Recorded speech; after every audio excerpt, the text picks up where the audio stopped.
BIC Level 2 Diploma in Plumbing Foundation 1. Section 1J/602/2479. Understand and carry out safe working practices in building services engineering. The content of this document is copyright symbol BIC Limited 2020 and may not be copied, reproduced or distributed without prior written consent. Author, BIC Limited. Editor, BIC Limited. Design, BIC Limited. BIC Level 2 Diploma in Plumbing Foundation 2. J/602/2479. Understand and carry out safe working practices in building services engineering.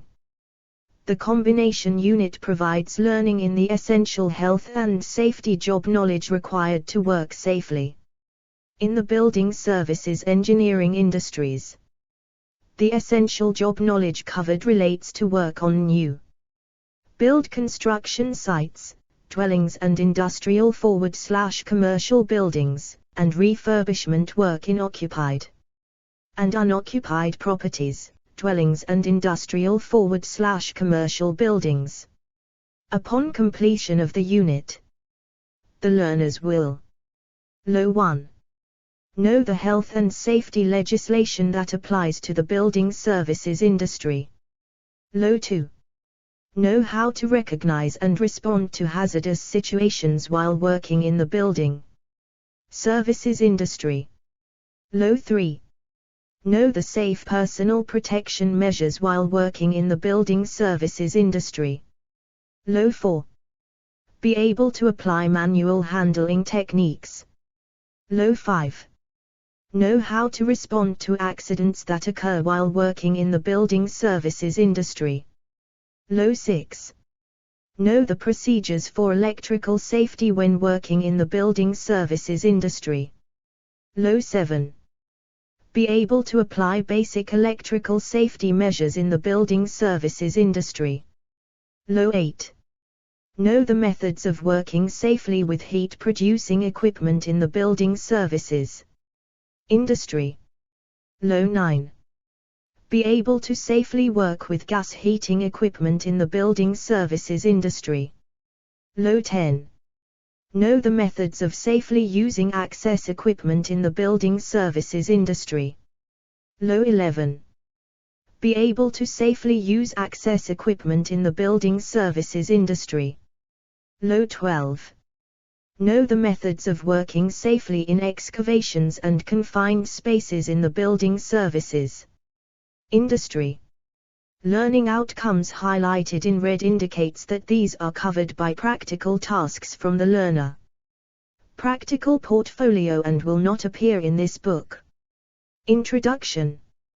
In 2014-2015, a total of 611,000 accidents occurred at work in the UK with 27.3 million working days lost. The loss to the UK economy totaled £14.3 billion that can be directly attributed to injuries and ill health from current working conditions and practices in the UK. Despite the requirement that all UK construction operatives carry a Construction Safety (CSCS) card, the construction industry alone reported 1.7 million working days lost due to work-related injury or illness, costing £900 million in lost production and added employer costs, and preventable accidents continue to happen with mounting regularity. It is a fact that construction sites are dangerous environments, with an infinite amount of hazards and dangers that can cause injury, illness and even death to any site worker. With an increasing level of health, safety and welfare legislation over the last 20 years, an enormous amount of stress has been placed on employers, site managers and supervisors to ensure that construction sites are as safe as they can possibly. The content of this document is copyright symbol BIC Limited 2020 and may not be copied, reproduced or distributed without prior written consent. Author, BIC Limited. Editor, BIC Limited. Design, BIC Limited. BIC Level 2 Diploma in Plumbing Foundation 3. B for the site worker, but this can only be successful with our help. It is everyone's responsibility to ensure that correct health and safety practices are carried out on site. Only by working safely and working together can we reduce the accident rate in our industry further. In this first module, HS1, we will investigate generic construction health and safety requirements, along with those aspects of construction safety that are aimed more specifically at the building services sector. The content of this document is copyright symbol BIC Limited 2020 and may not be copied, reproduced or distributed without prior written consent. Author, BIC Limited. Editor, BIC Limited. Design, BIC Limited. BIC Level 2 Diploma in Plumbing Foundation 4. Learning Outcome 1. Know the health and safety legislation that applies to the building services industry.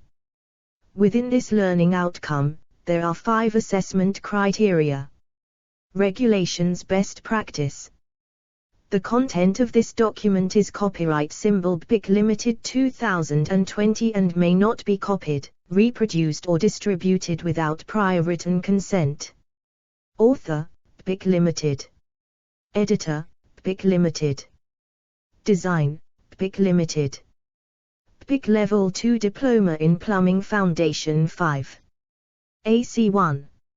State the aims of health and safety legislation in protecting the workforce and members of the public. AC2. Identify the responsibilities of members of the construction team under health and safety legislation. AC3. State the legal status of health and safety guidance materials. AC4. State the role of enforcing authorities under health and safety legislation.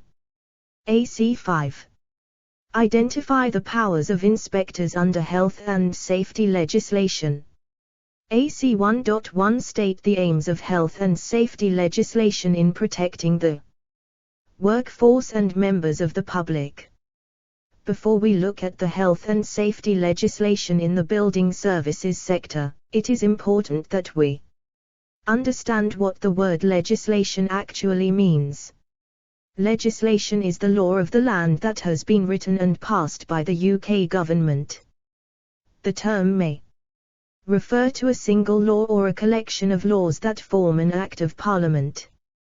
Once an Act of Parliament has been passed, it becomes a legal requirement to comply with that law. Failure to comply could result in a fine and, in severe cases, imprisonment. Health and safety legislation takes 3 distinctive forms. 1. General legislation. Health and Safety at Work etc. Act 1974. Provision and Use of Work Equipment Regulations, PWR, 1998. Reporting of Injuries, Diseases and Dangerous Occurrences Regulations, RIDA, 2013. Control of Substances Hazardous to Health Regulation, COSH, 2002. Electricity at Work Regulations 1989. Working at Height Regulations 2005. Manual Handling Operations Regulations 1992. Safety Signs and Signals Regulations 1996. Personal Protection Equipment at Work Regulations 1992. Control of Asbestos at Work Regulations 2012. Control of Lead at Work Regulations 2002.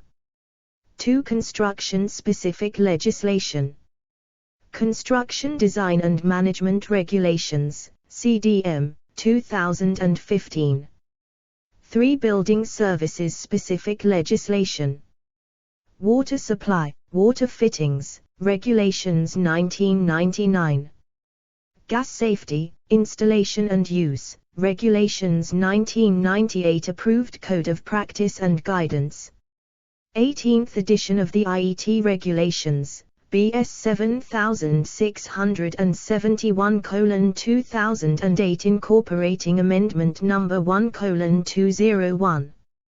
The content of this document is copyright symbol BIC Limited 2020 and may not be copied, reproduced or distributed without prior written consent. Author, BIC Limited. Editor, BIC Limited. Design, BIC Limited. BIC Level 2 Diploma in Plumbing Foundation 6. 1. General Legislation. Health and Safety at Work etc. Act, Hassawa, 1974. The Health and Safety at Work Act is the principal piece of occupational health, safety and welfare legislation in the United Kingdom that is enforced by the Health and Safety Executive. It is the foundation from which all other health and safety regulations are written. The aim of the Act is to ensure that employers, employees and the self-employed understand and implement a safe attitude towards health and safety at work. In particular, the requirement for employers to complete a written health and safety policy ensures that all employees know how health and safety is managed and implemented within the company. In general terms, the Hassawa imposes a duty of care on employers to maintain the health, safety and welfare of their employees whilst at work. It also imposes a set of parallel duties on employees and the self-employed that are aimed at helping the employer maintain and implement their duty of care responsibilities. Employers, employees, the self-employed, manufacturers and suppliers must all comply with the duties set out in the Act, the main sections of which are summarized below. Section 2 places a duty on employers to ensure, as far as is reasonably practicable, the health, safety, and welfare of their employees. Employers must also consult with trade union safety representatives on matters affecting health and safety in the workplace. Where an employer employs more than 5 people he/she must prepare a written health and safety policy and bring it to the attention of their employees. Section 3 requires employers to ensure that non-employees, including the general public and site visitors etc., who may be affected by work activities are not exposed to risks to their health and safety. Where young people or vulnerable persons may be affected, the duty of care is much greater. Section 4 places a duty on anyone responsible for the workplace to ensure that the premises, plant, and machinery do not endanger the people using them. Section 5 requires employers to prevent and control harmful, noxious or offensive emissions into the atmosphere. Section 7 states that it is the duty of every employee whilst at work to take reasonable care of themselves and of any other person who may be affected by their acts or omissions. This section also requires employees to work together with their employer in relation to health and safety matters. Section 8 requires employees not to interfere with or misuse equipment provided in the interest of health and safety. The content of this document is copyright symbol BIC Limited 2020 and may not be copied, reproduced or distributed without prior written consent. Author, BIC Limited. Editor, BIC Limited. Design, BIC Limited. BIC Level 2 Diploma in Plumbing Foundation 7. A free copy of Hassawa can be downloaded from http://www.legislation.gov.uk/UKGov/1974/37. Provision and Use of Work Equipment Regulations, PWR, 1998. The Provision and Use of Work Equipment Regulations 2009, also known as the PWR regulations, set out the minimum standards for the use of all work-related equipment. They are usually used in conjunction with other, more specific, regulations, such as the Electricity at Work regulations. The requirements of the regulations are specifically aimed at employers. They must take account of working conditions and hazards when selecting equipment, provide work equipment which conforms to relevant safety standards, ensure that the work equipment is suitable for its intended purpose and used only for that purpose, maintain the equipment in good working order, ensure that appropriate safety devices are available, if required, issue staff with appropriate instructions, training and supervision to enable them to use the work equipment safely. Make sure that equipment is inspected after installation or after assembly at a new location. A free copy of PWR regs can be downloaded from http://www.hse.gov.uk/pubns/priced/l22.pdf. Reporting of Injuries, Diseases and Dangerous Occurrences Regulations, RIDA. 2013. Under these regulations, often referred to as RIDA, certain work-related accidents must be reported by law to the Health and Safety Executive or the local authority. Specific reportable incidents include the death of any person, a major injury to any person at work, hospital treatment of any person who is not at work, an accident, which results in a person at work being off work for more than 7 consecutive days. This excludes the day of the accident but includes weekends and rest days. The report of the injury must be made within 15 days of the accident occurring. Specified dangerous occurrences, for example building collapse. Specified work-related diseases, for example mesothelioma and hepatitis. Construction sites and other workplaces should have clear guidelines on incident reporting, which should be conveyed to all staff on the first day of their employment. For more information about the reporting and investigation of accidents, including how to report, see the section on accident reporting.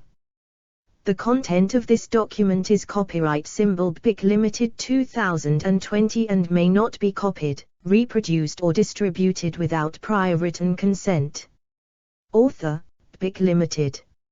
Editor, BIC Limited. Design, BIC Limited.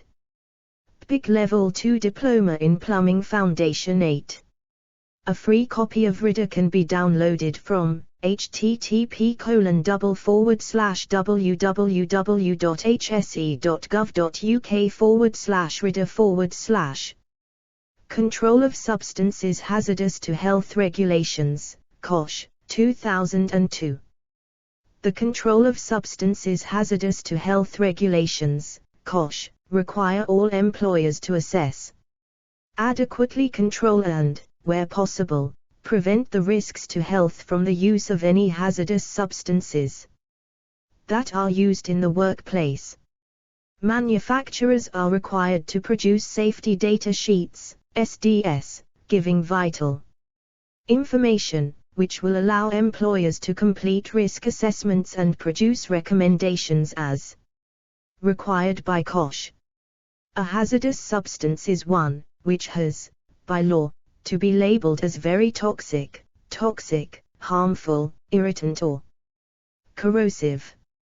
Employers must assess the risks, decide what precautions are needed, take steps to reduce or adequately control exposure to hazardous substances, ensure that control measures are utilized and maintained, monitor exposure, Carry out health surveillance of employees who have been or are likely to be exposed. Have in place emergency procedures to deal with accidents/incidents. Ensure that employees are properly informed, trained and supervised. To comply with COSH, 8 steps should be followed. 1. Assess the risks. Assess the risks to health from hazardous substances used in or created by your workplace activities. 2. Decide what precautions are needed. Your employer must not carry out work which could expose you to hazardous substances without first considering the risks and the necessary precautions. 3. Prevent or adequately control exposure. Your employer must prevent you being exposed to hazardous substances. Where preventing exposure is not reasonably practicable, then your employer must adequately control it. 4. Ensure that control measures are used and maintained. Your employer must ensure that control measures are used and maintained properly and that safety procedures are followed. 5. Monitor the exposure. Your employer should monitor the exposure of employees to hazardous substances, if necessary. 6. Carry out health surveillance. Your employer must carry out appropriate health surveillance where the risk assessment has shown this is necessary or where COSH sets specific requirements. The content of this document is copyright symbol BIC Limited 2020 and may not be copied, reproduced or distributed without prior written consent. Author, BIC Limited. Editor, BIC Limited. Design, BIC Limited. BIC Level 2 Diploma in Plumbing Foundation 9. 7. Prepare plans and procedures to deal with accidents, incidents and emergencies. Your employer must prepare plans and procedures to deal with incidents and emergencies involving hazardous substances, where necessary. 8. Ensure employees are properly informed, trained and supervised. Your employer should provide you with suitable and sufficient information, instruction and training. Advice is given on controlling hazardous substances on the HSE website at www.hse.gov.uk. Electricity at Work Regulations 1989. The Electricity at Work Regulations place duties on all employers to ensure that all risks involving electricity are properly assessed. Employers are required to ensure that safe systems of working are implemented and that all electrical equipment is well maintained and regularly tested. Any repairs must be carried out by suitably qualified staff or those that are deemed to have sufficient and suitable technical knowledge. 4. More information on portable appliance testing, PAT, see the section on electrical safety.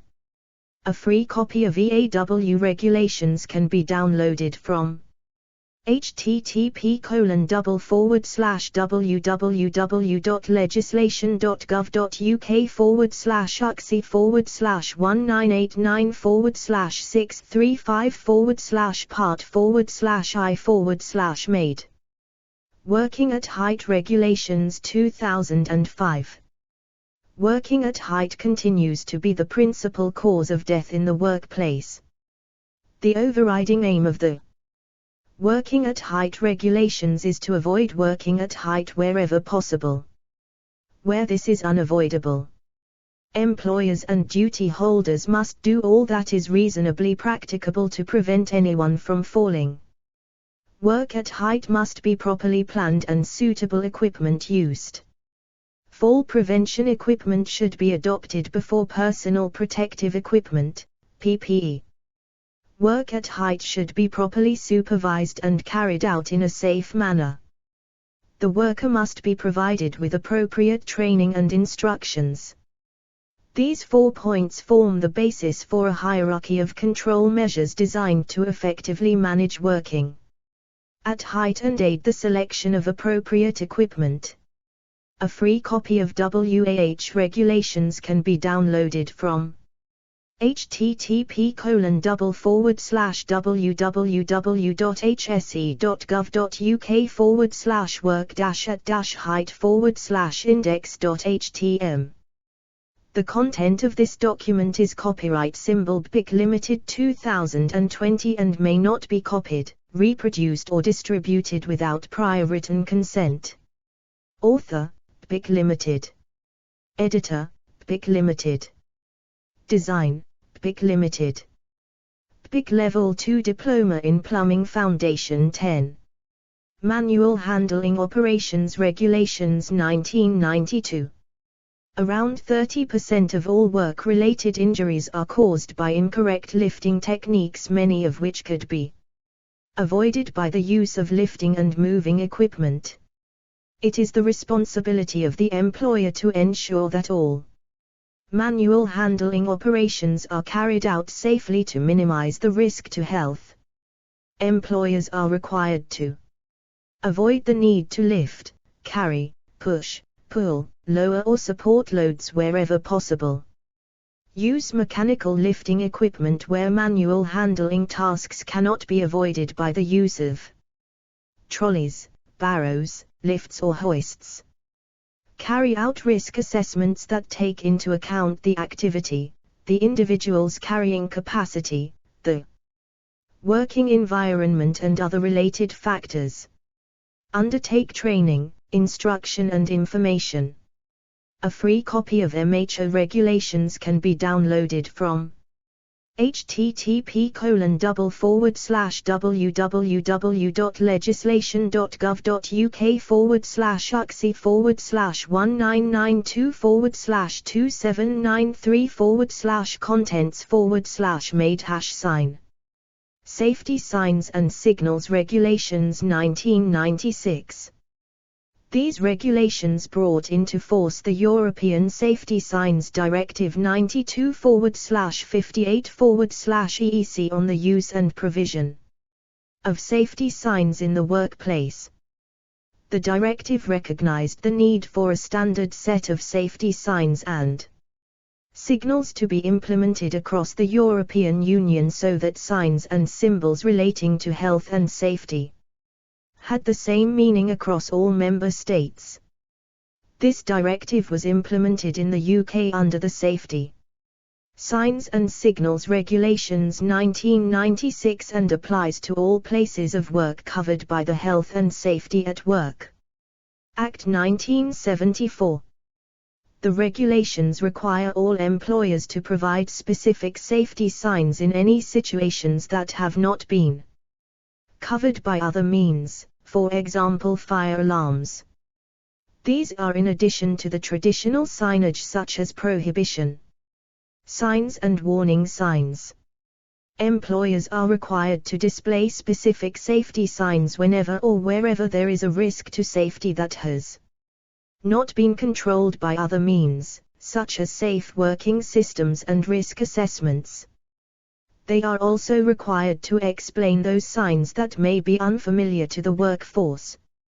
The regulations apply to all places of work. A free copy of Safety Signs and Signals Regulations can be downloaded from http://www.hse.gov.uk/pubs/priced/L64.pdf. Personal Protection Equipment at Work Regulations 1992. These regulations were written as a requirement of the Health and Safety at Work etc. Act 1974 and place a duty of care on all employers to ensure that suitable personal protective equipment is provided to all. The content of this document is copyright symbol BIC Limited 2020 and may not be copied, reproduced or distributed without prior written consent. Author, BIC Limited. Editor, BIC Limited. Design, BIC Limited. BIC Level 2 Diploma in Plumbing Foundation 11. Employees who may be exposed to health and safety risks whilst they are at work. The PPE regulations impose certain requirements. PPE must be compatible where more than one item of PPE is required. Risk assessments must be written, reviewed and forward/or altered in relation to the choice of PPE by individual employees. PPE must be maintained, cleaned or replaced as necessary. Instruction and training on the use of PPE must be given. Employers must ensure that any PPE issued is used. A free copy of Personal Protection Equipment at Work regulations can be downloaded from http://www.legislation.gov.uk/uxc/1992/2966/made. Control of Asbestos at Work Regulations 2012. The Control of Asbestos regulations place a set of specific duties on employers, building owners and those in control of buildings to ensure that the risks posed by asbestos and asbestos fibers that may be released during building maintenance or building work are properly managed. The regulations require that the following steps must be taken to manage the risk effectively. Find out if there is asbestos on the premises, the amount and its condition. Presume that materials contain asbestos, unless there is evidence to prove otherwise. Make and keep up to date a record of the location and condition of the materials containing asbestos, or which are presumed to contain asbestos. Carry out a risk assessment on materials containing asbestos. Prepare and implement a plan that sets out in detail how the risk from this material is going to be managed. Review and monitor the plan and the arrangements. Provide information on the location and condition of the material to anyone who is liable to work on or disturb it, including staff. Specialist help is required to determine the presence of asbestos and to supervise its removal. Asbestos, because of its highly toxic nature, is not covered by the COSH regulations. A free copy of the Control of Asbestos regulations can be downloaded from http://www.legislation.gov.uk/uxc/2012/632/PDFS/uxc_2012/632_en.pdf. Control of Lead at Work Regulations 2002.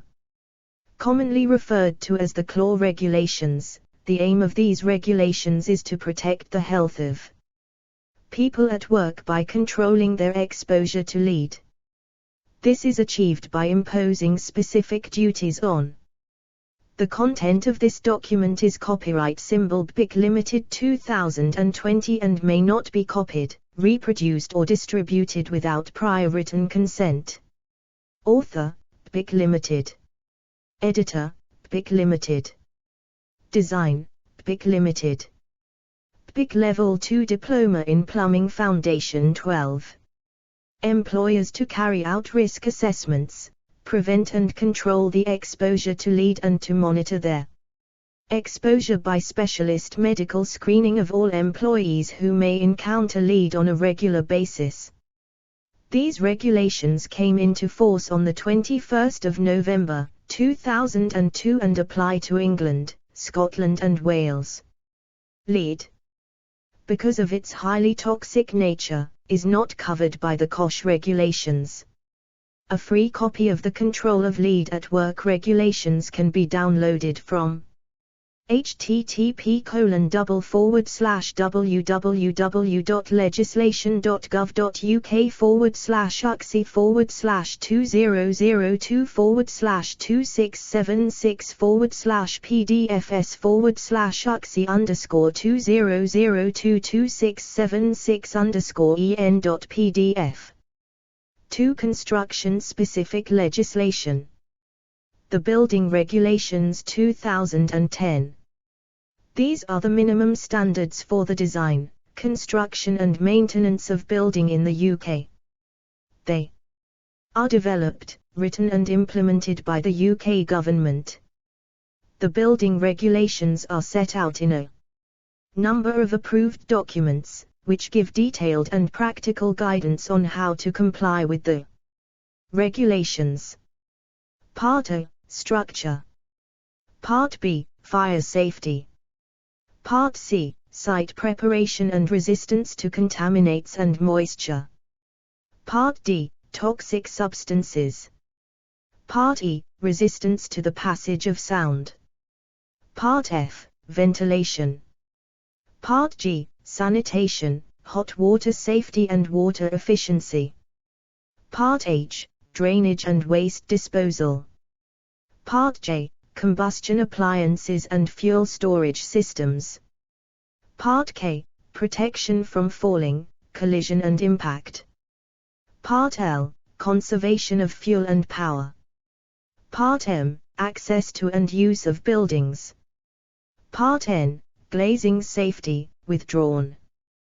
Part P, Electrical safety. Part Q, Security.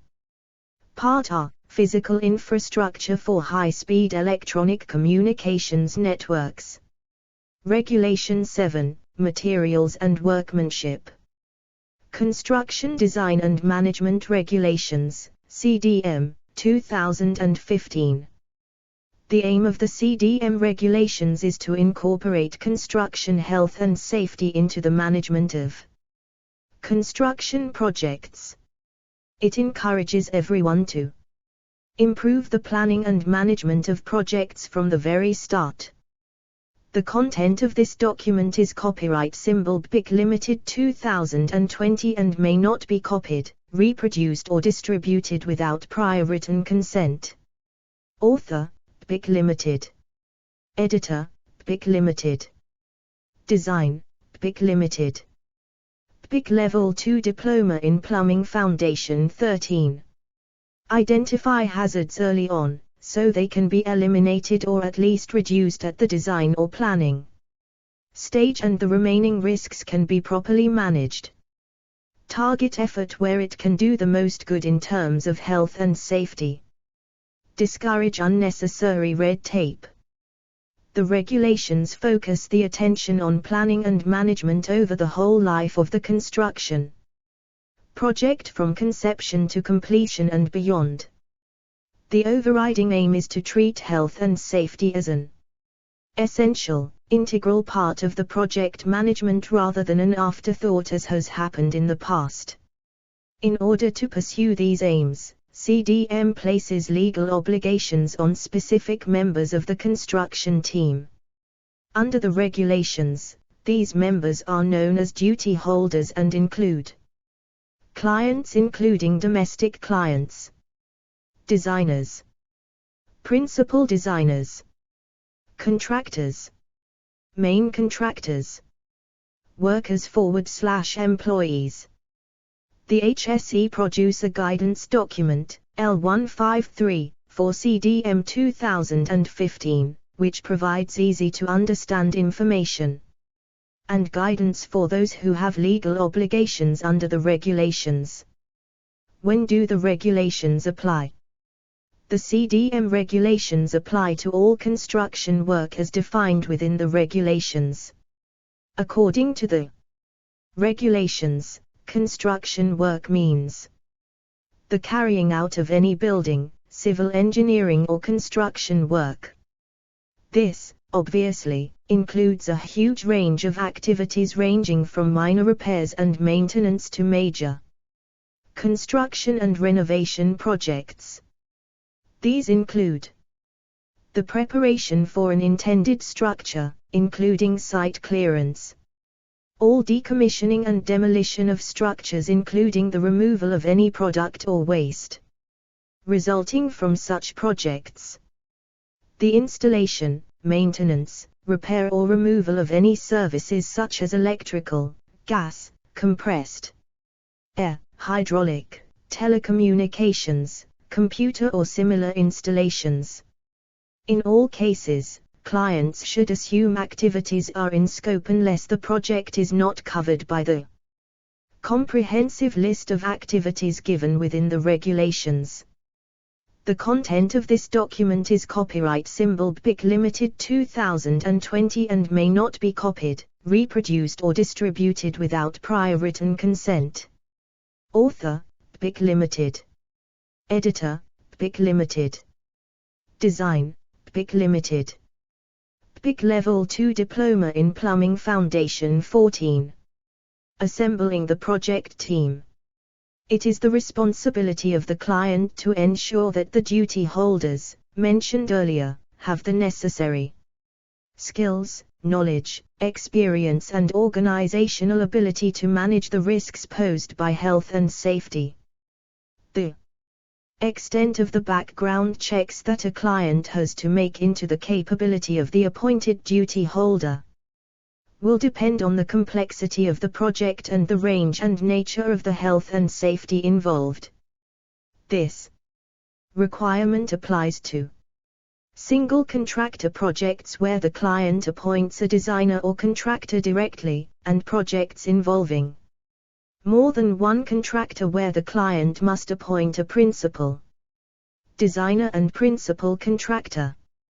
These appointments must be made in writing as soon as is practicable and before the construction phase begins. Where a client fails to appoint in either of these key roles, the client themselves becomes responsible to fulfill the duties required of both positions. Notification of a project to the HSE. The Health and Safety Executive must be formally notified in advance when certain types of project, essentially larger, more complex ones, are to be undertaken. The criterion used to determine whether a project is notifiable is illustrated below. The content of this document is copyright symbol BIC Limited 2020 and may not be copied, reproduced or distributed without prior written consent. Author, BIC Limited. Editor, BIC Limited. Design, BIC Limited. BIC Level 2 Diploma in Plumbing Foundation 15. A summary of roles and duties under CDM 2015, reproduced with the kind permission of the HSE. CDM duty holders, who are they? Summary of role / main duties. Clients, customers, are organizations or individuals for whom a construction project is carried out. Make suitable arrangements for managing a project. This includes making sure other duty holders are appointed, sufficient time and resources are allocated, relevant information is prepared and provided to other duty holders. The principal designer and principal contractor carry out their duties. Welfare facilities are provided. Domestic clients, customers, are people who have construction work carried out on their own home, or the home of a family member that is not done as part of a business, whether for profit or not. Domestic clients are in scope of CDM 2015, but their duties as a client are normally transferred to the contractor, on a single contractor project. The principal contractor, on a project involving more than one contractor. However, the domestic client can choose to have a written agreement with the principal designer to carry out the client duties. Designers are those who, as part of a business, prepare or modify designs for a building, product or system relating to construction work. When preparing or modifying designs, to eliminate, reduce or control foreseeable risks that may arise during construction, the maintenance and use of a building once it is built. Provide information to other members of the project team to help them fulfill their duties. Principal designers are designers appointed by the client in projects involving more than one contractor. They can be an organization or an individual with sufficient knowledge, experience and ability to carry out the role. Plan, manage, monitor and coordinate health and safety in the pre-construction phase of a project. This includes identifying, eliminating or controlling foreseeable risks, ensuring designers carry out their duties, prepare and provide relevant information to other duty holders, provide relevant information to the principal contractor to help them plan, manage, monitor and coordinate health and safety in the construction phase. Main contractors are contractors appointed by the client to coordinate the construction phase of a project where it involves more than one contractor. Plan, manage, monitor and coordinate health and safety in the construction phase of a project. This includes liaising with the client and principal designer, preparing the construction phase plan, organizing cooperation between contractors and coordinating their work, ensuring suitable site inductions are provided, reasonable steps are taken to prevent unauthorized access, workers are consulted and engaged in securing their health and safety, welfare facilities are provided. Contractors/subcontractors are those who do the actual construction work and can be either an individual or a company.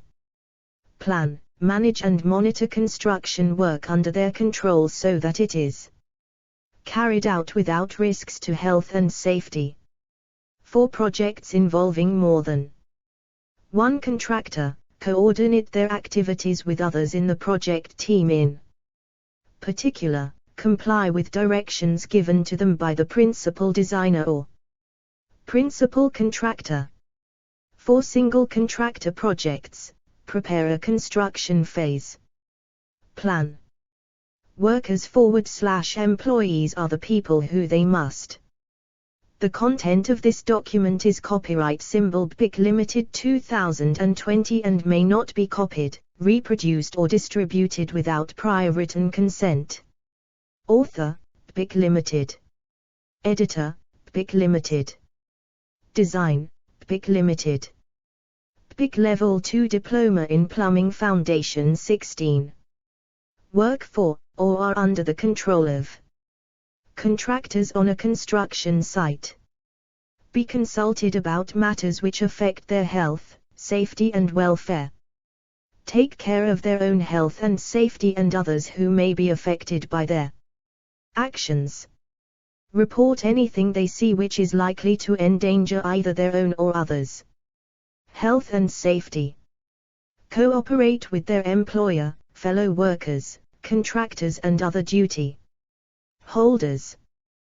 Pre-construction information. This provides health and safety information required by designers and contractors who are bidding for a project or have already been appointed to construct the project.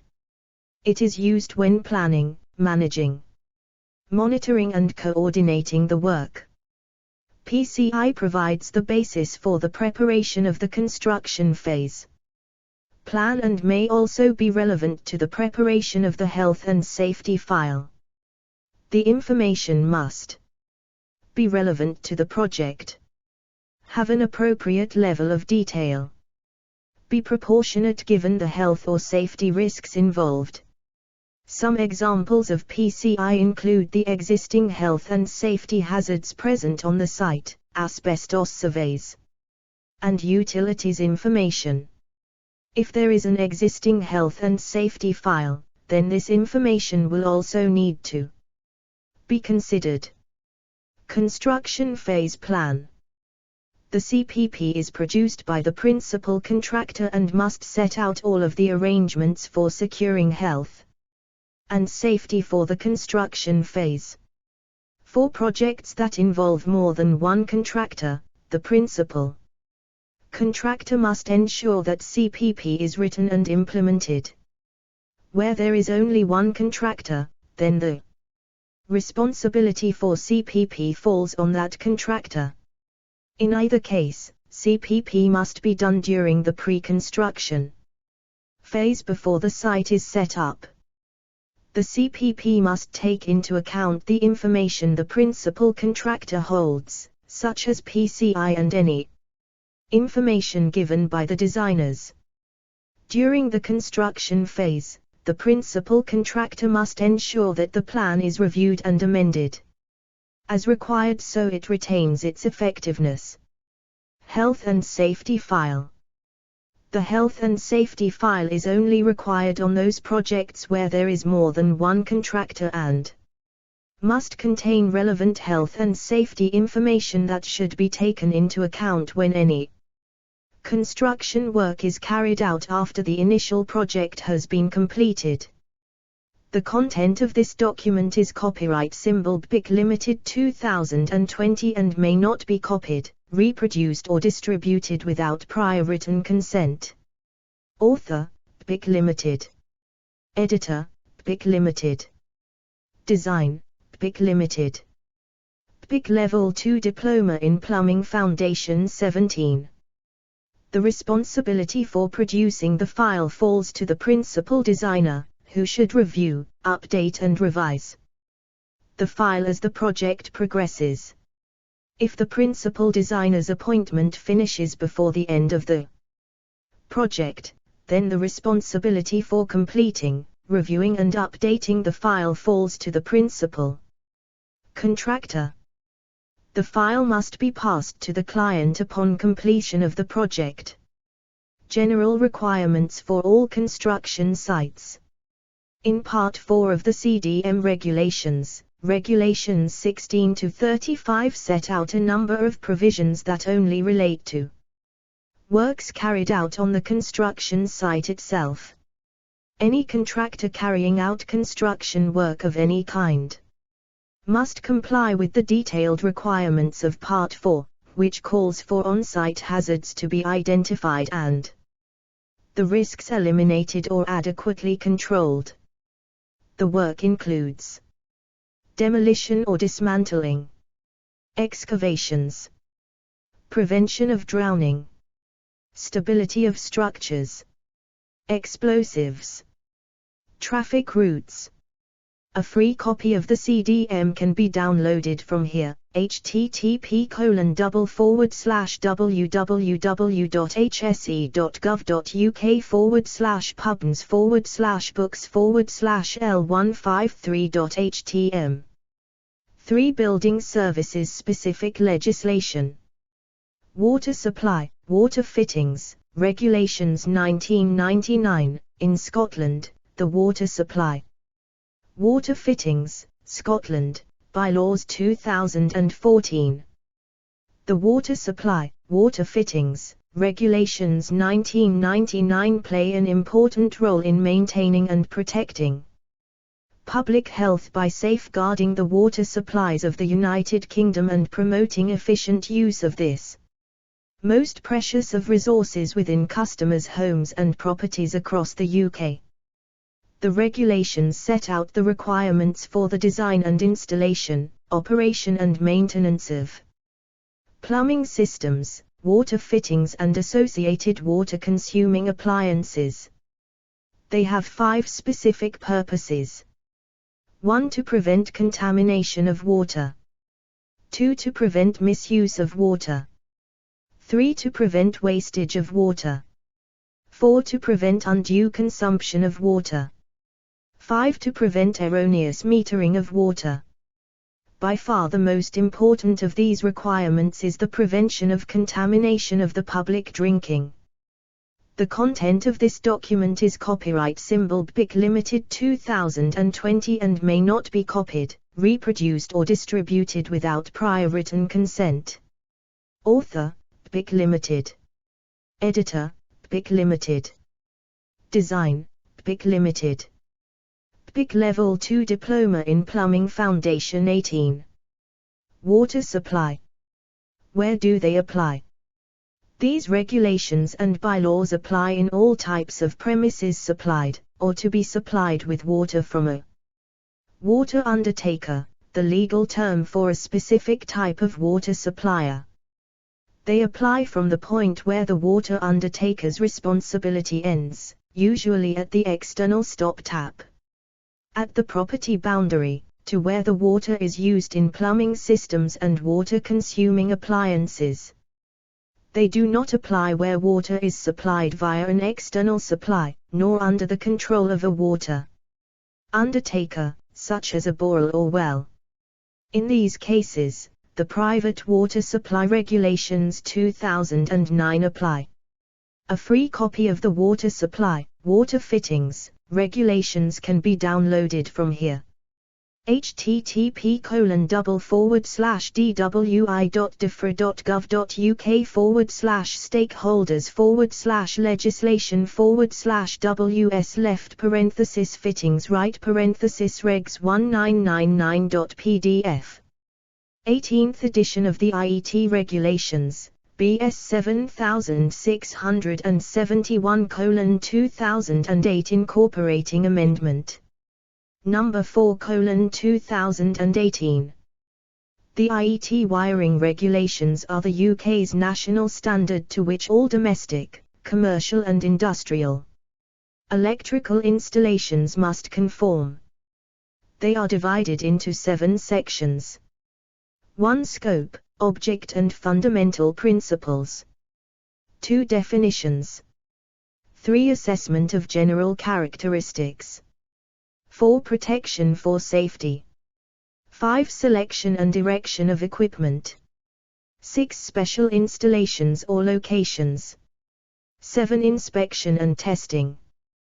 The regulations are co-published by the Institution of Engineering and Technology and the British Standards Institution, BSI. The IET regulations were updated in 2015. Information regarding the IET regulations can be found here, http://electrical.theet.org/wiring-regulations/ Gas Safety, Installation and Use, Regulations 1998 Approved Code of Practice and Guidance. Known as GSI, these regulations cover all aspects of the supply and use of gas, and the qualifications and duties of those who are qualified to work on gas installations and appliances. The GSI are divided into 7 parts. The content of this document is copyright symbol BPIC Limited 2020 and may not be copied, reproduced or distributed without prior written consent. Author, BPIC Limited. Editor, BPIC Limited. Design, BPIC Limited. BPIC Level 2 Diploma in Plumbing Foundation 19. Part A General. Part B Gas Fittings General Provisions. Part C Meters and Regulators. Part D Installation Pipe Work. Part E Gas Appliances. Part F Maintenance. Part G Miscellaneous. The regulations require that all persons working on any aspect of gas installation and maintenance be suitably qualified and registered on the Gas Safe Register. It also requires that landlords ensure that all gas appliances and gas installations in rented properties are properly inspected and tested every 12 months and that a landlord's gas safety record is obtained and a copy of the record given to the tenant. A free copy of the gas safety, installation and use regulations can be downloaded from here. http://www.legislation.gov.uk/UXI/1998/2451/introduction/made. AC 1.2 Identify the responsibilities of members of the construction team under health and safety legislation. Within this assessment criteria, the range will cover clients, customers, designers, main contractors, subcontractors, employees, self-employed, labor only, employers, including employer representatives. Under health and safety legislation, members of the construction team have individual responsibilities towards the overall health, safety and welfare of the construction project. In this section, we will take another look at the construction team members and identify their roles and responsibilities under the construction, design and management, regulations. Clients, customers. The commercial client. A commercial client is anyone who has construction work carried out for them in connection with a business, irrespective of whether the business makes a profit or not. It can be an individual, partnership or gas safe register is a registered trade mark of HSE and is used under license. The content of this document is copyright symbol BIC Limited 2020 and may not be copied, reproduced or distributed without prior written consent. Author, BIC Limited. Editor, BIC Limited. Design, BIC Limited. BIC Level 2 Diploma in Plumbing Foundation 20. Organization. He/she has contractual control over the project, appoints designers and contractors, and has control over finances, time and any other available resources. CDM 2015 makes the commercial client accountable for the impact their decisions have on health, safety and welfare of the project. The commercial client's duties begin at the very start of the project and continue until the very end. They will also be responsible for any health and safety issues that arise from building maintenance and use long after the construction work has finished. Their responsibility for health and safety only ceases when they no longer own the building. The domestic client. A domestic client is anyone who has construction work carried that is not associated with a business.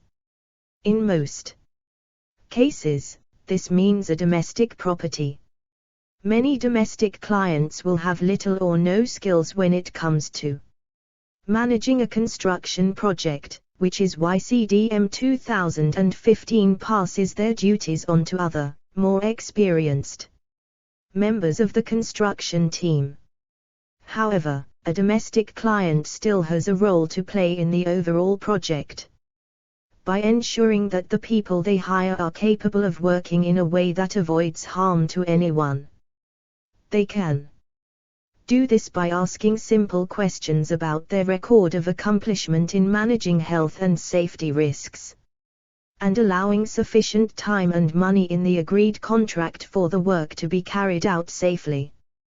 The domestic client's duties will automatically pass to the contractor, where only one contractor is used, or the principal contractor where more than one contractor exists.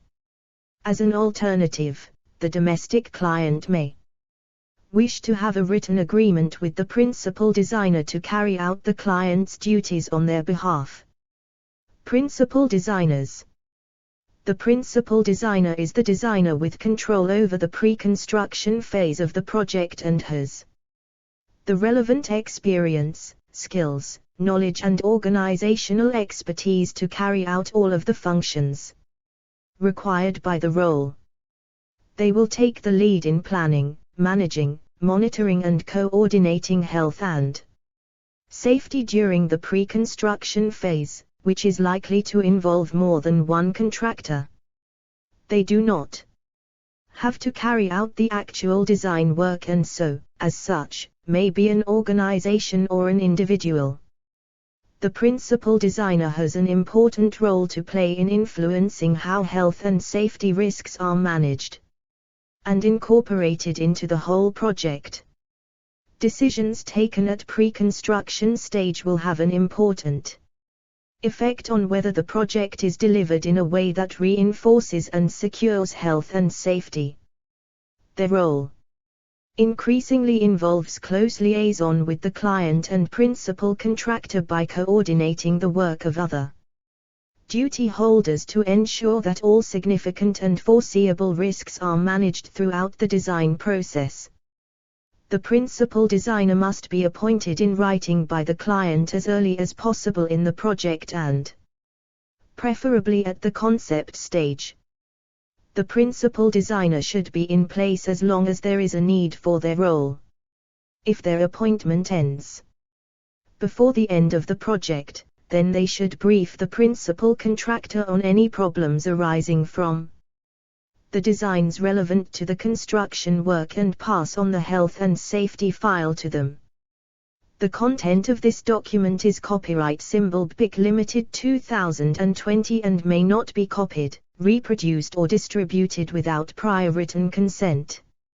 Author, BIC Limited. Editor, BIC Limited. Design, BIC Limited. BIC Level 2 Diploma in Plumbing Foundation 21. Designers. The designer's role involves preparation and, if needed, modification of the design. Designers can be architects, consulting engineers and quantity surveyors or anyone who specifies or alters designs as part of their work. They can be an individual or an organization. A designer will have a strong influence, especially at the early planning stages of the project. Their decisions will influence health and safety of not only the constructors, contractors and workers, but also those who will eventually use, maintain, clean, alter and eventually demolish the building. Decisions made with regard to the materials and components that the building will be constructed from can significantly reduce, control and even eliminate the risks involved in its construction, maintenance and use. Designer duties apply on all projects, including major construction projects, minor building works, small projects involving refurbishment and repair work, domestic projects. The designer's duties begin as soon as they are appointed to the project. Most design work is carried out at the pre-construction stage, but it is not unusual for design work to be ongoing into the construction stage. The designer should agree with whoever has appointed them on the duration of their appointment. Main contractors. Where more than one contractor exists, the main contractor has control over the whole of the construction phase of the project. They are appointed in writing by the client to plan, manage, monitor and coordinate health and safety. They, along with the client and the principal designer, have an important role to play in influencing how the risks to health and safety are managed during the construction work.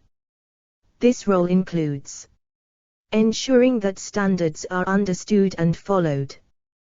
The main contractor should be appointed by the client as early in the project as possible and before the construction phase begins, so that they can allow time to plan the work of the construction phase and, in liaison with the principal designer and others involved in the project, identify any risks to health and safety and the control measures which need to be put in place.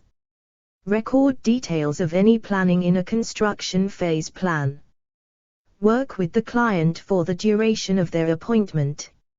Liaise with the principal designer for the remainder of their appointment for the purposes of planning, managing, monitoring and coordinating the pre-construction phase.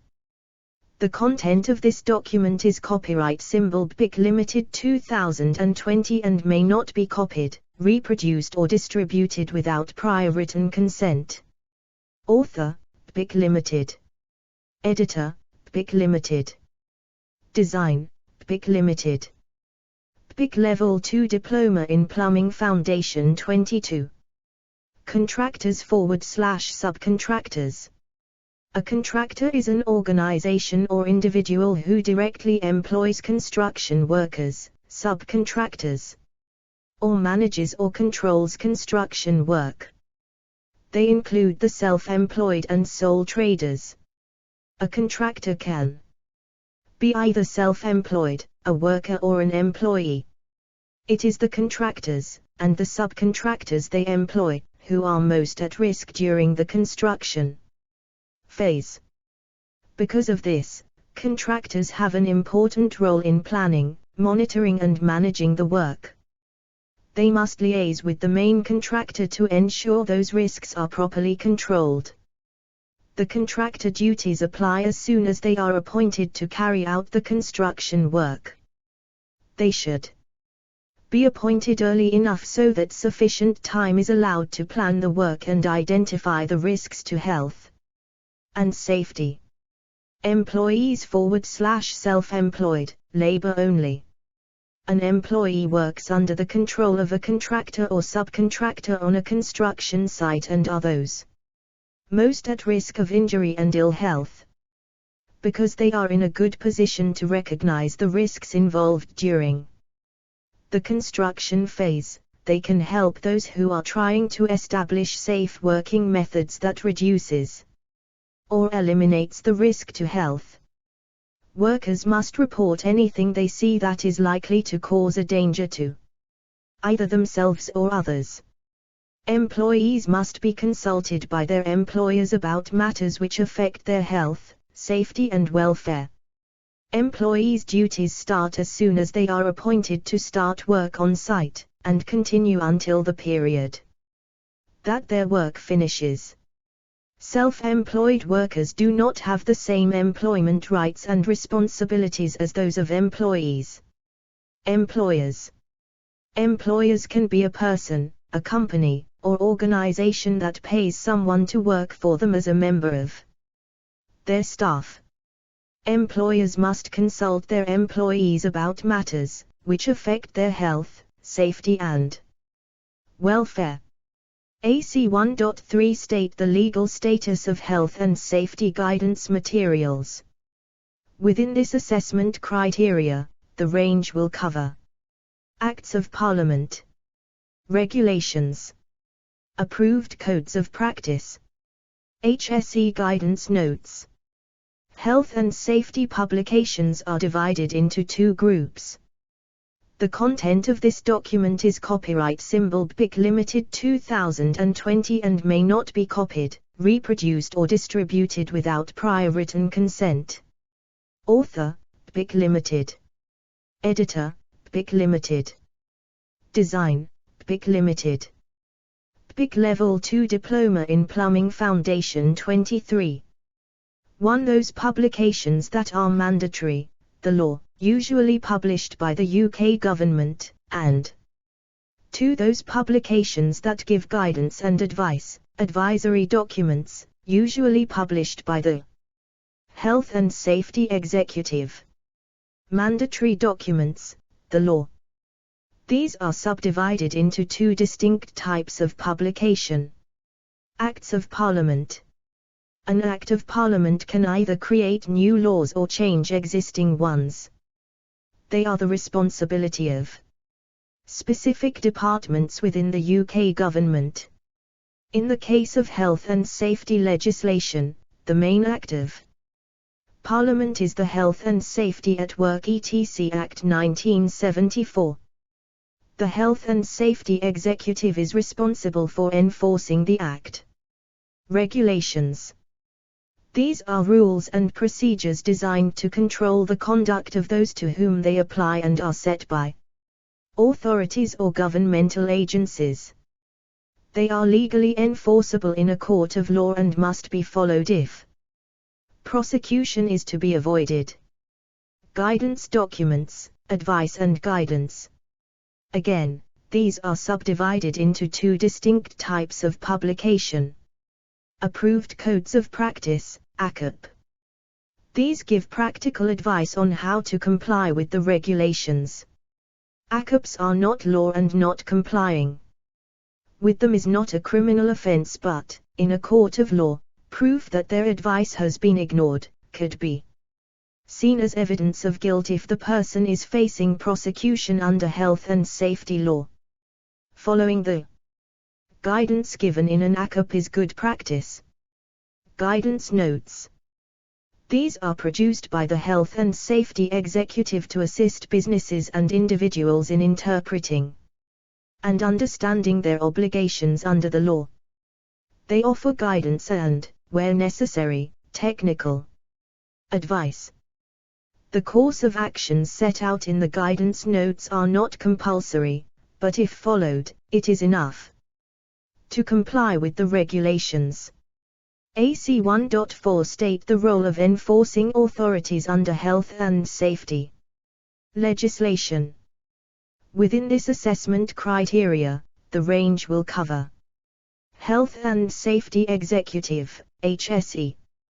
The content of this document is copyright symbol BIC Limited 2020 and may not be copied, reproduced or distributed without prior written consent. Author, BIC Limited. Editor, BIC Limited. Design, BIC Limited. BIC Level 2 Diploma in Plumbing Foundation 24. Local Authority, LA. The Health and Safety Executive and local authority working in partnership under the Health and Safety Executive / Local Authorities Enforcement Liaison Committee, HELA, enforce health and safety law. Both employ health and safety inspectors whose job it is to ensure that organizations, companies and individuals comply with the law. The Health and Safety Enforcing Authority Regulations 1998 allocate the enforcement of health and safety legislation at different premises between the LAS and the HSE. This is based solely on the main activity at the premises. In general terms, the LA would be responsible for enforcement at locations such as retail, wholesale distribution, warehousing, hotels and catering premises, offices and leisure centers. In some areas of work, the main activity is less clear-cut and the LA and the HSE would agree and assign the appropriate enforcement responsibility. Both the HSE and local authorities use a number of intervention approaches to regulate and influence businesses and employers in the management of health and safety. Provision of advice and guidance to individual businesses or groups. Proactive interventions including inspection.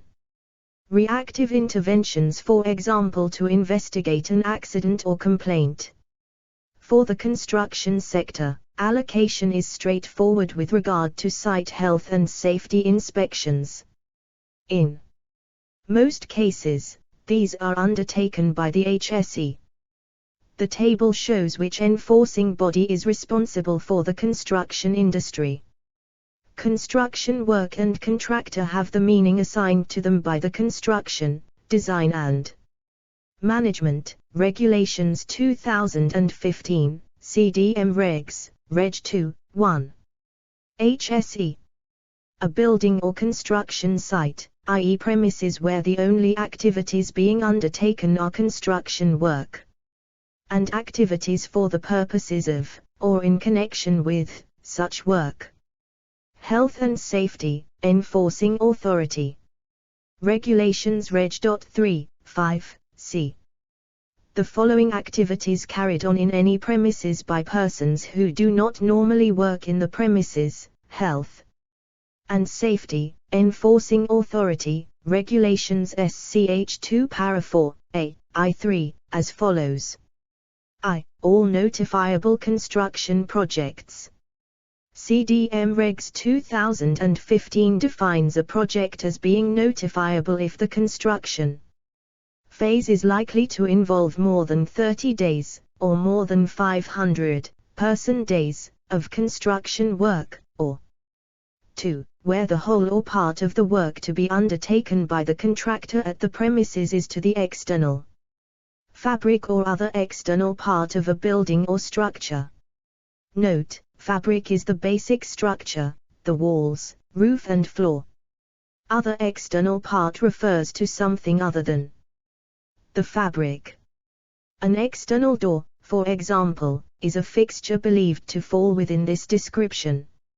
A door also forms part of the structure, and its construction or repair etc. falls within the definition of construction work. 3. Where the construction work is carried out in a physically segregated area of the premises, the activities normally carried out in that area have been suspended for the purpose of enabling the construction work to be. The content of this document is copyright symbol BIC Limited 2020 and may not be copied, reproduced or distributed without prior written consent. Author, BIC Limited. Editor, BIC Limited. Design, BIC Limited. BIC Level 2 Diploma in Plumbing Foundation 25.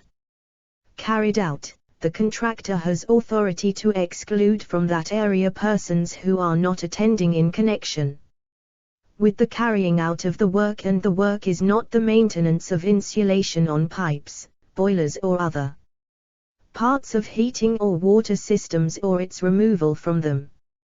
The erection and dismantling of temporary stages, grandstands and other temporary structures used at entertainment, sports and other public events is construction work as defined. LA. Non-notifiable construction work which is entirely internal to the building and which is not separated off from the normal operations of the premises where the LA is the enforcing authority for that class of premises. Where the only work carried out in a segregated area of LA, enforced premises is the removal or maintenance of insulation on heating or water systems. AC 1.5 Identify the powers of inspectors under health and safety legislation. Health and safety inspectors have a legal right to enter any workplace without giving notice. However, notice can be given where an inspector judges it appropriate. During a normal inspection visit, the inspector would look at the place of work and the work activities. They would check to ensure that the employer is complying with health and safety law with regard to the management of health and safety.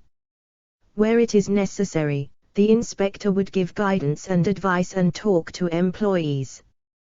They may take photographs and samples and, in cases where a risk to health and safety is noted, may serve improvement notices or take more serious action. If a breach of health and safety law is discovered, then the inspector will decide what action is appropriate. The inspector should provide all employees and their representatives with information relating to the breach and any action to be taken. There are 4 courses of action that an inspector could take, and this would depend upon the severity of the breach. They may 1. Have a role in providing advice and guidance where the breach of the law is small. The inspector will advise the duty holder on what action to take to ensure that the law is conformed to. This advice can be given in writing if requested. 2. Issue an improvement notice. Severe breaches will receive a direct order to take specific action to comply with the law. The inspector will discuss at length the improvement notice with the duty holder to resolve any points of conflict before serving it. The notice will say what has to be done, why and by what date. Corrective action must usually be taken within a minimum of 21 days, to allow the duty holder time to appeal to an industrial tribunal. 3. Issue a prohibition notice where a work activity carries the risk of serious personal injury. The inspector may consider it appropriate to serve a prohibition notice. At this point, the activity must cease until the inspector is satisfied corrective action has been taken. The content of this document is copyright symbol BIC Limited 2020 and may not be copied, reproduced or distributed without prior written consent. Author, PIC Limited. Editor, PIC Limited. Design, PIC Limited. PIC Level 2 Diploma in Plumbing Foundation 26. For prosecution, in some cases, the inspector may decide prosecution is necessary. Failure to comply with an improvement or prohibition notice, or a court remedy order, can result in a fine of up to £20,000, or 6 months imprisonment, and sometimes both. Unlimited fines, and even imprisonment, can be ruled by a higher court. The content of this document is copyright symbol PIC Limited 2020 and may not be copied, reproduced or distributed without prior written consent. Author, PIC Limited. Editor, PIC Limited. Design, PIC Limited. PIC Level 2 Diploma in Plumbing Foundation 27. Learning Outcome 2. Know how to recognize and respond to hazardous situations while working in the building services industry. Danger. The content of this document is copyright symbol PIC Limited 2020 and may not be copied, reproduced or distributed without prior written consent. Author, PIC Limited. Editor, PIC Limited. Design, PIC Limited. PIC Level 2 Diploma in Plumbing Foundation 28. Within this learning outcome, there are 9 assessment criteria. AC 2.1. Identify the types of general site hazards that may be encountered while at work. AC 2.2. State the potential dangers to the workforce and members of the public when work is carried out. AC 2.3. Identify the methods that can be used to prevent accidents or dangerous situations occurring during work activities. AC 2.4. Identify how hazardous substance legislation classifies substances and the direct precautions to be taken while working with those substances. AC 2.5.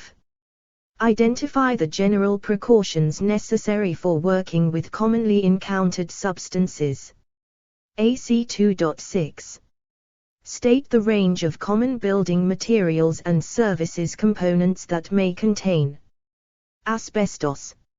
AC 2.7. Identify the types of asbestos that may be encountered in the workplace. AC 2.8. State the procedures that must be used to safely work with asbestos cement-based materials. AC 2.9. Identify the actions. AC 2.1. Identify the types of general site hazards that may be encountered while at work. Within this assessment criteria, the range will cover construction sites, all property types. In industrial commercial premises, occupied and unoccupied refurbishment. In dwellings, occupied and unoccupied refurbishment. Vehicle use. Hazards on construction sites fall into 3 basic categories. 1. General site / work area cleanliness. This can lead into 3 distinct areas of concern. Slipping hazards. These include spills, water on the floor from leaks, condensation, rain and ice. Poor weather conditions. Other less obvious slipping hazards such as mud, loose soil, dead leaves etc. Tripping hazards such as trailing cables, discarded packaging, incorrectly stored / stacked materials, rubbish, uneven surfaces, dust sheets, poor lighting and missing signs. Falls. Any of the hazards mentioned above can cause a fall. 2. Equipment and personal protective equipment. The content of this document is copyright symbol PIC Limited 2020 and may not be copied, reproduced or distributed without prior written consent. Author, PIC Limited. Editor, PIC Limited. Design, PIC Limited. PIC Level 2 Diploma in Plumbing Foundation 29. Faulty equipment such as missing guards, electrical faults, and damaged mechanisms such as drill chucks, broken or cracked casings, damaged cables, damaged or altered safety devices such as safety cutouts, etc. PPE. No PPE provided, mismatched PPE such as the wrong type of safety glasses, incorrect level of protection for the task, faulty or damaged PPE giving reduced or no protection. 3. Personal conduct. Incorrect and unsafe methods of manual handling. Incorrect methods of working at heights, in trenches, and in excavations. Lack of care and attention in dangerous environments. Using equipment or carrying out activities without the correct training. Taking risks, excessive haste or taking shortcuts in order to get the job done, lack of preparation and failure to comply with instructions and rules of safety. Immature behavior. Lack of concentration due to distractions in the workplace or lack of interest in the job. Tiredness. Inadequate training and supervision, failure to use guards provided, etc. Accidents are preventable by initiating an ethos of safe working practice, which should include the use of properly written risk assessments, method statements and permits to work. The general public and construction work. It is not only construction workers that can suffer accidents because of construction work. The general public, too, are vulnerable, especially when construction work takes place in the center of towns and cities. Accidents occur when people are walking close to where construction work, i.e. construction, refurbishments and demolition, is being carried out. It must be remembered that any construction work that takes place near to where the general public have access needs to be planned correctly, and that those people with disabilities, people with children, and the elderly are especially vulnerable. The safest way of protecting the public from construction site dangers is to restrict access. Erect a 2 m high perimeter fence. If parts of it need to be taken down for access, make sure it is put back at the end of the day. Lock the site gates and any windows and doors at night. If work is being done in an occupied property, clear responsibilities need to be established with the occupier for maintaining the fencing. If the work is near a school or residential area, enlist the help of the head teacher or the residents' association to discourage children and young people from entering the site. The content of this document is copyright symbol PIC Limited 2020 and may not be copied, reproduced or distributed without prior written consent. Author, PIC Limited. Editor, PIC Limited. Design, PIC Limited. PIC Level 2 Diploma in Plumbing Foundation 30. Young children should be protected from the dangers of building sites. Steps taken should include cover trenches, excavations and scaffolds, removing all ladders. Store materials so there is no risk of them toppling over. Lock away hazardous substances. Initiate other security methods such as security guards. Protect passers-by from falling objects from scaffolds by the use of tow boards, brick guards and netting. Use plastic sheeting to retain dust, drips and splashes. Tie down or remove loose materials from scaffolds. Ensure that warning and danger signs are posted on and around the scaffold. Vehicle use. According to the HSE, within the construction industry approximately 10 people die as a result of being struck by moving plant. There are specific duties placed on all of those involved within the construction process.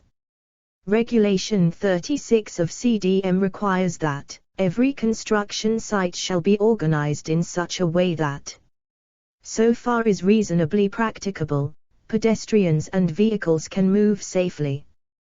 To ensure that any pedestrians and vehicles are separated on site, the main contractor should provide pedestrian-only areas, provide designated pedestrian walkways, provide vehicle-only areas with safe routes around site, identification routes for vehicles, routes for pedestrians, site and exit adequate lines, signs, maps, security and management procedures for vehicles, signs and instructions with separate entrance, parking areas, designated vehicle, delivery and contractor, /worker parking areas, pedestrian routes from all areas, with clear signs and instructions, primary traffic routes, possible use of one-way systems with all traffic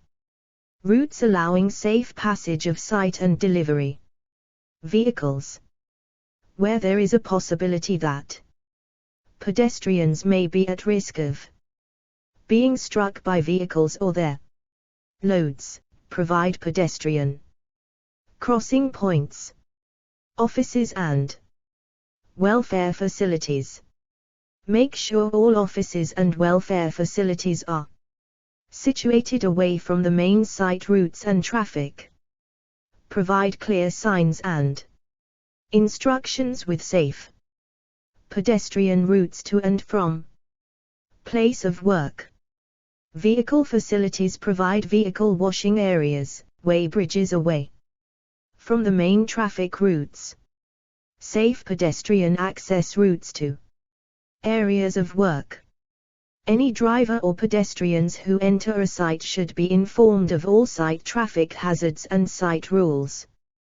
The content of this document is copyright symbol BIC Limited 2020 and may not be copied, reproduced or distributed without prior written consent. Author, BIC Limited. Editor, BIC Limited. Design, BIC Limited. BIC Level 2 Diploma in Plumbing Foundation 31. AC 2.2 state the potential dangers to the workforce and members of the public when work is carried out. So far, we have looked at the potential hazards that may be encountered on any construction site in the UK. But the wider picture shows that there are other hazards that we have not yet mentioned and that these hazards may only occur on certain types of construction project. Some of the work, especially in the building services sector, is undertaken not just on new buildings but on refurbishments and extensions also. Some of this type of work is likely to be occupied by the customer.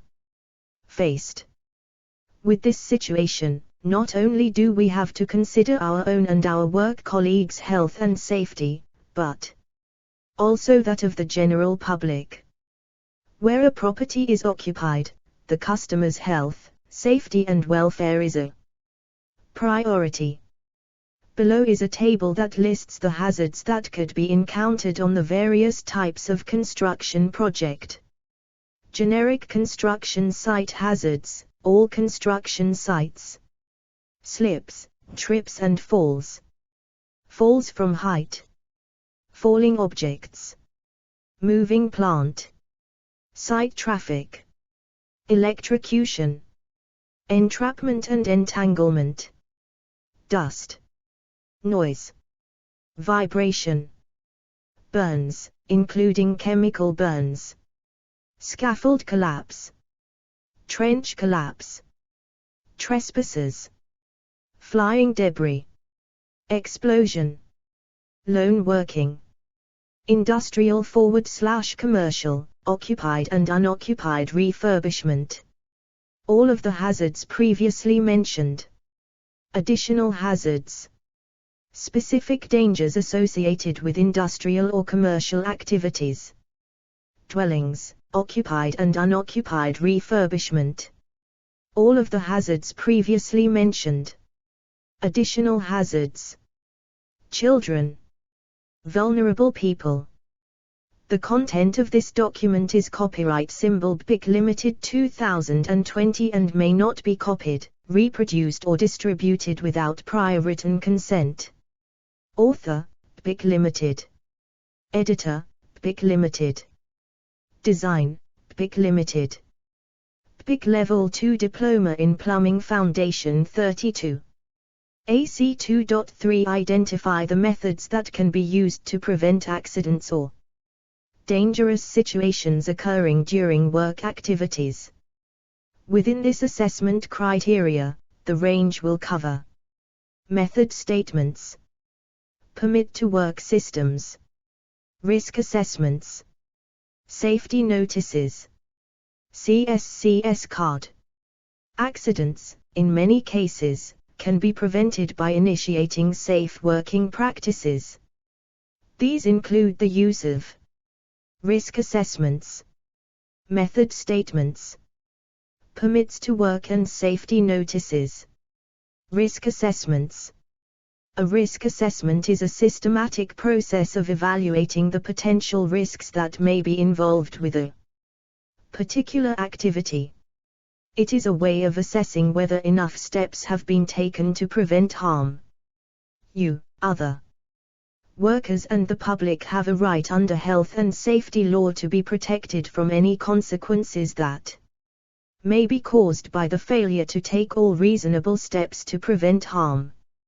Employers are legally required to assess the risks in the workplace and to take all relevant measures to control those risks as far as is reasonably practicable. A hazard is anything that may cause harm, such as electricity, gas, chemicals, working from ladders, etc. The risk is the chance, no matter how high or low, that somebody could be harmed by the hazards, together with an indication of how serious the harm could be. According to the HSE, there are 5 areas to a risk assessment. Assess how people could be harmed by 1. Identify the hazards. Checking manufacturers and COSH data sheets. Looking back at your accident and ill health records.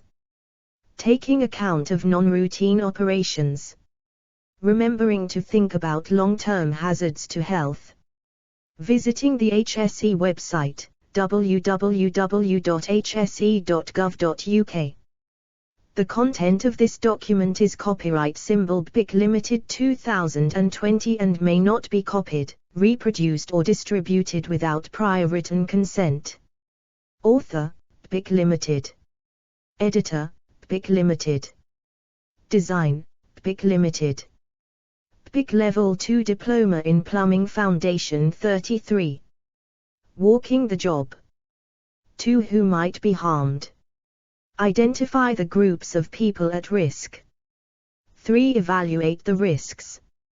Can I get rid of the hazard altogether? If not, how can I control the risks so that harm is unlikely? 4. Record your significant findings. A proper check was made.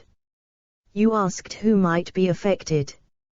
You dealt with all the significant hazards, taking into account the number of people who could be involved.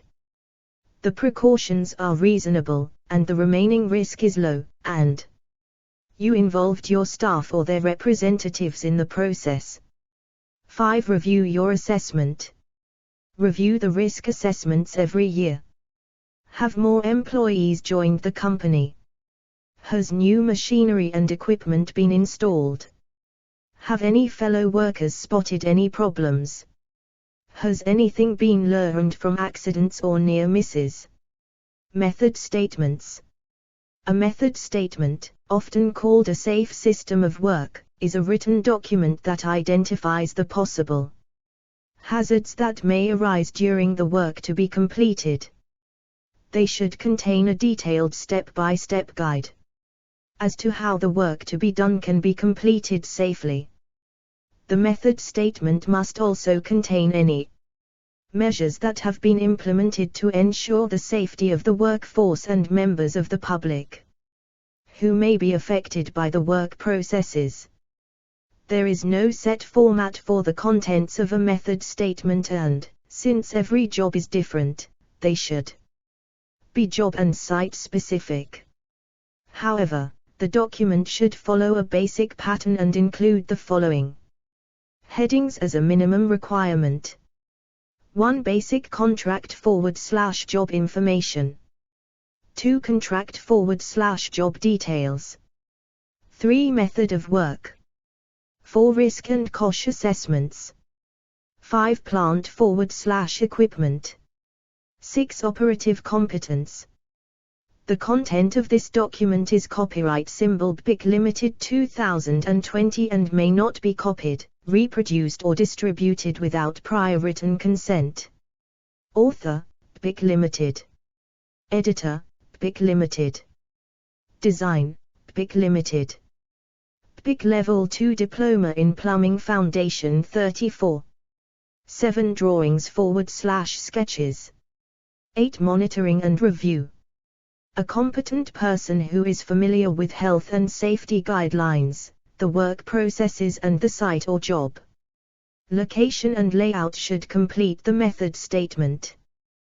The HSE suggests that those writing method statements should consider the following. Is there a safer way of doing the job? Will the workers implement the planned controls? Do the controls make the job more difficult than it otherwise would be? Are there small changes that will improve the intended method? How will the controls implemented work in adverse conditions, for example the weather? Will the workers require any additional briefings or instructions? Permits to work. Strict health and safety controls are required where jobs are identified as high risk. High risk work must only be carried out against an agreed permit to work. A permit to work allows high risk work to be undertaken, provided the appropriate health and safety measures are put in place. It is written by those authorizing the work and those who will complete it. It stipulates the name of the person, completing the work, the area where the work will be undertaken, the date, the time that the work will be started, and a specific period for it to be completed. It also lists the precautions that are necessary for the work to be completed safely and how the work will be carried out. When the work has been completed, the permit will require a written signature from the permit originator that normal working conditions and practices can be resumed before any machinery and or equipment is restarted. Safety notices. On construction sites, safety signs and symbols are used where the risks to health and safety cannot be avoided by other means. Site workers need to be trained in safety sign and symbol recognition so that their meaning can be properly understood. It is the employer's responsibility to ensure that safety signs are provided and maintained. To ensure that the correct number and type of safety signs have been positioned correctly, the employer should conduct a risk assessment. Make sure fire equipment and emergency exits are indicated. Use signs to prohibit entry into dangerous areas. Make sure that mandatory requirements, such as wearing PPE, are shown. The content of this document is copyright symbol BIC Limited 2020 and may not be copied, reproduced or distributed without prior written consent. Author, BIC Limited. Editor, BIC Limited. Design, BIC Limited. BIC Level 2 Diploma in Plumbing Foundation 35. Indicate first aid areas and equipment. Use signs to prevent certain behaviors such as no smoking. The signs used must conform to EC Safety Signs Directive 92/58/EEC, which encourages standardization of Sign types across the EU. Safety signs are categorized into 6 groups. Prohibition signs: a red circular band with a diagonal crossbar on a white background, the symbol within the circle to be black. Purpose: to indicate that certain behavior is prohibited. Meaning: stop, do not, you must not. Hazard signs: a yellow triangle with a black border and black symbol. Purpose: to warn of any type of hazard. Meaning: danger, hazard, caution, beware, careful. Mandatory signs: a blue circle with a white symbol. Purpose: indicates that a specific course of action must be taken. Meaning: obey, you must carry out instructions shown, do. The content of this document is copyright symbol BIC Limited 2020 and may not be copied, reproduced or distributed without prior written consent. Author: BIC Limited. Editor: BIC Limited. Design: BIC Limited. BIC Level 2 Diploma in Plumbing Foundation 36. Fire equipment signs: a red rectangle or square with a white symbol. Purpose: to describe the location of firefighting equipment. Meaning: location of firefighting equipment. Safe condition signs: a green rectangle or square with a white symbol or text. Purpose: to provide information about safe conditions. Meaning: the safe way where to go in emergencies, first aid. Warning signs: an orange rectangle or square with black edges and a black symbol. Purpose: to make aware of possible danger. Meaning: take notice, be aware of, watch out for. CSCS card. CSCS is the leading skills certification scheme within the UK construction industry. CSCS cards provide proof that individuals working on construction sites have the required training and qualifications for the type of work they carry out. The scheme keeps a database of people working in construction who have achieved, or are committed to achieving, a recognized construction-related qualification. Most principal contractors and major house builders require construction workers on their sites to hold a valid CSCS card. The content of this document is copyright symbol BIC Limited 2020 and may not be copied, reproduced or distributed without prior written consent. Author: BIC Limited. Editor: BIC Limited. Design: BIC Limited. BIC Level 2 Diploma in Plumbing Foundation 37. AC 2.4 Identify how hazardous substance legislation classifies substances and the direct precautions to be taken while working with those substances. Within this assessment criteria, the range will cover 1. Toxic, 2. Harmful, 3. Corrosive, 4. Irritant, 5. Oxidizing, 6. Extremely flammable. All of the above, under the COSH regulations, are classified as hazardous substances. In Section 7 of the Health and Safety at Work Act, it states that every employer must ensure that the exposure of his/her employees to substances hazardous to health is either prevented or adequately controlled. The table below shows the effects of the 6 classes of hazardous substances. Toxic: asbestos, lead, poisons such as cyanide. Poisons and dangerous substances that have the ability to cause death if ingested, inhaled or absorbed into the body. Harmful: fluxes, solvents, cleaning fluids, chemicals, dust. Harmful substances could be a liquid, solid, dust, or gas. Corrosive: acids and caustic soda can cause severe burns to exposed parts of the body. Irritant: fiberglass roof insulation, some paints, solvents and sealants. Causes irritation of the skin, eyes, nose and throat. Oxidizing oxygen from welding bottles induces materials to burn fiercely by adding oxygen to a fire. Extremely flammable. Petrol, liquid petroleum gas. Acetylene, solvent weld. Adhesives, solvent cleaning fluids. Has the potential to burn fiercely if the substance is either exposed to a source of ignition or subjected to temperatures close to its flash point so that it spontaneously combusts.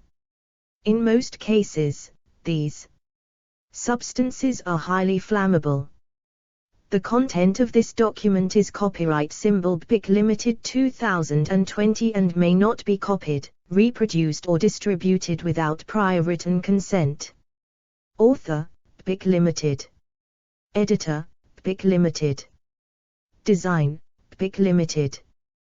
BIC Level 2 Diploma in Plumbing Foundation 38. AC 2.5 Identify the general precautions necessary for working with commonly encountered substances. Within this assessment criteria, the range will cover lead, solid and fume, solvents and lubricants, fluxes, jointing compounds, sealants, gases LPG, oxyacetylene and carbon dioxide, petroleum, diesel fuels, cleaning agents, chemicals and materials.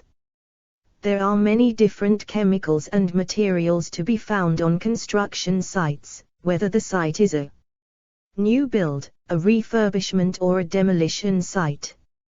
By far the most dangerous site is demolition, simply because demolition sites carry unseen chemical and material hazards that were almost certainly used during the building's original construction. A Victorian building, for example, may carry unseen asbestos in the plaster, on the roof and even the flue pipes. It may also have been painted with lead-based paint, which was commonly used in buildings of all kinds up to the 1960s. Some of the more common chemicals used on construction sites are 1. Fluxes, 2. Hydrochloric acid, commonly known as brick acid, used for cleaning brickwork. 3. Cadmium, found in many plastics. 4. Aerosol paints. 5. Cutting oil mists, cutting and threading mild steel tubes. 6. Solvents. 7. Jointing compounds. 8. Sealants, bath sealant, window sealant etc. 9. Adhesives. 10. Acetates. 11. Cleaning agents. As well as these, other hazardous materials may also exist. 1. Asbestos. The content of this document is copyright symbol BIC Limited 2020 and may not be copied, reproduced or distributed without prior written consent. Author, BIC Limited. Editor, BIC Limited. Design, BIC Limited. BIC Level 2 Diploma in Plumbing Foundation 39. 2. Lead. 3. Carbon monoxide, from use of blowtorches, welding, generators, gas heaters etc. 4. Welding fumes and flux fumes. 5. Wood dust. 6. Concrete and mortar. 7. Petroleum and diesel fuels, generators, used in ventilated areas only, outside. The effects on your health from exposure to chemicals and materials can range from the very mild to the very severe. In some cases, it could be many years before the effects are felt, as with asbestos for example. Working with lead. Working as a plumber, you may have to work with lead in some form. This may be replacing old lead piping in a dwelling or covering a roof in lead sheet. If this is the case, then you must be made aware of the dangers of working with lead. Lead is a highly toxic metal that can enter the body through absorption, handling lead without the use of barrier cream or gloves. Ingestion, by not washing your hands before eating and drinking after handling lead, or inhalation, by breathing lead fumes when lead welding or soldering with leaded solder.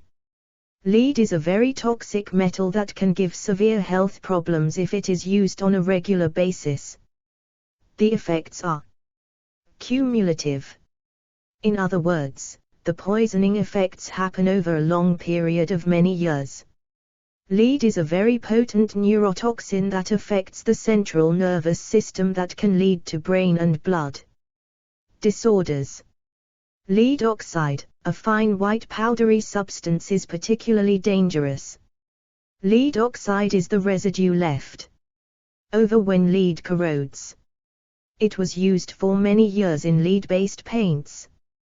The symptoms of lead poisoning are headaches, tiredness, irritability, constipation, nausea, stomach pains, anemia and weight loss. More serious health problems could develop by continued exposure, such as kidney damage, nerve and brain damage and infertility. What you and your employer must do to protect your health at work when working with lead. If, during your work, you are exposed to lead in any of its forms, such as lead compounds and oxides, lead dust, lead fumes or vapor from lead welding or smelting, then your employer must assess the risk to decide whether there is a significant risk to health and decide which precautions should be put in place.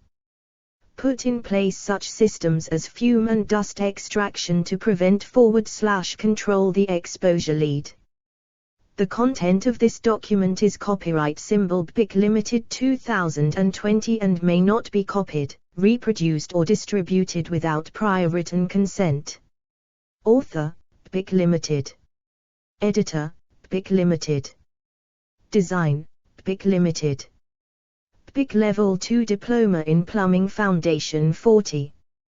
Provide proper washing facilities and places free from lead contamination, away from the work area. For eating and drinking. Provide information about the risks to health from lead working and the precautions the workforce should take. Initiate training into control measure and protective equipment, such as face masks and fume extraction. Provide fresh, clean workwear and arrange for it to be laundered. Measure the amount of lead in the air and publish the results to the workforce. If the exposure to lead cannot be kept below a certain level, then the employer must issue respiratory equipment. Arrange for the amount of lead in the body to be measured. This is done by a blood test administered by a doctor at the place of work. The workforce must be informed of the test results. There are also ways you can help yourself. Make sure that you have the information and training needed to enable you to work safely with lead. This must include what to do in an emergency, such as a sudden release of lead fume in the atmosphere. Use all PPE provided and use it correctly. Follow correct working practices, such as keeping the work area clean and tidy. Do not take any PPE, including workwear, home. Report damaged or defective PPE to your employer. Use a high standard of personal hygiene, washing hands, face and nails etc., and shower before going home. Do not miss medical appointments. Working with fluxes. Flux is a chemical compound in the form of a paste that helps solder to adhere to copper tubes and copper-based fittings. There are two basic types of flux used today in modern plumbing. 1. Traditional fluxes. Traditional grease-based fluxes often contain chemicals called rosin, also known as colophony, and zinc chloride. Rosin is a natural solid resin obtained from pine trees, which, when heated, releases acidic particles that can irritate the breathing. In extreme cases, this could lead to occupational asthma. Zinc chloride is corrosive and can cause skin irritation, burns and eye damage if it gets in the eye. Again, you should exercise caution when using this kind of flux. COSH data sheets should be consulted for further information regarding these products. The content of this document is copyright symbol BPIC Limited 2020 and may not be copied, reproduced or distributed without prior written consent. Author, BPIC Limited. Editor, BPIC Limited. Design, BPIC Limited. BPIC Level 2 Diploma in Plumbing Foundation 41. 2 Self-cleaning fluxes. This type of flux is aggressive. In other words, it is acidic and cleans the copper as soon as it is applied to the copper tube. Because of this, it is also known as active flux. Most aggressive fluxes are based on zinc chloride or hydrochloric acid, both of which can cause burns and skin irritation, and so careful handling and use is very important. Other self-cleaning fluxes may use natural enzymes as cleaning agents, but these too can irritate the skin. Again, the use of COSH data sheets for further specific health and safety information regarding these products is advised. Care should be exercised when handling fluxes. The use of a brush to apply the paste is recommended. Always wash your hands thoroughly after use. Working with solvents. Solvents appear in many products in the construction industry. They can be found in paints, adhesives, epoxy, resins and other products. Generally, exposure to excessive amounts of solvent vapor is higher when the solvents are used in enclosed or confined spaces. Care should be taken, especially when using solvent adhesives and cleaners to solvent weld PVCU pipes and fittings in confined spaces. They may irritate eyes, nose or throat, make you dizzy or sleepy, give you a headache or may cause you to pass out, impair your judgment / coordination, damage the body internally, irritate your skin. If you work with solvents, follow these basic rules. Avoid contact with the skin and eyes. Only use in an open and well-ventilated space. Keep away from naked flames. Many solvents are highly flammable. Store in an area that well-ventilated and secure. AC 2.6 state the range of common building materials and services. Components that may contain asbestos. Within this assessment criteria, the range will cover. The content of this document is copyright symbol BPIC Limited 2020 and may not be copied, reproduced or distributed without prior written consent. Author, BPIC Limited. Editor, BPIC Limited. Design, BPIC Limited. BPIC Level 2 Diploma in Plumbing Foundation 42. Flue, soil, rainwater pipes and gutters. Tanks and cisterns. Artex. Small gaskets and seals. Asbestos is probably the most dangerous material ever used in the construction industry.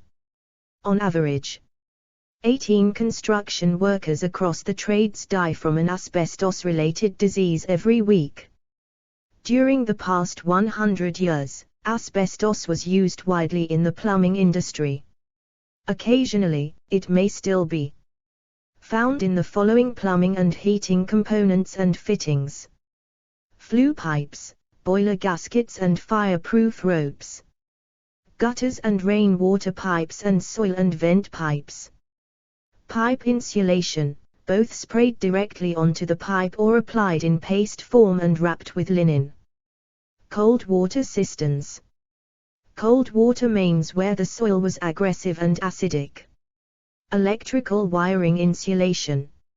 It could also be found in some older forms of Artex. Roof tiles, ceiling tiles, soffit boards, plaster coatings, floor tiles, asbestos sheeting and corrugated roofing. AC2.7 Identify the types of asbestos that may be encountered in the workplace. Within this assessment criteria, the range will cover white asbestos, chrysotile; brown or grey asbestos, amosite; blue asbestos, crocidolite; asbestos cement materials. Asbestos is a naturally occurring fibrous material that has been used as a building material since the end of the 1940s, and because asbestos is often mixed with other materials such as cement, it's hard to know if you're working with it or not. The problem is that if you work in a building built before the year 2000, it is likely that asbestos has been used during its construction in one form or another. These may include asbestos pipe insulation, asbestos sheet roofing, asbestos fibers in wall plaster, asbestos. The content of this document is copyright symbol BIC Limited 2020 and may not be copied, reproduced or distributed without prior written consent. Author, BIC Limited. Editor, BIC Limited. Design, BIC Limited. BIC Level 2 Diploma in Plumbing Foundation 43. Boiler flues and asbestos roof tiles. There are three main types of asbestos. White asbestos, chrysotile. A pure white fiber, chrysotile is a magnesium silicate. It can be found in 90% of asbestos in products and is a member of the serpentine group. Brown or grey asbestos, amosite. Straight amosite fibers contain iron and magnesium and belong in the amphibole group. Blue asbestos, crocidolite. Crocidolite is a sodium iron magnesium silicate and takes the form of blue, straight fibers. It is a member of the amphibole group. Asbestos cement materials. Asbestos cement is mainly a mixture of chrysotile, white asbestos, and cement, molded and compressed to produce a range of asbestos cement products. It can be found in many places inside and outside buildings, including asbestos cement roofs, asbestos wall cladding, asbestos downpipes and gutters, asbestos cement flues, asbestos cement and pitch fiber water and sewer pipes. AC 2.8 state the procedures that must be used to safely work with asbestos cement-based materials.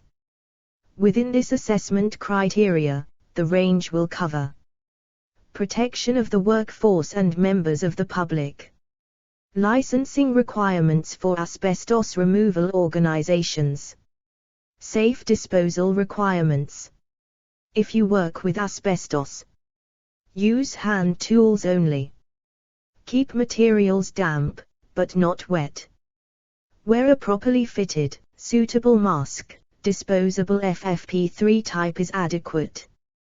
Do not use an ordinary dust mask. It will not protect you. The content of this document is copyright symbol BIC Limited 2020 and may not be copied, reproduced or distributed without prior written consent. Author, BIC Limited.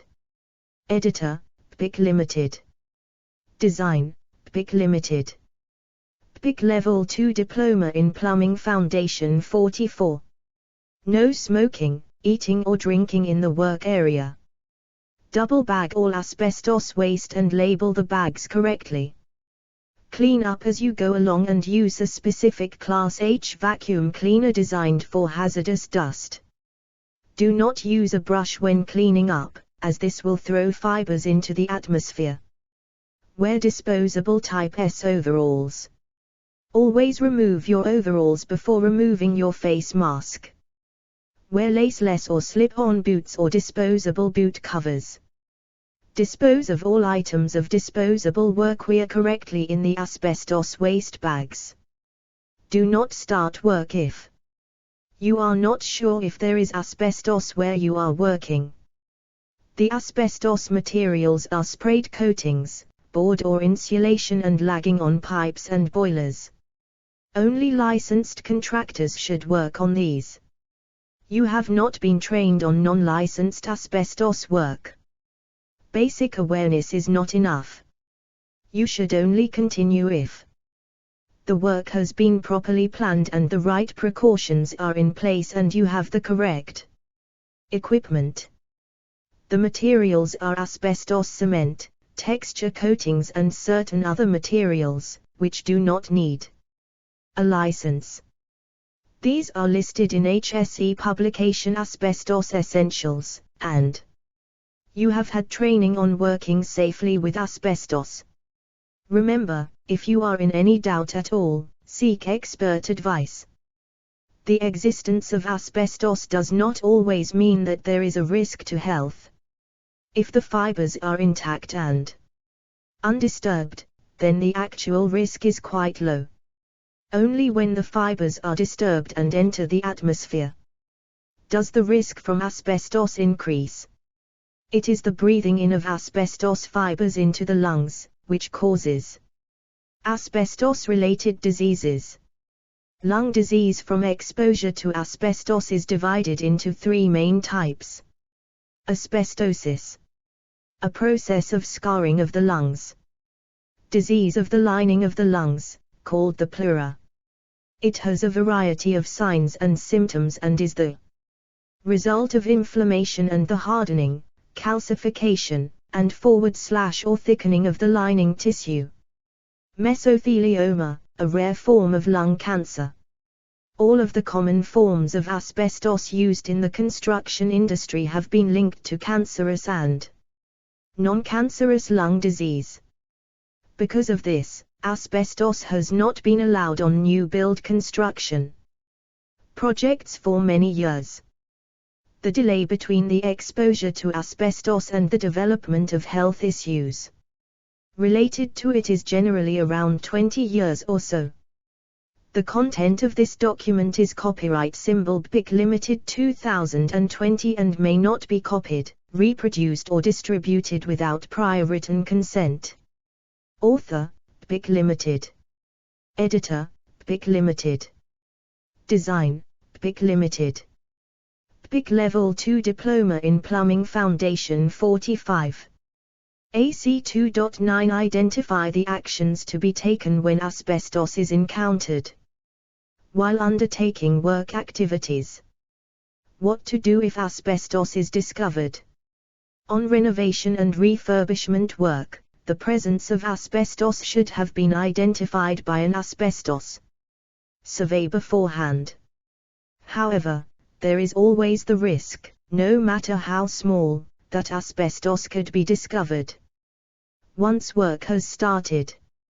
If you think asbestos is present, you must stop work immediately and alert people that a suspected source of asbestos has been uncovered. Asbestos is very difficult to identify confidently by sight alone, but it is much better to assume that a material does contain asbestos rather than assume that it does not. Do not return to the site until you have been advised that it is safe to do so. The following advice is from the HSE website at http://www.hse.gov.uk/asbestos/tradesperson.htm. Licensed asbestos removal. The removal of asbestos requires a license for all contamination where there is a high risk from airborne asbestos fiber contamination. This falls under the Health and Safety Executive Asbestos Licensing Unit who would issue the necessary documentation. A license to remove asbestos is only granted when a company can show that it has the appropriate skills, competency, expertise, knowledge and experience of work with asbestos. together with excellent health and safety management systems. Licenses, basically, are a permit to work. They are granted for a fixed time period only, after which they have to be reapplied for. When this happens, the recorded performance of the company, through HSE and local authority inspectors, will be considered. Disposal of asbestos waste. All asbestos and asbestos cement waste, asbestos-containing materials, should be disposed of by a licensed asbestos removal company. Dismantling the asbestos material yourself and transporting it to a licensed asbestos disposal site, these are licensed by the Environment Agency, is not recommended. Most licensed waste sites will only accept certain types of asbestos-containing materials in small quantities. Usually these are. The content of this document is copyright symbol BIC Limited 2020 and may not be copied, reproduced or distributed without prior written consent. Author, BIC Limited. Editor, BIC Limited. Design, BIC Limited. BIC Level 2 Diploma in Plumbing Foundation 46. Asbestos produced by the householder from domestic properties. Cement bonded asbestos in sheet, pipe, gutter or flue form and in pieces of 150 mm or less. Asbestos sheeting which is in pieces of 150 mm or less, and a maximum of 6 small bags. The content of this document is copyright symbol BIC Limited 2020 and may not be copied, reproduced or distributed without prior written consent. Author, BIC Limited. Editor, BIC Limited. Design, BIC Limited. BIC Level 2 Diploma in Plumbing Foundation 47. Learning Outcome 3. Know the safe personal protection measures while working in the building services industry. The content of this document is copyright symbol BIC Limited 2020 and may not be copied, reproduced or distributed without prior written consent. Author, BIC Limited. Editor, BIC Limited. Design, BIC Limited. BIC Level 2 Diploma in Plumbing Foundation 48. Within this learning outcome, there are 2 assessment criteria. AC 3.1. State the purpose of, and application of protective equipment. AC 3.2. Identify the procedures for manually handling heavy and bulky items. AC 3.1 State the purpose of, and application of protective equipment. Within these assessment criteria, the range will cover clothing protection including high visibility, eye protection, hand protection, head protection, foot protection, hearing protection, respiratory protection, vibration protection, harnesses. Personal protective equipment, PPE, is designed to protect the worker from hazards in the workplace. Health and safety regulations state that a. An employer must try to make the wearing of PPE unnecessary where possible. If wearing PPE is unavoidable, then a. The employer must provide all necessary PPE. b. The employer must train all employees in the use of PPE. b. The employee must wear the PPE provided. c. The employee must take care of the PPE. d. The employee must report lost or damaged PPE to their manager or supervisor. All construction operatives have a legal duty to protect themselves and others who may be affected by their acts or omissions. The provision of protecting yourself means wearing the correct PPE where required. The employer is legally bound to give you the means to protect yourself. This includes providing the following: suitable protective clothing for working in adverse weather conditions, eye protection or eye shields, respirators to avoid breathing in dangerous dust, fumes etc., shelter accommodation for use when sheltering from inclement weather, storage accommodation for protective clothing and equipment when they are not used, ear defenders when noise levels cannot be reduced below 80 dB, 8-hour. Protective clothing and local extraction units when exposed to lead dust or fumes or paint. Safety helmets for protection against falling materials and protruding objects. The content of this document is copyright symbol BIC Limited 2020 and may not be copied, reproduced or distributed without prior written consent. Author, BIC Limited. Editor, BIC Limited. Design, BIC Limited. BIC Level 2 Diploma in Plumbing Foundation 49. Industrial gloves for handling rough abrasives, sharp and coarse materials or when handling toxic or corrosive materials. Safety helmets. When working on a construction site, the danger from falling objects, falling into trenches and excavations, falling from scaffolds, or even hitting your head on protruding objects, is ever present. To give some protection from these obvious dangers, it is a mandatory requirement that personal safety helmets, known as hard hats, are worn in all areas. These should be adjusted to suit the correct head size so that it fits snugly but not tight. The helmet should not be defaced in any way by stickers or paint, as these could reduce its effectiveness. Safety helmets must conform to PSN 397 and are designed to withstand penetration of falling objects and reduce the shock absorber effect to the head and body. Hard hats should be replaced once a year or if the hard hat has been struck by an object.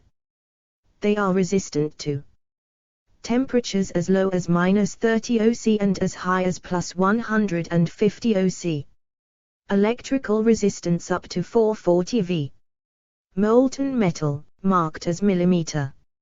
Side squeeze, marked LD, for lateral deformation. Safety footwear.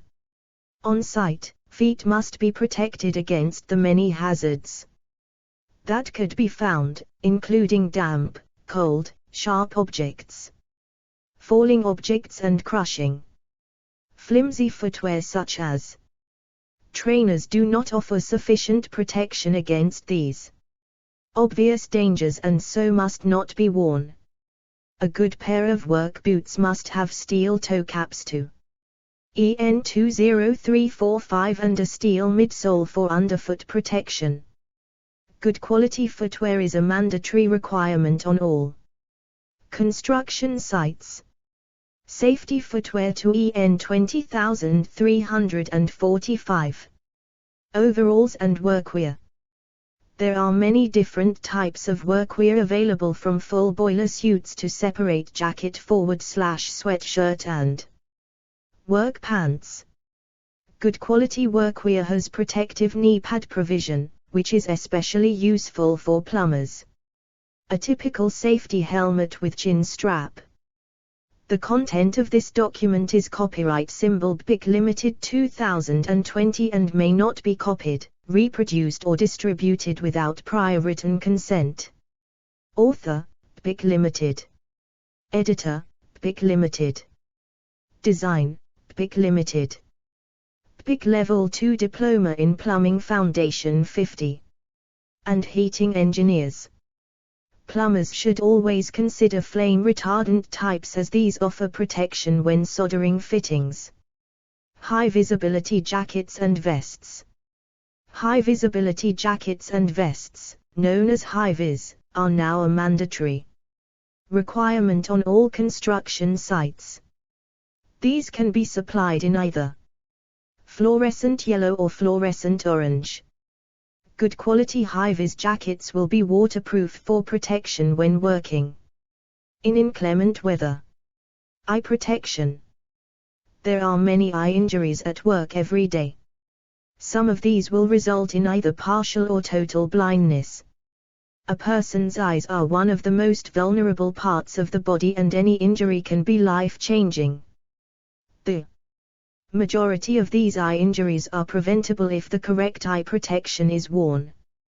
There are a number of eye protection systems available, such as safety goggles, visors, spectacles and full-face fixed shields. Safety signs should be positioned where eye protection must be worn. Hazards that can cause eye injuries. The following are some of the hazards and risks that might be encountered in the workplace. Using hammers and chisels. Threading steel pipe. When welding or soldering. Instruments and tools that emit intense light or lasers. Coming in contact with corrosive and irritant substances such as acids and alkalis. Gas or vapor under pressure. Molten metal. Abrasives and cutting wheels. Chipped and broken tools. Eye protection methods should conform to EN 166 and EN 172. Eye protection is a requirement under Regulation 4 of the Protective Personal Equipment at Work Regulations. 1992, when work is undertaken in a hazardous area. The content of this document is copyright symbol BIC Limited 2020 and may not be copied, reproduced or distributed without prior written consent. Author, BIC Limited. Editor, BIC Limited. Design, BIC Limited. BIC Level 2 Diploma in Plumbing Foundation 51. Impact-resistant goggles, protection against molten metals. Safety specs, full face safety mask. In the event of an eye injury, do not apply medication to the eye. The injured eye should be washed with clean, cold water and covered with clean, dry material. If possible, cover the unaffected eye also, as this will help to reduce eye movement. Seek urgent and immediate medical attention. A thorough eye examination should be carried out within 24 hours. Respirators, respiratory protective equipment. One of the biggest problems, when working on site, is from dust and fumes. These can come from common materials such as brick, stone, concrete, wood and plastics. Cutting and grinding these materials releases vast amounts of dust that can, if inhaled over long periods, create breathing problems, such as asthma, emphysema and bronchitis. Dust inhalation can also lead to problems in later years if it isn't protected against. Now, fumes from mechanical machinery, such as diggers, earth movers and dumper trucks, can create many breathing problems if protection is not worn. Other fumes from solvents and adhesives can also be dangerous when used in confined /unventilated spaces. The Personal Protective Equipment at Work Regulations 1992 make provision for the protection of employees at work and the general public who may be affected from dust and fumes, as well as providing respiratory protective equipment. The employer must display suitable signs where people may come into contact with dust and fumes from hazardous substances. It is the responsibility of the employer to carry out risk assessments to determine when or where respiratory protective equipment is needed, and which type would be appropriate. Selecting the right respirator. Respiratory protective equipment selection will depend on the hazard and must be carried out by a competent person. They will assess the following: the hazard from the material, the amount of dust it will create. The content of this document is copyright symbol BIC Limited 2020 and may not be copied, reproduced or distributed without prior written consent. Author, PIC Limited. Editor, PIC Limited. Design, PIC Limited. PIC Level 2 Diploma in Plumbing Foundation 52. How long the wearer will be exposed to the hazard. The weather conditions when working outside. Suitability for the wearer, i.e. field of vision, communication, etc. The types of respiratory protective equipment, RPE, available are shown below and include the following. Types. Disposable face masks. Half-dust respirators. High-efficiency dust respirators.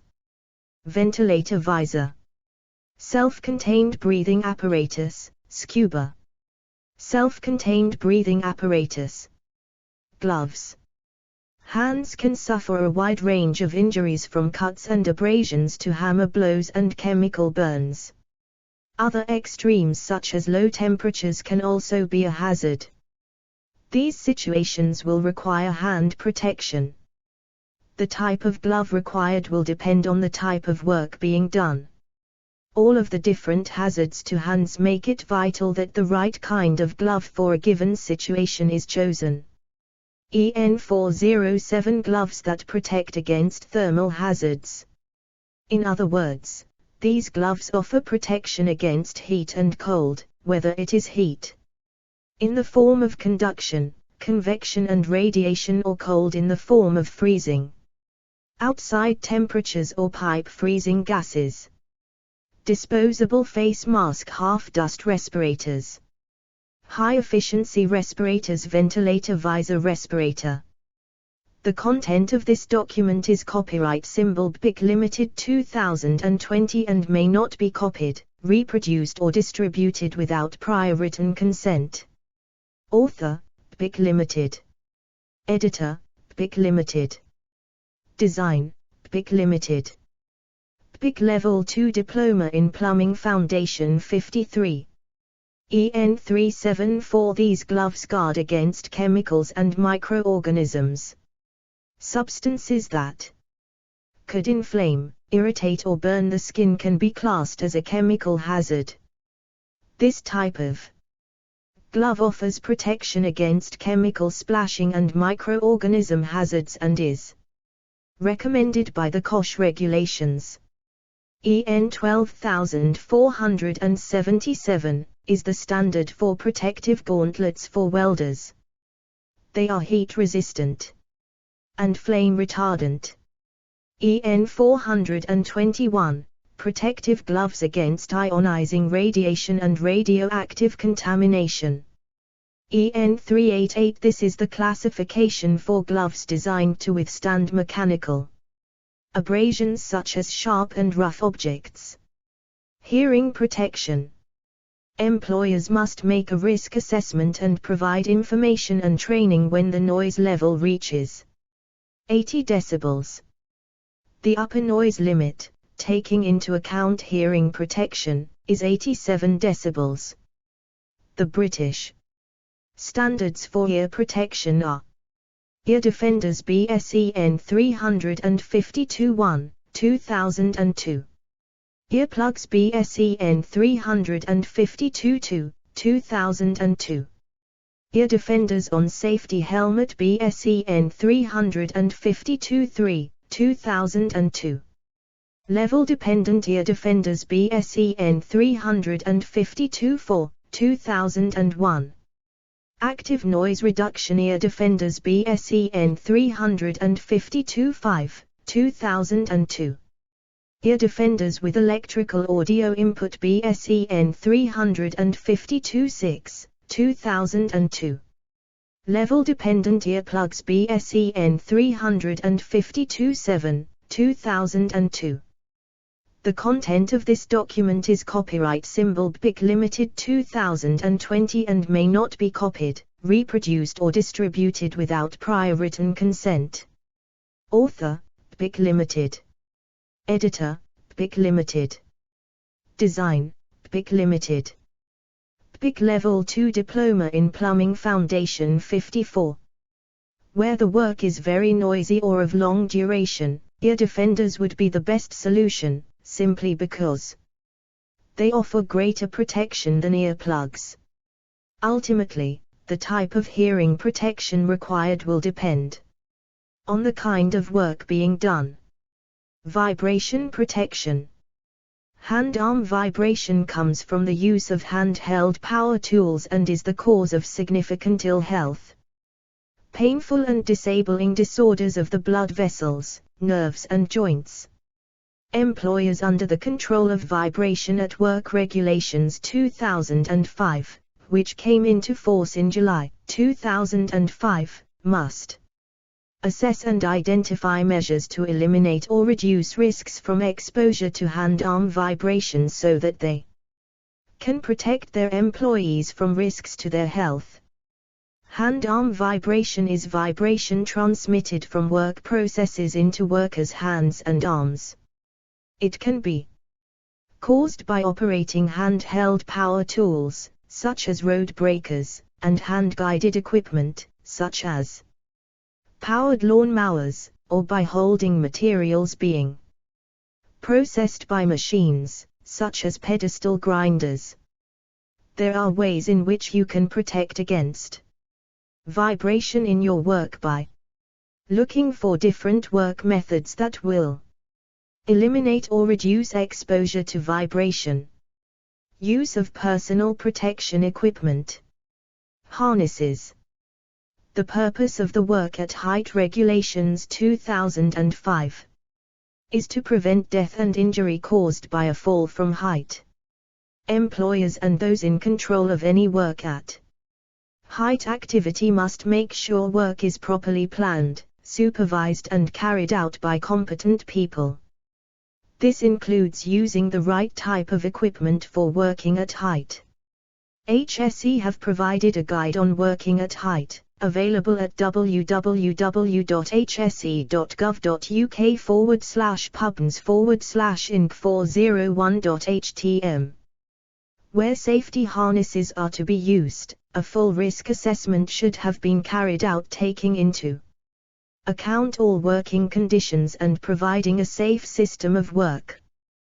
When using any harness, the manufacturer's advice should always be followed with regard to shelf life or usage, but at the end of the day, it is the person using the harness who has the responsibility to ensure that the equipment is safe for use. As a general guide, HSE advises that anchorages for fall arrest should be inspected at least every 12 months. And energy-absorbing lanyards at least every 6 months or, if used in arduous environments, every 3 months. Protection gloves. The content of this document is copyright symbol BIC Limited 2020 and may not be copied, reproduced or distributed without prior written consent. Author, BIC Limited. Editor, BIC Limited. Design, BIC Limited. BIC Level 2 Diploma in Plumbing Foundation 55. AC 3.2 Identify the procedures for manually handling heavy and bulky items. Within these assessment criteria, the range will cover assessment of a safe load, safe kinetic lifting technique, back injuries, caused by using incorrect lifting techniques, account for more working days lost than any other form of work-related injury. In this assessment criteria we will investigate assessing the safe load limit that a person can lift, how to correctly use the kinetic lifting technique, using simple mechanical lifting equipment, mechanical lifting on large construction sites. Manual handling and lifting operations can often cause immediate pain. This kind of injury is termed acute injury. Sometimes longer-term injuries occur, which require weeks, months and even years of treatment. These are termed chronic injuries. As mentioned in Learning Outcome 1, the Manual Handling Operations Regulations 1992 Control Manual. Handling and lifting in the workplace. They require employers to reduce the risks from manual handling, and employees to adopt the safe working practices set by the employer. Here are some points for you to consider before attempting any lifting or handling operation. Be aware of your own strength and lifting limits. Decide if it is a one-person lift or if help is required. Use mechanical equipment if it is available. However, you must ensure that you have the correct training on how to use them. Be aware of the weight of the item before you attempt to lift it. Wear hand protection. Wear safety boots at all times. Ensure the area is clear and safe to carry out lifting procedure. Assessing the safe load limit that a person can lift. The assumption that the law specifies a maximum limit that a person can lift is a myth. There is actually no maximum weight limit to the load that any one person can lift. There are, however, varying degrees of risk. The law places the onus on the employer to ensure that a proper assessment of lifting operations is carried out before the lift takes place, i.e. the strength, fitness and underlying medical conditions of the individual. The content of this document is copyright symbol BIC Limited 2020 and may not be copied, reproduced or distributed without prior written consent. Author, BIC Limited. Editor, BIC Limited. Design, BIC Limited. BIC Level 2 Diploma in Plumbing Foundation 56. The weight and shape of the load being lifted, the distance it is to be carried and, most importantly, the availability of any equipment that would mean that the manual lifting operation would be reduced or eliminated. If manual lifting is the only option, then there are a number of points that can be done to reduce the risk. These include making the load smaller or lighter and easier to lift, breaking up large items into smaller, more manageable loads, reducing carrying distances, twisting movements, or the lifting of things from floor level or from above shoulder height, improving the environment, such as better lighting, flooring or air temperature can sometimes make manual handling easier and safer. Ensuring the person doing the lifting has been trained in the correct lifting procedures. Lifting and handling techniques, the kinetic lifting technique. Step 1. Plan the lift. Can handling aids be used? Where are you moving the load to? Will you need help? Remove obstructions. For a long lift, think about resting the load halfway so you can change your grip. Step 2. Adopt a stable position. The feet should be apart with one foot slightly in front of the other. Be prepared to move your feet during the lift to maintain stability. Step 3. Get a good grip. Where possible, the load should be pulled as close to your body as possible. This may be more comfortable than gripping it with the hands only. Step 4. Begin the lift with a good posture. A slight bending of the back, the hips and the knees is preferable. Step 5. Do not flex the back when lifting. When you lift the load, the legs do the work, not the back. The legs and the load should move together to avoid excessive back movement. Step 6. Avoid twisting from the hip or leaning. This puts too much strain on the back muscles. Keep the shoulders level and facing the same direction as the hips. Change direction by moving the feet rather than twisting the body. Step 7. Keep the load close to the body while lifting. Keep the heaviest side of the load next to the body to maintain the center of gravity and to keep your balance. Step 8. Keep the head up when handling. Look ahead. Do not look at the load and concentrate on where you are going. Step 9. Move in smooth movements. Do not jerk the load, as this can make you lose control, which increases the risk of injury. Step 10. Don't lift or handle more than you can easily carry. If the load is too heavy, get help. The content of this document is copyright symbol BIC Limited 2020 and may not be copied, reproduced or distributed without prior written consent. Author, BIC Limited. Editor, BIC Limited. Design, BIC Limited. BIC Level 2 Diploma in Plumbing Foundation 57. The two-person lift.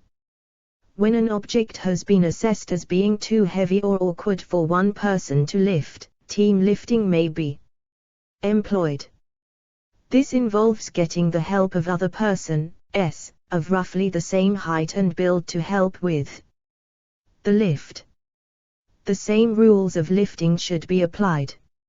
A team leader should be appointed and their instructions followed. The use of mechanical lifting aids. Using simple mechanical lifting equipment. A sack trolley. A sack trolley is a small, wheeled frame with a carrying plate at the bottom. It has two handles that enable small items that are no heavier than 200 kilograms and no taller than 1.5 m to be moved with little effort. They are used in a similar way to wheelbarrows. Before using a sack trolley, read the guidelines laid down by the HSE on manual handling. 1. Think about the task first. A. What are the hazards involved? B. Is it possible to carry out the task with other mechanical aids? C. Is there a better aid for the task? D. How heavy is the load? E. Can the load be moved with a sack trolley? Remember, no more than 200 kilograms can be moved with the sack trolley. F. What are the dimensions of the load? It is recommended that the maximum height to be moved on a sack trolley is 1.5 m. Large items can topple over. Always get help before you start. G. Is the load too wide to move with the sack trolley? H. Do not work alone. It is safer to have two people involved in moving the load. Do not try to do it on your own. 2. Is the load at floor level so that it can be moved by the sack trolley? 3. If the load has to be lowered to floor level, do this correctly. Use the manual handling technique described above. Do not attempt to lower more than you know you can comfortably lift. Get help. 4. When loading items onto the sack trolley, take great care. 5. Be very aware when manual handling items onto and off the sack trolley of the possibilities of stress or strain injuries caused by pushing or pulling. Quite often the activity of lifting is given a lot of thought, but the task of pushing or pulling is not. 6. Make sure you are wearing adequate footwear for the task. 7. Make sure the sack trolley handles are dry and that you can get a good comfortable grip of them.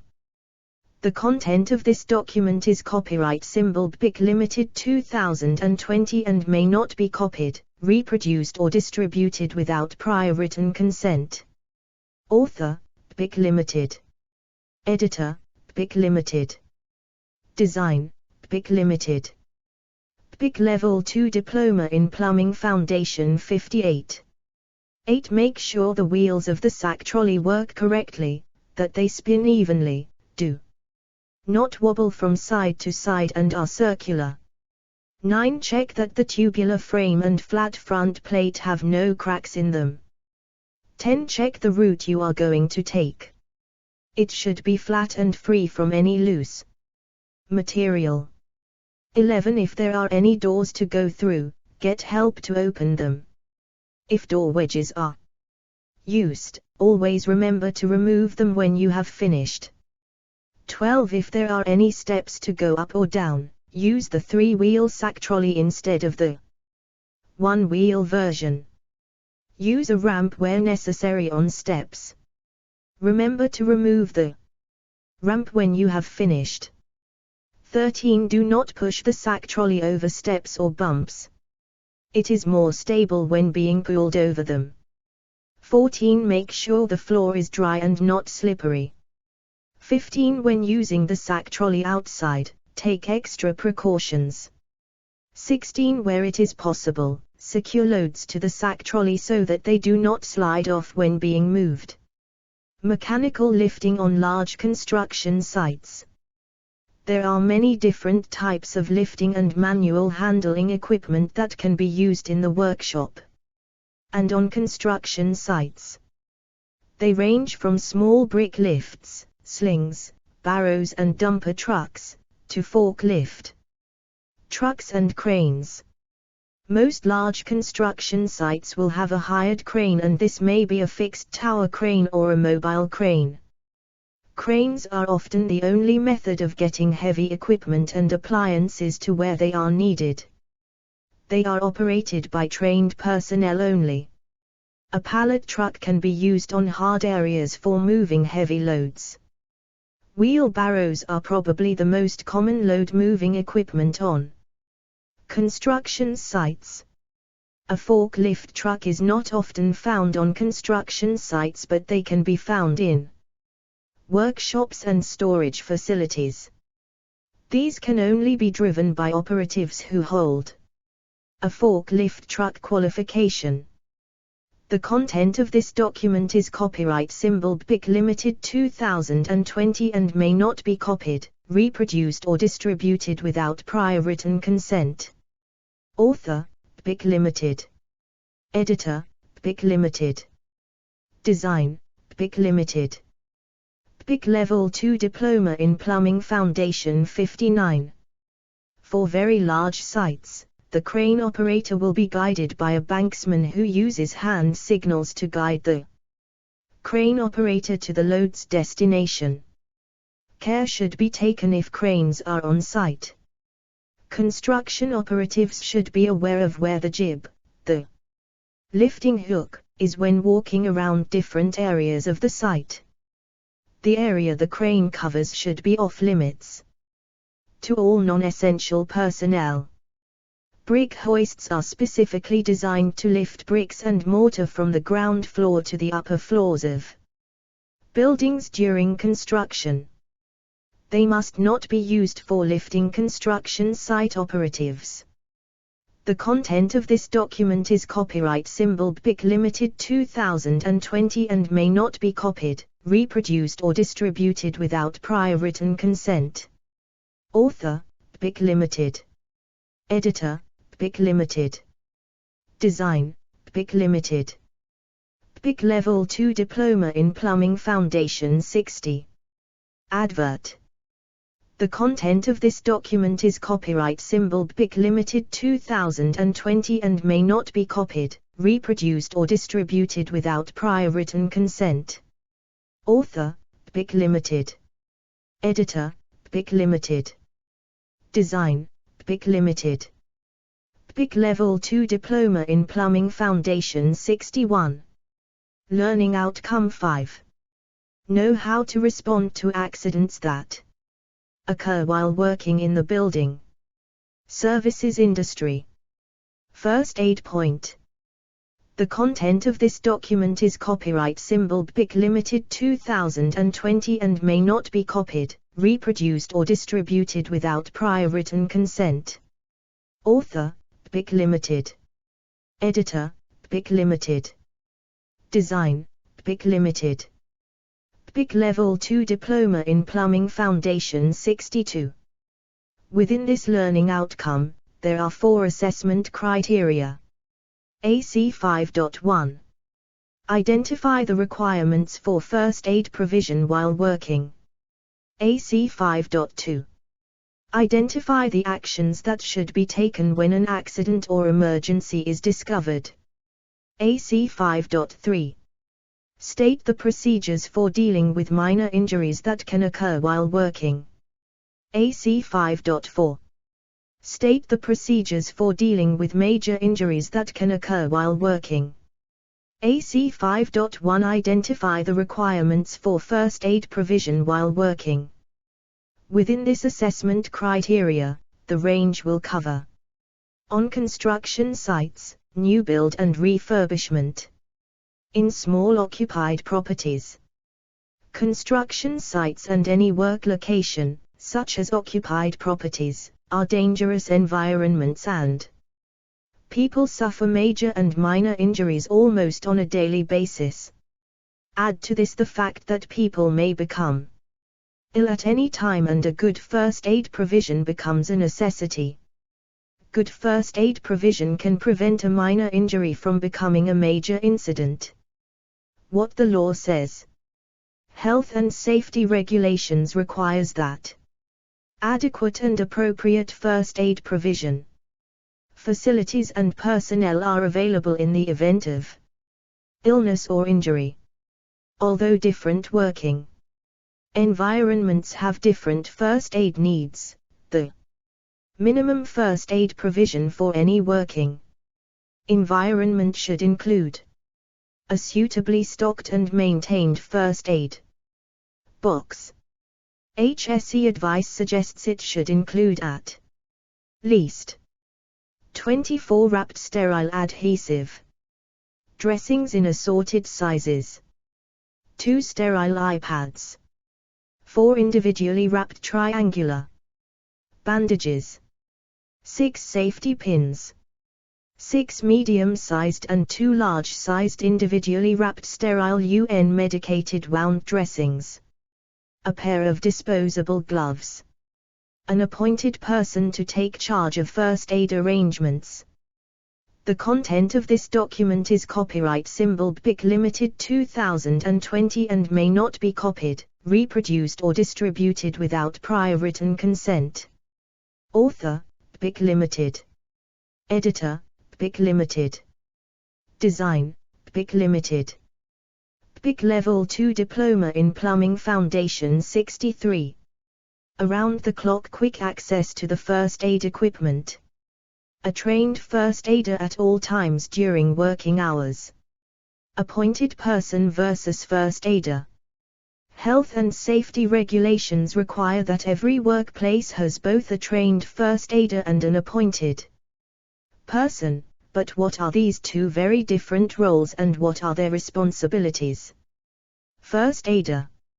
Any work-appointed first aider must hold a current first aid at work certificate, and have undertaken a HSE-recognized first aid training course, such as those offered by the Association of First Aiders, AOFA.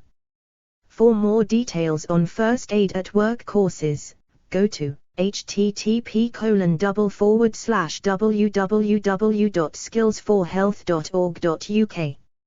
Appointed persons. In the workplace, an appointed person has specific responsibilities. Take charge if a person is injured or falls ill, this including calling an ambulance, if required. Maintain the first aid box and replenish supplies as required. Keep records of first aid administered. Be available at all times during site working hours. The HSE state that where your assessment of first aid needs identifies that a trained first aider is not required in your workplace, you should appoint someone to take charge of first aid arrangements. This is the minimum requirement.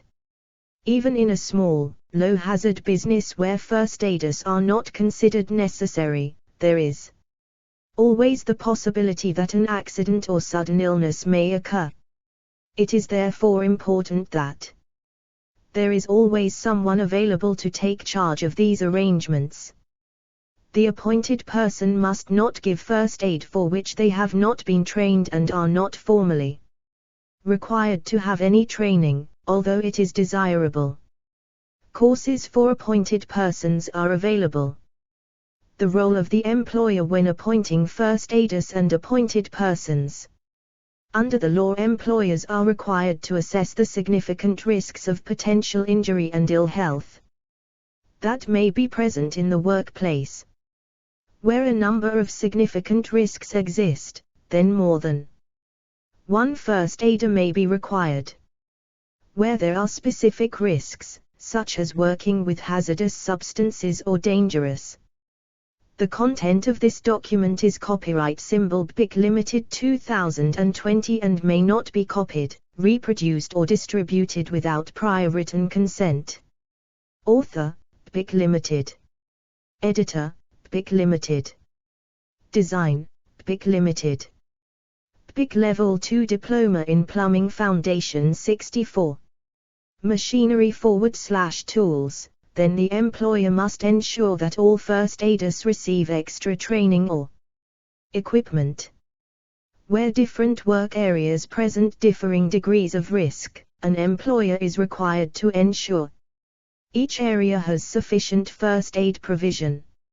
Employers are required to review the accident record book to assess the type of injuries and how often they are occurring.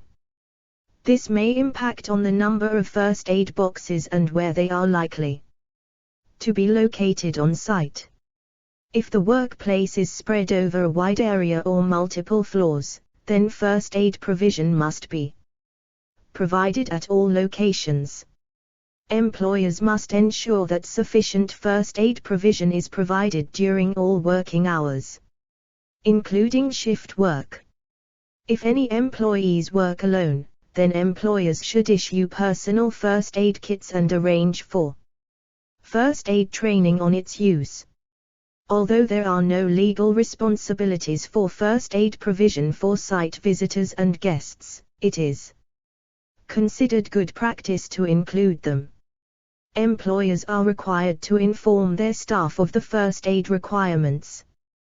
This is done by erecting notices and informing staff who and where the first aiders are and where the nearest first aid box is located. Provision should also be made for those employees who may have reading difficulties or those whose first language is not English. AC 5.2 Identify the actions that should be taken when an accident or emergency is discovered. How to react to an emergency. When an emergency occurs, time is of prime importance. The quicker the emergency services are called, the greater the chance that lives will be saved. Response times for the emergency services in the United Kingdom vary, but on average the emergency response from the initial 999 call to arriving at the scene is around 8 minutes, but we need to play our part. 2. When calling for assistance, 1. Dial 999 and ask for the service required. Police, fire service or ambulance. 2. Once connected, speak clearly and slowly to the operator. Tell them the nature of the emergency, the location and the possible entry points to the workplace or site. 3. Instruct work colleagues to wait at the entrances to the workplace for their arrival. From here, they can direct the emergency services to the incident. If necessary, have a chain of people waiting to direct them to where they are needed. 4. Do not leave the injured party. Stay with them until the emergency services come to you. 5. Stay at the scene until you are told that you are no longer required. 6. Ask if someone should accompany the injured person, to the hospital and go with them, if the content of this document is copyright symbol BIC Limited 2020 and may not be copied, reproduced or distributed without prior written consent. Author, BIC Limited. Editor, BIC Limited. Design, BIC Limited. BIC Level 2 Diploma in Plumbing Foundation 65. Necessary. 7. Ask a work colleague to inform the next of kin. This should be done tactfully, so they are not alarmed unnecessarily. Fire evacuation. Operatives discovering a fire or other emergency that necessitates the evacuation of a building should sound the alarm. They should then notify the fire service of the exact location of the incident. On hearing a fire alarm, all operatives working on the site must respond when the alarm sounds. A named person will call the emergency services, dial 999, as necessary. Operatives must evacuate to the designated assembly point. Firefighting. The safe evacuation of all people in the workplace is an absolute necessity. Staff should only attempt to deal with small fires using the portable fire equipment designated if it is safe to do so without putting themselves or others at risk. The priority is 1. Raise the alarm before you attempt to tackle the fire. 2. Ensure that people leave the building by the nearest safe exit. AC 5.3 state the procedures for dealing with minor injuries that can occur while working. Within this assessment criteria, the range will cover 1. Cuts, 2. Minor burns, 3. Objects in the eye, 4. Exposure to fumes. Minor accidents at work happen every day. Plumbers suffer minor cuts and burns during the course of their work, often without even realizing it. Occasionally, a minor cut or burn will require a little more by the way of treatment, and it is important that we know how to deal with these incidents. Minor cuts. Even the smallest cut should be treated to prevent dirt and grit getting into the wound, as this can cause infection. Some minor cuts may bleed quite a lot depending on how deep the cut is and where it is. Head wounds, for instance, tend to bleed profusely. The content of this document is copyright symbol BIC Limited 2020 and may not be copied, reproduced or distributed without prior written consent. Author, BIC Limited. Editor, BIC Limited. Design, BIC Limited. BIC Level 2 Diploma in Plumbing Foundation 66. The area around the wound should be cleansed with warm, soapy water and dried by dabbing around the wound and not directly on it. If it is still bleeding, apply a little pressure directly to the wound to stem the blood flow. Remember to always wear protective medical gloves. Apply a little antiseptic cream to the cut, as this will help keep infections at bay. The cut may be held together with butterfly bandages, if required. The wound can then be covered by a suitable sterile dressing such as a bandage or sticking plaster.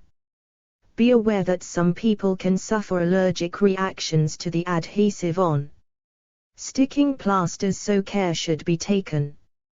Burns. Burns, no matter the severity, need treating immediately. The area should be cooled with cold running water directly from the cold tap for at least 10 minutes. If this is not possible, the burn can be immersed in a clean bucket filled with cold water. Immersing the burn in cold water is the most effective way of cooling the burnt area of skin. At this stage, remove any objects such as jewelry and watches, before the area begins to swell. When the burn has cooled adequately, the area can be gently washed with clean water and covered with a sterile burns dressing. As a stopgap measure, the burn may be covered in cling film to protect it from infection. Ointments and antiseptic creams should not be applied, as these effectively seal in the heat inside the burn, which can intensify the pain. Do not pierce any blisters that form, as this could result in infection.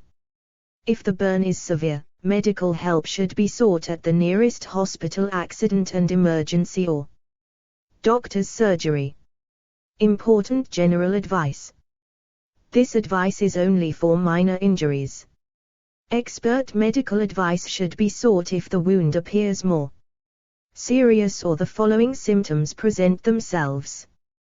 The wound continues to bleed. The injury is to the eyes or the ears.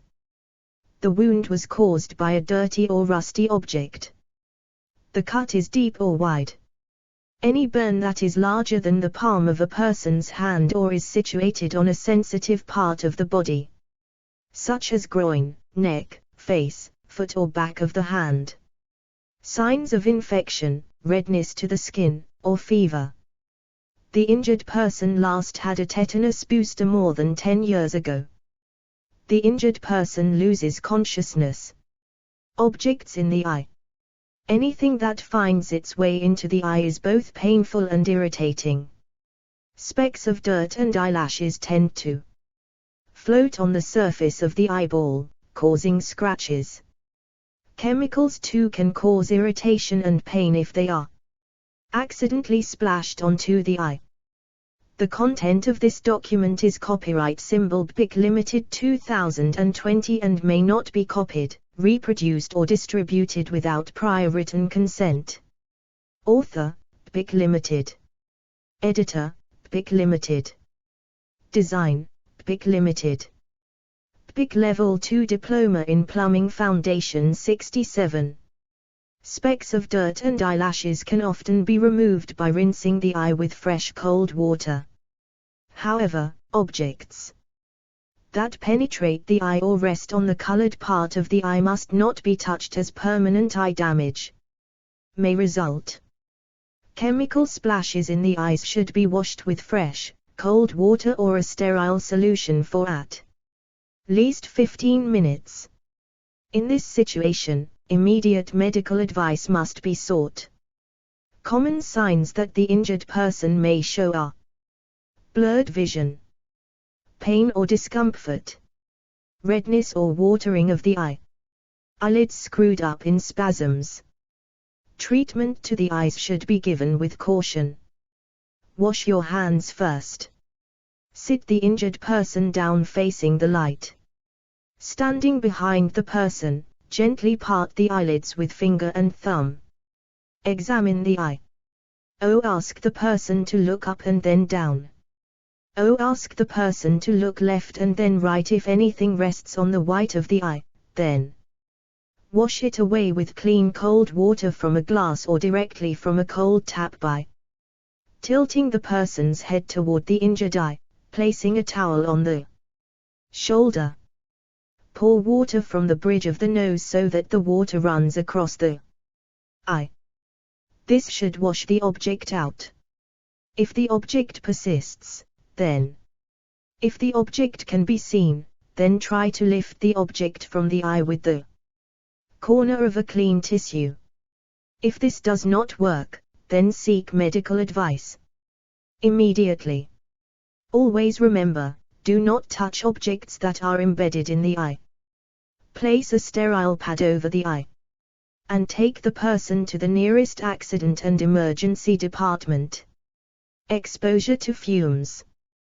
When faced with someone who has been overcome by fumes, the overriding concern is the safety of yourself. If care is not taken, the rescuer may become another victim of the same fumes. The most important points to consider are: where have the fumes come from? What are they? Have they or can they be stopped? Can the area be sufficiently ventilated to ensure safety? Can I safely get the casualty out without becoming another victim of the same fumes? The content of this document is copyright symbol BIC Limited 2020 and may not be copied, reproduced or distributed without prior written consent. Author, BIC Limited. Editor, BIC Limited. Design, BIC Limited. BIC Level 2 Diploma in Plumbing Foundation 68. If the victim is unconscious, getting them into the fresh air could literally be a matter of life and death. The following points should only be considered if you can minimize your own risk. The most important point is to minimize your own exposure to the fumes. If you feel any effects at all, then remove yourself from the area. If possible, carry or drag the person from the affected area. Loosen any restrictive clothing. If the person has stopped breathing, begin cardiopulmonary resuscitation, CPR, but only if you are trained to do so, and continue until either the person begins to breathe again or help arrives. Send for help as soon as possible. AC 5.4 state the procedures for dealing with major injuries that can occur while working. Within this assessment criteria, the range will cover bone fractures, unconscious co-workers, placing the casualty in the recovery position, concussion, electric shock, removal from the supply, CPR method, bone fractures. Good first aid care of fractures is always important. Moving the broken bones can increase pain and bleeding, and can damage tissues around the injury. This could lead to complications in the repair and healing of the injury later on. First aid for fractures is all about immobilizing, limiting movement of the injured area. Splints can be used for this. Control any external bleeding. Complicated breaks where a limb is very deformed may need to be realigned before splinting. Only paramedics or medical staff should do this, as well as managing any fractures of the head or skull, ribs and pelvis.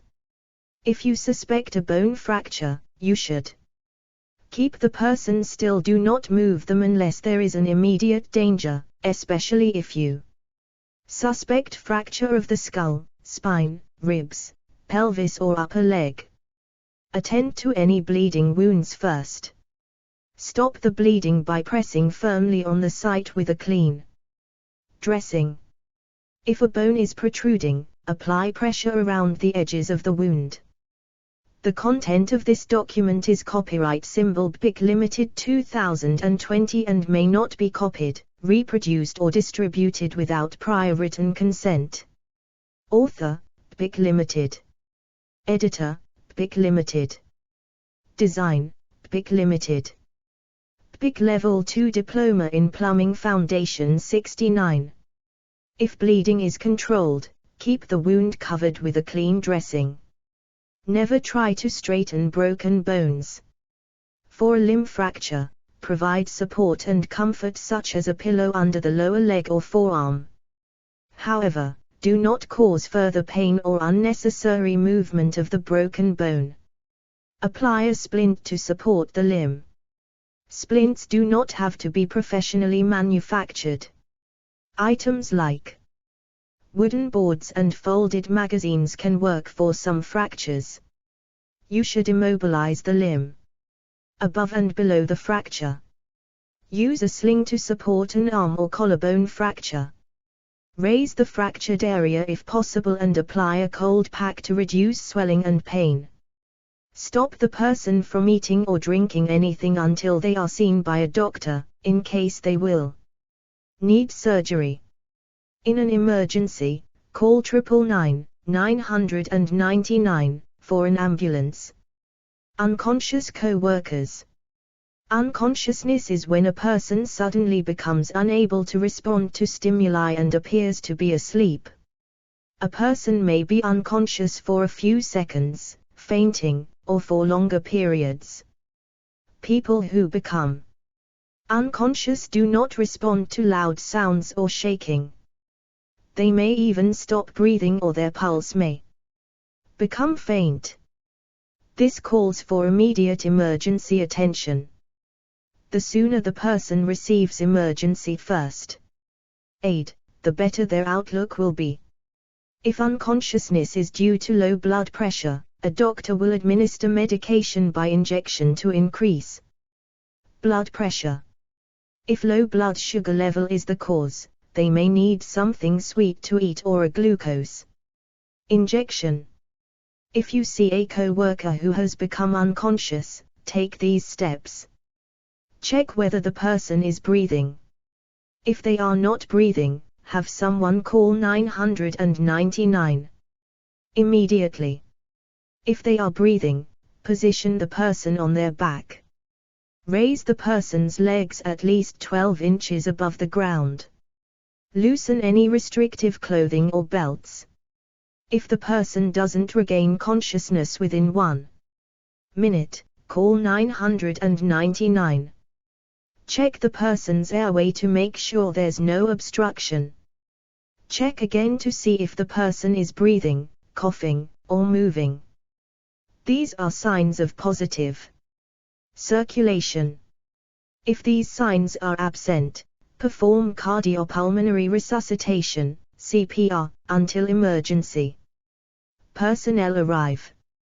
Medical staff should treat any injuries that caused the person to become unconscious. Placing the casualty in the recovery position. If a person is unconscious but is breathing and has no other life-threatening conditions, they should be placed in the recovery position.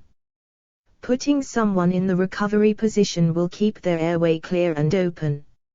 The content of this document is copyright symbol BIC Limited 2020 and may not be copied, reproduced or distributed without prior written consent. Author, BIC Limited. Editor, BIC Limited.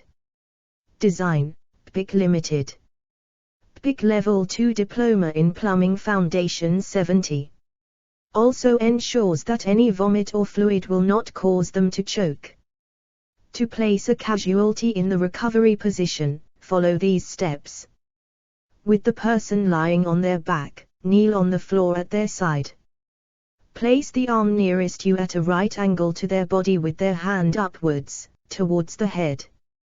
Tuck their other hand under the side of their head, so that the back of their hand is touching their cheek. Bend the knee farthest from you to a right angle. Carefully roll the person onto their side by pulling on the bent knee.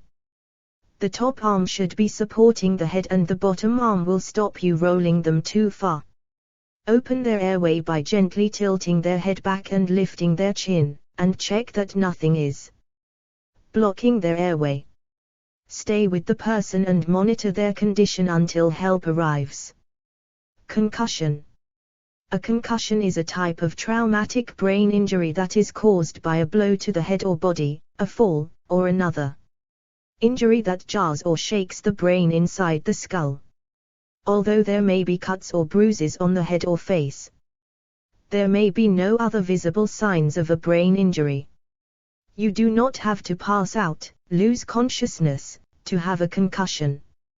Some people will have obvious symptoms of a concussion, such as passing out or forgetting what happened right before the injury.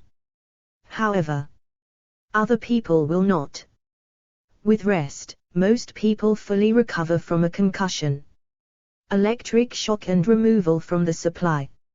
It may not be immediately clear, but if you think someone is suffering from electric shock, approach with extreme caution.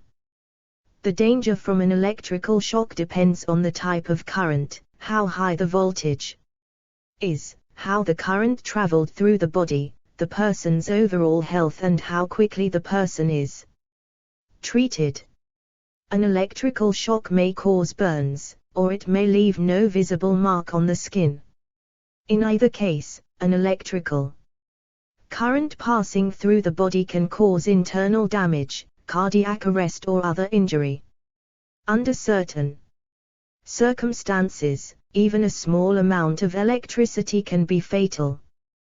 The first step is to separate the person from the source of electricity as quickly as possible.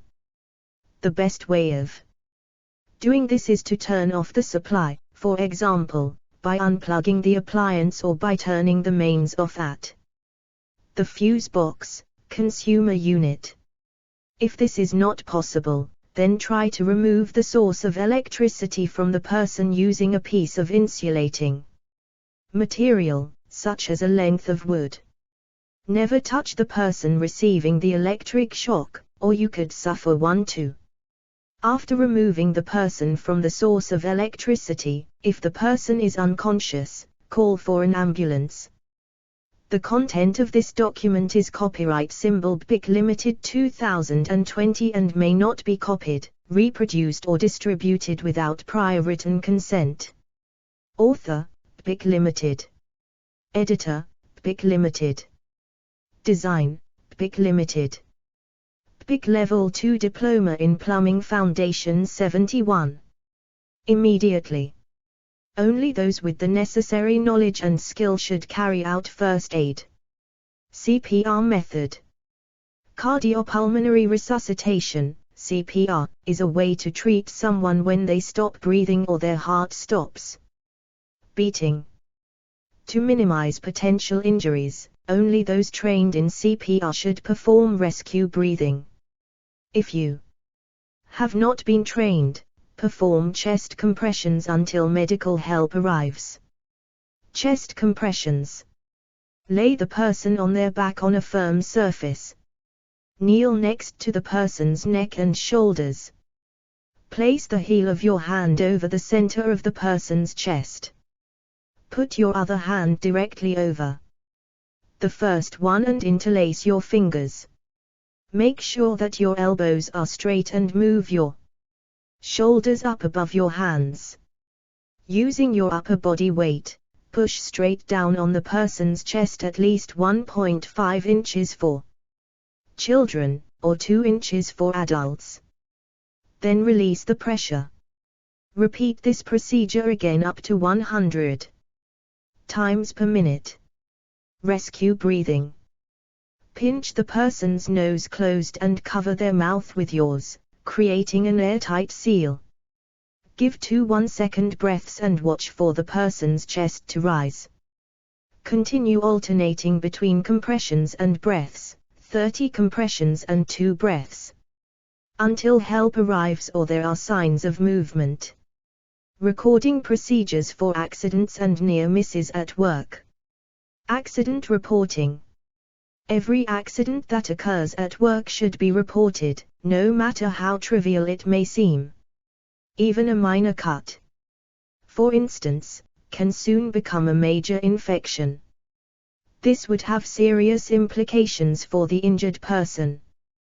With regard to time off work and pay, an accident report book should be kept on every site or workplace, usually in the charge of the site manager or person in charge. Serious injuries must be reported direct to the health and safety executive or the local authority administrator for health and safety under the RIDA regulations mentioned earlier in the unit. A major injury is specified as certain fractures, amputations, loss of sight or anything that requires hospital treatment for more than 24 hours. Some accidents are more serious than others. An accident that results in death, major injury or more than 3 days absence from work are known as reportable accidents and must be reported directly to the HSE as soon as possible. Accidents that require medical help or hospital treatment must be recorded at the place of work, regardless of whether treatment was given there or not. The content of this document is copyright symbol BIC Limited 2020 and may not be copied, reproduced or distributed without prior written consent. Author, BIC Limited. Editor, BIC Limited. Design, BIC Limited. BIC Level 2 Diploma in Plumbing Foundation 72. Accident report books must be kept in a place that is accessible and is often found close to the first aid kit. Employers have a duty to ensure that all employees are aware of where the accident book is kept. The following information must be recorded: name, address and occupation of the injured person, signature of the person making the entry, their address, occupation and the date, when and where the accident occurred, brief description of the accident, the cause of the accident, and the nature of the injury. Were there any witnesses to the accident and, if so, who were they? Was the victim wearing any PPE and if so, what? What, if any, was the first aid administered and who treated the victim? If the accident is of such a nature that it has been reported to the HSE. All accidents, whether fatal or otherwise, are investigated.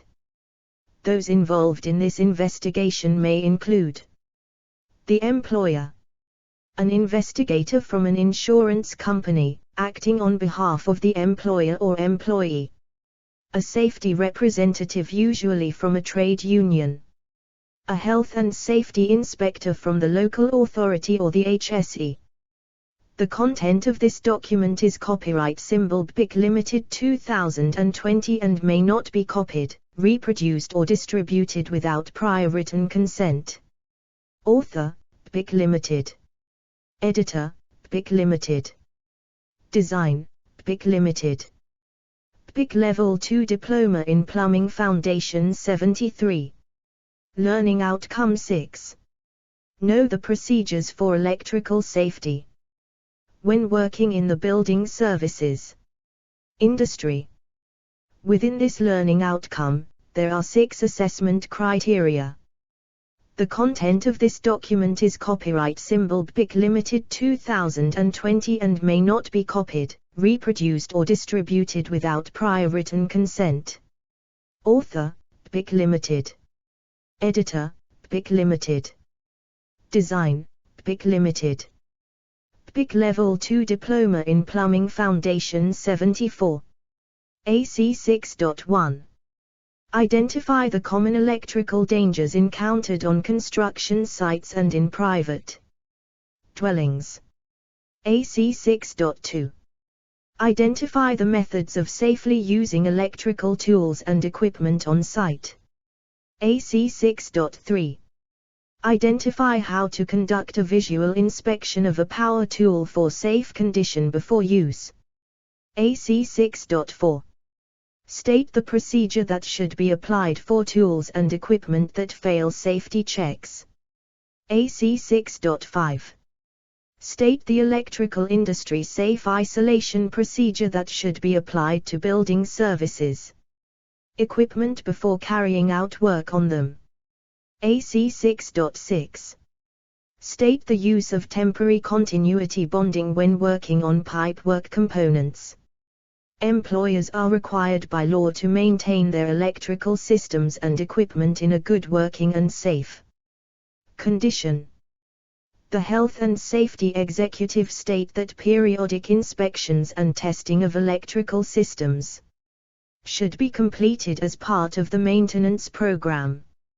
Every year, over 1,000 electrical accidents and incidents that occur at work are reported to the HSE, and around 30 people die because of these accidents. The HSE report that many deaths and injuries occur because of poorly maintained equipment, working near overhead cables, contact with underground cables during excavations, whilst working on 230V supplies, fires started by poor electrical installations and appliances. AC 6.1 Identify the common electrical dangers encountered on construction sites and in private dwellings. Within this assessment criteria, the range will cover faulty electrical equipment, signs of damaged or worn electrical cables, power tools and property hardwiring system, trailing cables, proximity of cables to services pipe work, buried /hidden cables, inadequate overcurrent protection devices, electrical dangers on construction sites and private dwellings. Electrical hazards are a major concern when working both on site and in private dwellings. In most cases, the content of this document is copyright symbol BIC Limited 2020 and may not be copied, reproduced or distributed without prior written consent. Author, BIC Limited. Editor, BIC Limited. Design, BIC Limited. BIC Level 2 Diploma in Plumbing Foundation 75. Electrical hazards can be attributed to either Lack of maintenance of electrical systems, cables and equipment. Faulty, damaged, worn or misused electrical cables and equipment. Trailing cables. Buried or hidden cables. Inadequate or incorrect fuse and overcurrent protection devices. Overloading sockets and other outlets.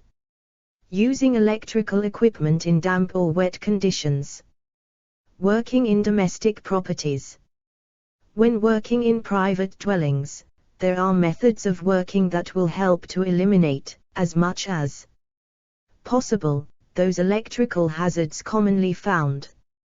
Be aware of concealed cables in solid and studded walls.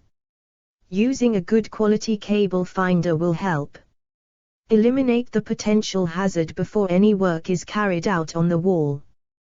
Take care when lifting or replacing floorboards as there may be cables underneath. Do not install pipework too near to electrical cables.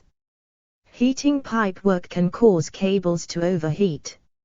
And faulty cables can arc across pipework, causing a potential electric shock hazard. Pipework must be at least 25 mm away from any cables and 150 mm away from any electrical apparatus. Do not overload sockets with too many electrical tools and appliances. This causes the sockets to overheat and is a potential source of fire. As a rule, one socket equals one plug unless a recognized independently fused multisocket is used. Keep a lookout for any damaged cables, sockets, fitting and appliances and report any problems to the customer or the person in charge. AC6.2 Identify the methods of safely using electrical tools and equipment on site. Within this assessment criteria, the range will cover battery-powered supplies, 110-volt supplies, 230-volt supplies. Because of the dangers of 230V supply, construction sites use a reduced voltage system of 110V AC supply. Yellow-colored cables, plugs and sockets identify this. Where a workshop with fixed machinery is maintained on site, this is usually supplied via a 400V three-phase supply, color-coded red, whilst site offices use a standard 230V supply, color-coded blue. Other site and working conditions may use a variety of voltages depending on the working situation. Below. The content of this document is copyright symbol BPIC Limited 2020 and may not be copied, reproduced or distributed without prior written consent. Author, BPIC Limited. Editor, BPIC Limited. Design, BPIC Limited. BPIC Level 2 Diploma in Plumbing Foundation 76. Is a table showing the most common voltages, their uses and their color coding. AC operating voltage color coding use. 110V yellow general site voltage. 230V blue domestic and site offices. 400V red fixed machinery. To avoid confusion, each of these voltages will have different plugs and sockets with different pin arrangements. 110V supply. 110V supply is used on construction sites mainly because it is much safer than the standard 230V supply used in domestic dwellings. With 100V supply, the effects of electric shock are reduced. A 110V supply has a 3-pin configuration. 230V supply. 230V supply must not be used on construction sites unless it is supplied through a residual current device, which immediately disconnects the supply in the event of a fault developing. A 230V supply has a 3-pin configuration. 400V supply. 400V supply is used for supplying small industrial and commercial loads, usually for fixed machinery. A 400V Supply has a 4-pin configuration. Battery-powered cordless tools. Over the past few years, battery-powered tools have become very popular on construction sites. Voltages range from 9V to 36V. They offer a freedom that can never be achieved with a power tool that you have to plug into an electrical supply. Advantages, disadvantages. Wide range of tools available. They are generally smaller and lighter, offering greater flexibility. No extension cords are necessary, so tripping hazards are eliminated.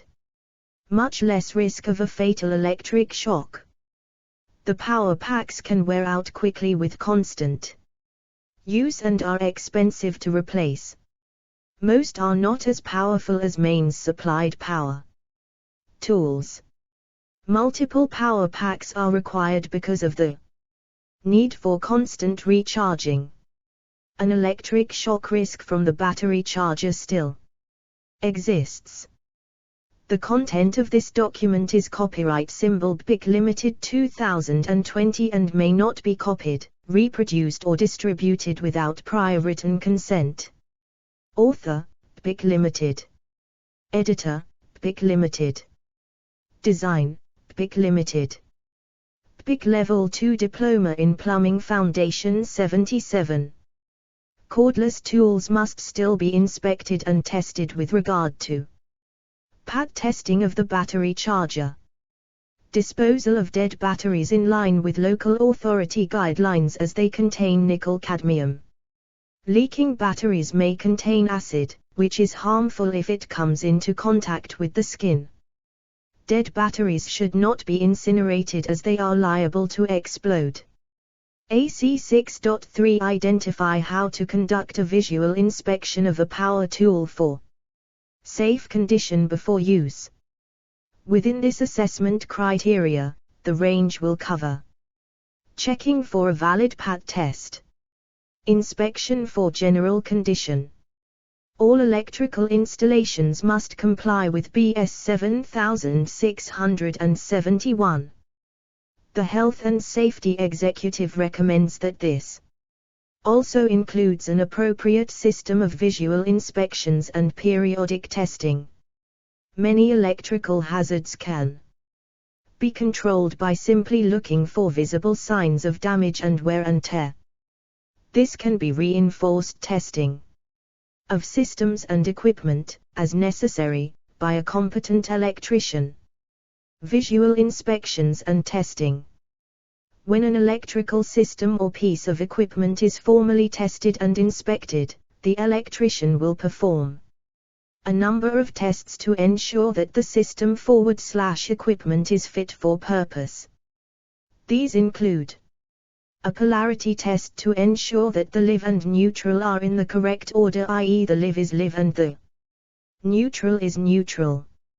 All fuses, RCDs and MCBs are working correctly and effectively. All cables and cores are terminated securely and correctly. All equipment is suitable for the working environment. Safety with portable power tools. Before using any portable power tools, the following must be checked for: an in-date portable appliance test, PAT, label. Signs of overheating, such as burn marks on the cable, plug, socket or the tool itself. Bare and loose wires. Signs of damage to the cable or flex such as cuts or abrasions. The plug is in good condition and without damage.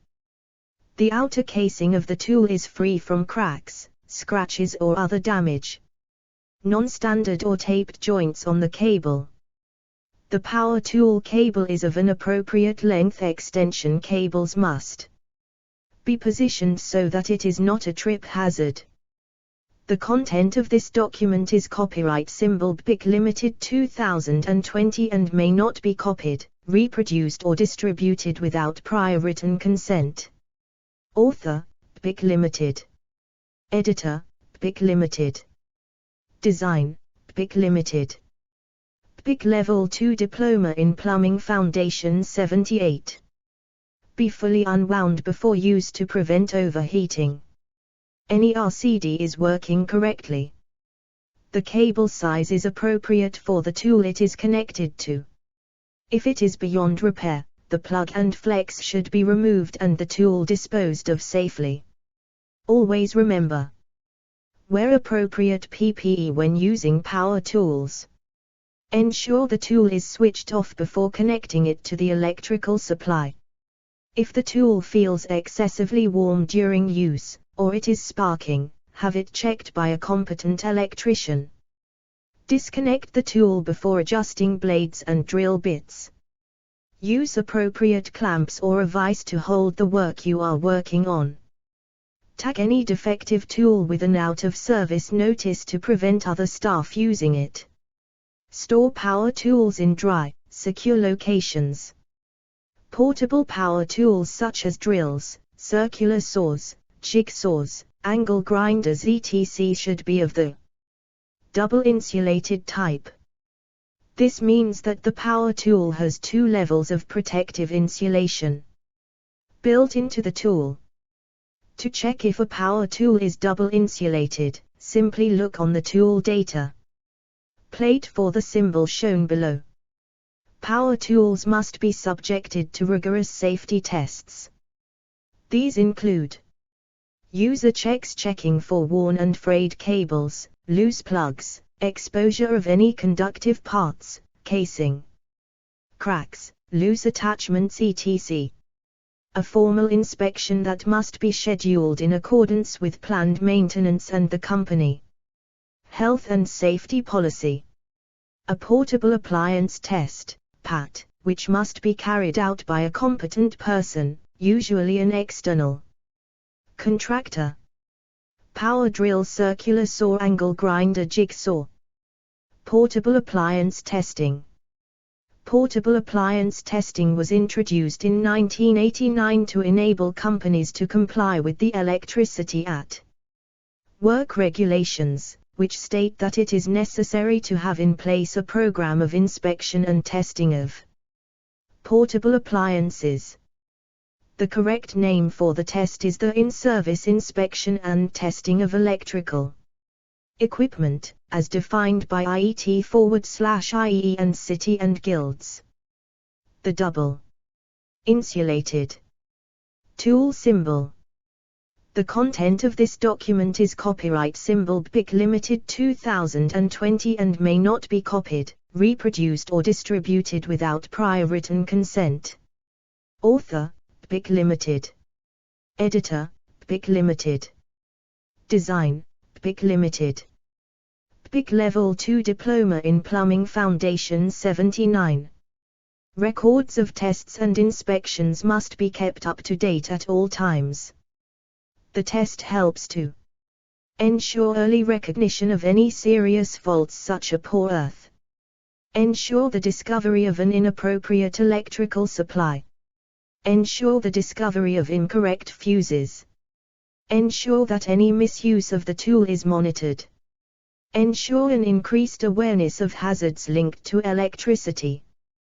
The table below shows how often tools should be tested. Type of premises: formal visual inspection, combined inspection and testing. Construction sites: 110V equipment. Stationary equipment monthly 3 months. IT equipment monthly 3 months. Movable equipment monthly 3 months. Portable equipment monthly 3 months. Handheld equipment monthly 3 months. AC 6.4 state the procedure that should be applied for tools and equipment that fail safety checks. Electrical power tools need to be treated with care if they are to give a long and useful life. Occasionally tools fail because of misuse or old age. If a defective tool is discovered during routine checks, then it is important. A PAT test appliance label. A modern PAT tester. The content of this document is copyright symbol BPIC Limited 2020 and may not be copied, reproduced or distributed without prior written consent. Author, PIC Limited. Editor, PIC Limited. Design, PIC Limited. PIC Level 2 Diploma in Plumbing Foundation 80. That the tool be taken out of use before it can do harm to the user. The following procedure should be observed. The faulty tool should be reported to a competent person, manager or supervisor. The fuse should be removed from the plug so that the tool cannot be used. The tool should be labeled faulty. Do not use. If it is beyond repair, the plug and flex should be removed and the tool disposed of safely. AC 6.5 state the electrical industry safe isolation procedure that should be applied to building services equipment before carrying out work on them. Plumbers are often required to work on electrical installations for replacement or repair of plumbing-related electrical appliances and equipment, such as electric showers or central heating components. Plumbers are required, by law, to hold a recognized electrical qualification, such as the PIC Electricity for Plumbers Certificate or Part P, BS 7671, certification if they are going to do any work on electrical systems. Part of this is knowing how to effect the safe isolation of electrical supplies so that the work can be undertaken. In domestic properties, the electrical supply is 230 V 50 HTZ AC single phase. The Electricity at Work regulations state that working on live installations must not be attempted unless it is impractical to work on the circuit dead. In other words, the electrical circuit must be dead unless the only way to repair a faulty appliance is with the electricity on. In all other situations, the circuit must be switched off and the supply locked in the off position. The circuit must then be proven as dead before work is carried out. This must be carried out by using an approved voltage indicator such as a GS38 approved tester. Volt sticks, neon screwdrivers and multimeters are not suitable for proving a circuit is dead. Proving a circuit is dead is done using a recognized procedure called the safe isolation procedure. To safely isolate an electrical supply, you must 1. Identify the circuit or the equipment to be worked on. 2. Make sure that it is convenient to switch off the electricity supply. 3. Isolate the supply at the consumer unit by switching off the miniature circuit breaker, MCB, or residual current device, RCD, and lock it off using a recognized lock. Keep the key to the lock with you. 4. Place a warning notice at the consumer unit to indicate that the circuit is dead and must not be approving unit. The content of this document is copyright symbol PIC Limited 2020 and may not be copied, reproduced or distributed without prior written consent. Author, PIC Limited. Editor, PIC Limited. Design, PIC Limited. PIC Level 2 Diploma in Plumbing Foundation 81. Switched on. 5. Using an approved voltage indicator. A. Firstly, check the indicator is working on a known live supply, this is usually the proving unit. B. Then use the voltage indicator to check that the circuit you wish to work on is dead by confirming there is no voltage between live and neutral, live and earth, neutral and earth. If the circuit is dead, there will be no reading of voltage. C. Then recheck that the indicator is still working on the proving unit once again. When this is confirmed, the circuit is safe to work on. AC 6.6 state the use of temporary continuity bonding when working on pipework components. Gas, water and central heating installations in domestic dwellings must be bonded to the main equipotential. Bonding of the electrical installation. In other words, the metal pipework must be earthed. When we cut into the pipework to make a connection, the earth bonding to the pipework is in effect disconnected downstream of the cut.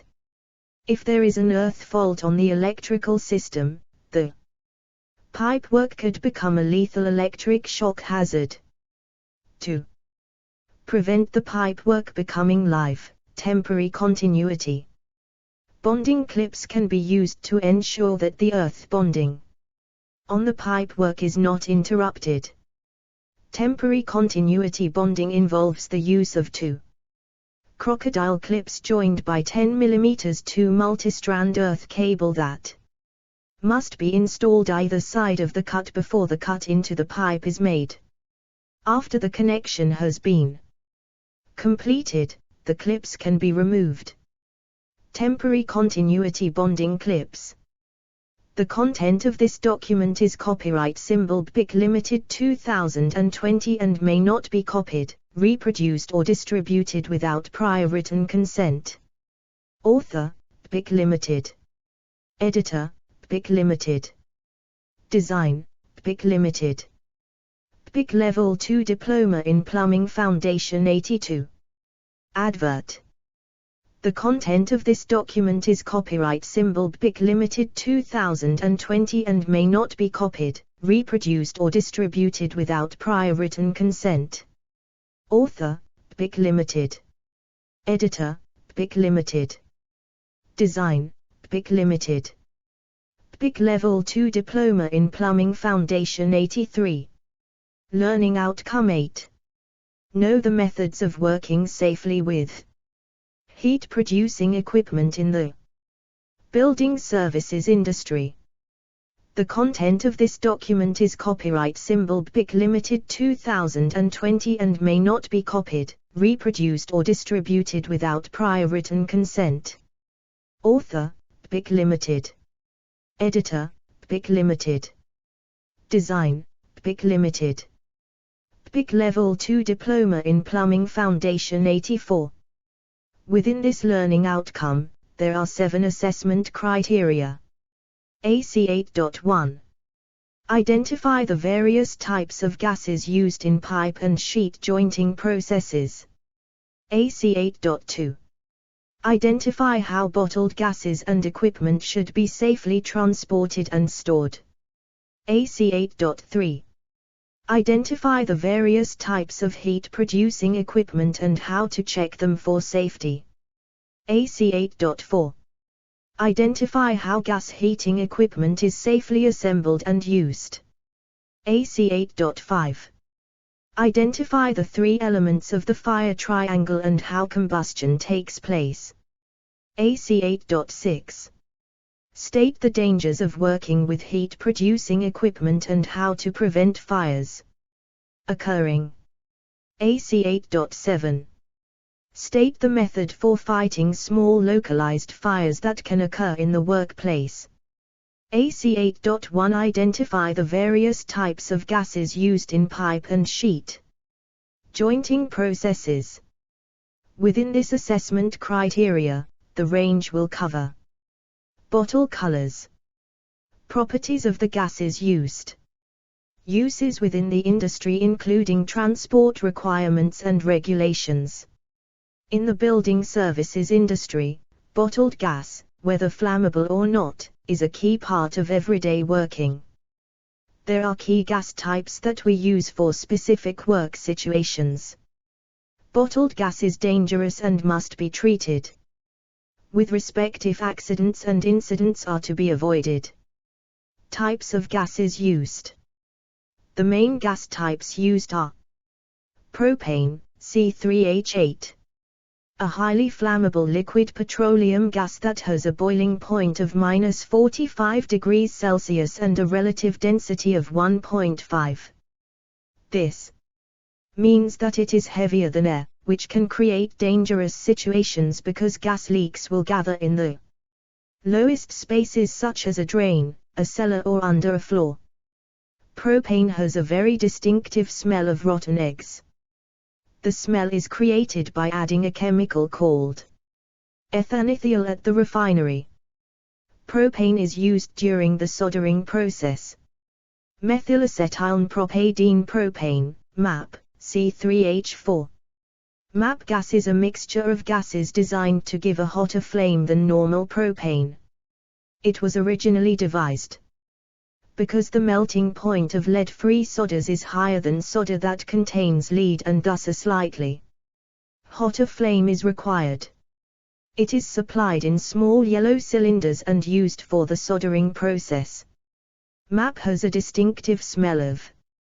The content of this document is copyright symbol BPIC Limited 2020 and may not be copied, reproduced or distributed without prior written consent. Author, BPIC Limited. Editor, BPIC Limited. Design, BPIC Limited. BPIC Level 2 Diploma in Plumbing Foundation 85.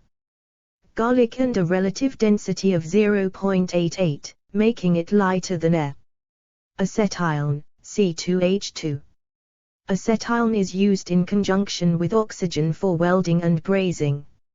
It is colorless and odorless but gives off a garlic-type smell when contaminated with impurities.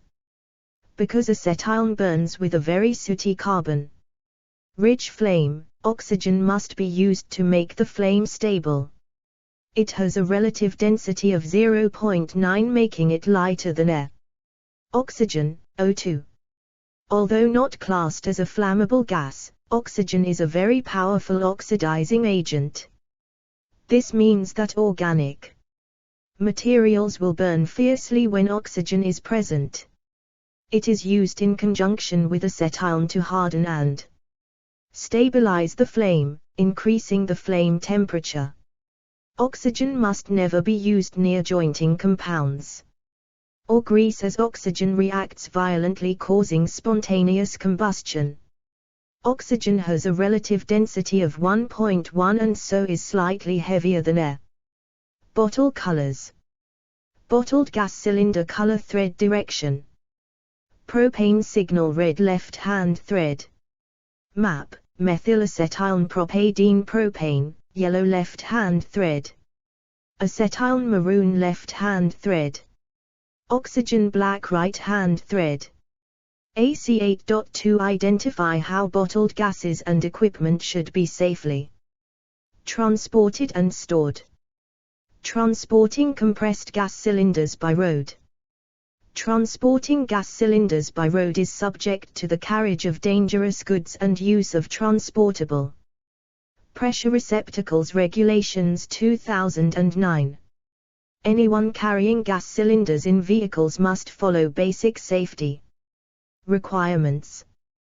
Drivers should be trained in the dangers and hazards of bottled gases, the safe handling of gas cylinders, emergency procedures and the use of fire extinguishers.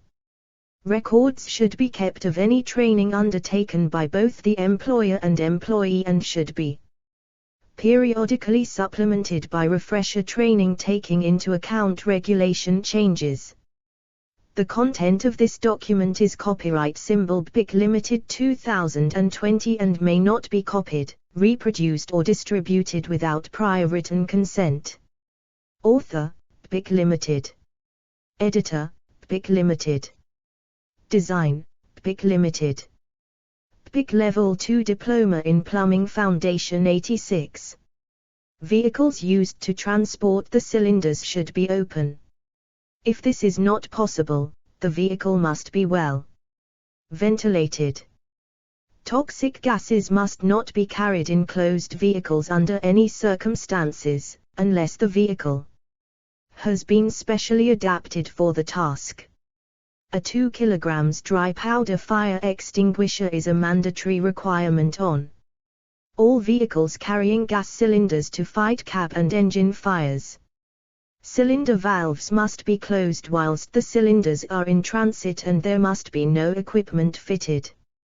All Cylinders must be secured in the upright position and must not project beyond the sides or rear of the vehicle. Any labels attached to the cylinders must not be removed, as these are produced by the supplier in accordance with current regulations. If a leak is suspected, the driver must park the vehicle in a safe place and contact the supplier immediately. Storing compressed gas cylinders. Gas cylinders are heavy and large.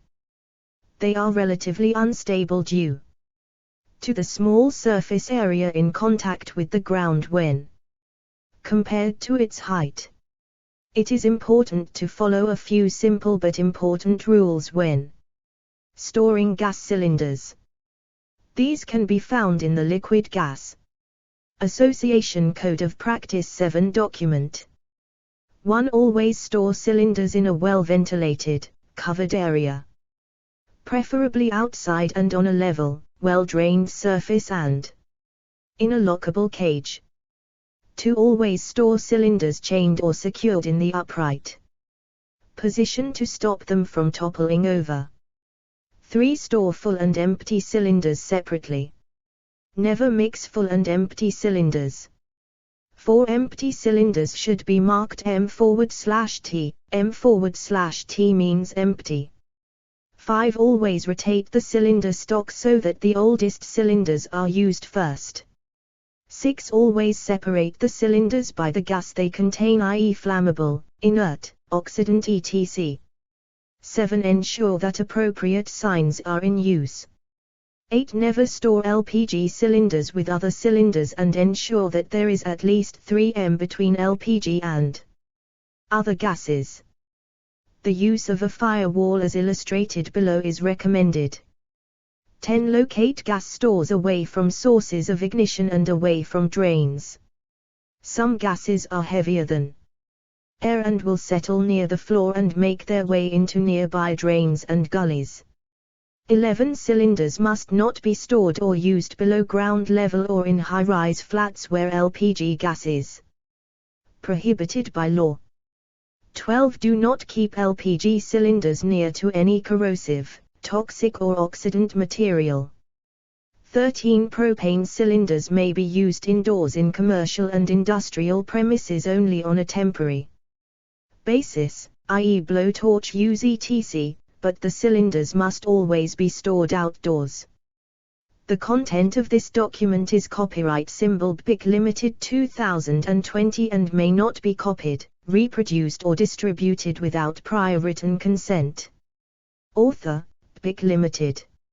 Editor, BPIC Limited. Design, BPIC Limited. BPIC Level 2 Diploma in Plumbing Foundation 87. 14. When connecting hoses and blowtorches, always check for leaks with a suitable leak detection fluid. 15. Always turn the cylinder off at the control valve when it is not in use.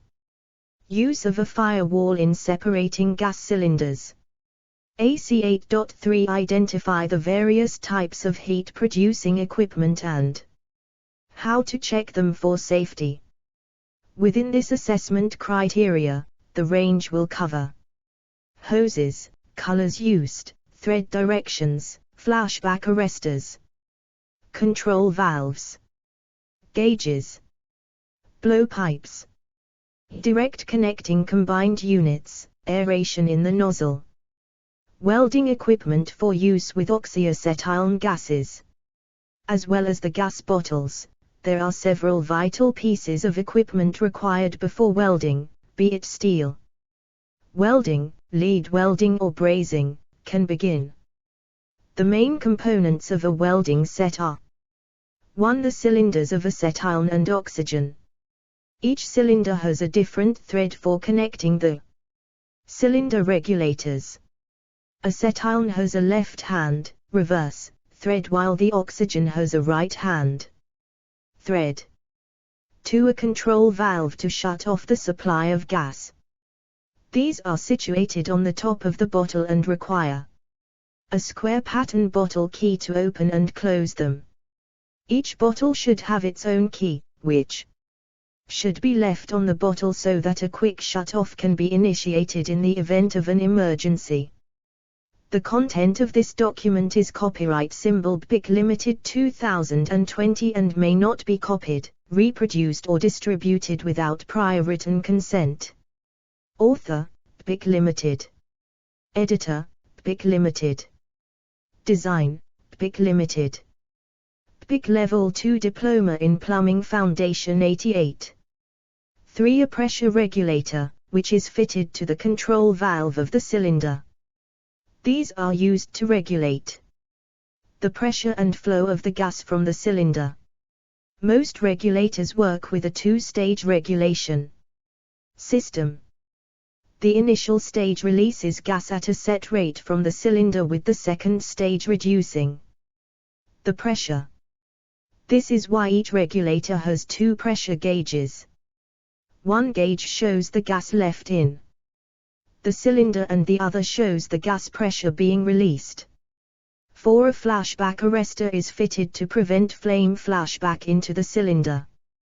Flashback arrestors must be fitted to both oxygen and acetylene gas lines to prevent any flame flashback reaching the gas regulators. Flashback is where the flame burns in the body of the torch. It is often accompanied by a high-pitch whistling sound. It occurs when the flame speed exceeds the gas flow rate. The flame passes back into the mixing chamber and then back through the hoses. 5. Welding hoses convey the gas from the cylinders to the blowpipe. They are color-coded: red for fuel gas and blue for oxygen. Hose fittings are threaded right-hand thread for the oxygen line and left-hand thread for the fuel gas line.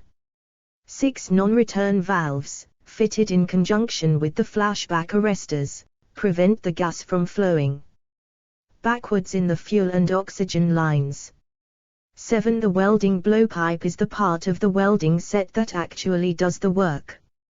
Most come with changeable nozzles so that different welding techniques can be used without the need for changing the whole blowpipe. AC 8.4 Identify how gas heating equipment is safely assembled and used. Within this assessment criteria, the range will cover equipment assembly sequence, leak detection procedures, safe purging procedure, safe lighting and extinguishing procedure, actions in the event of leakage, transportation, welding equipment safety checks. Before using welding equipment, it should be checked for its condition and its operation. Check that flashback arrestors are fitted to both oxygen and acetylene lines. The hoses are the correct color with no sign of wear or damage. The hoses are as short as possible to allow safe working, and not taped together. The content of this document is copyright symbol BIC Limited 2020 and may not be copied, reproduced or distributed without prior written consent. Author, BIC Limited. Editor, BIC Limited. Design, BIC Limited. BIC Level 2 Diploma in Plumbing Foundation 89. The regulators are the correct for the type of gas being used. A bottle key is fitted to each bottle. The bottles are securely chained to the bottle trolley and that the trolley is in good condition. Over a longer period, it is recommended that oxy/acetylene bottles and equipment are serviced annually. Regulators should be taken out of service every 5 years. Flashback arrestors are replaced if flashback has taken place. Assembling of heat-producing equipment. Before assembling the equipment, you must check that there are no physical signs of damage to the cylinder. There are no signs of damage to the check valve assembly. The acetylene and oxygen cylinders are in a vertical position and away from the direct work area. The chains or other devices used to secure the acetylene and oxygen cylinders are secure. Then, Make sure that each regulator is the correct type for the cylinder and that the regulator is designed for the pressure of the cylinder. Open the oxygen valve assembly briefly before attaching the oxygen regulator to eliminate any dust in the threads, as this could cause an explosion. Never open the acetylene control valve to blow out any dust. Acetylene is flammable and it could cause a fire. Inspect the regulator and cylinder valve for any oil or grease. Do not use if any are found. Check the adjustment screw on the regulator for damage. Wipe the connection seats with a clean, grease and oil-free cloth. Connect the gauges to the cylinders. Oxygen hoses are blue, and acetylene hoses are red.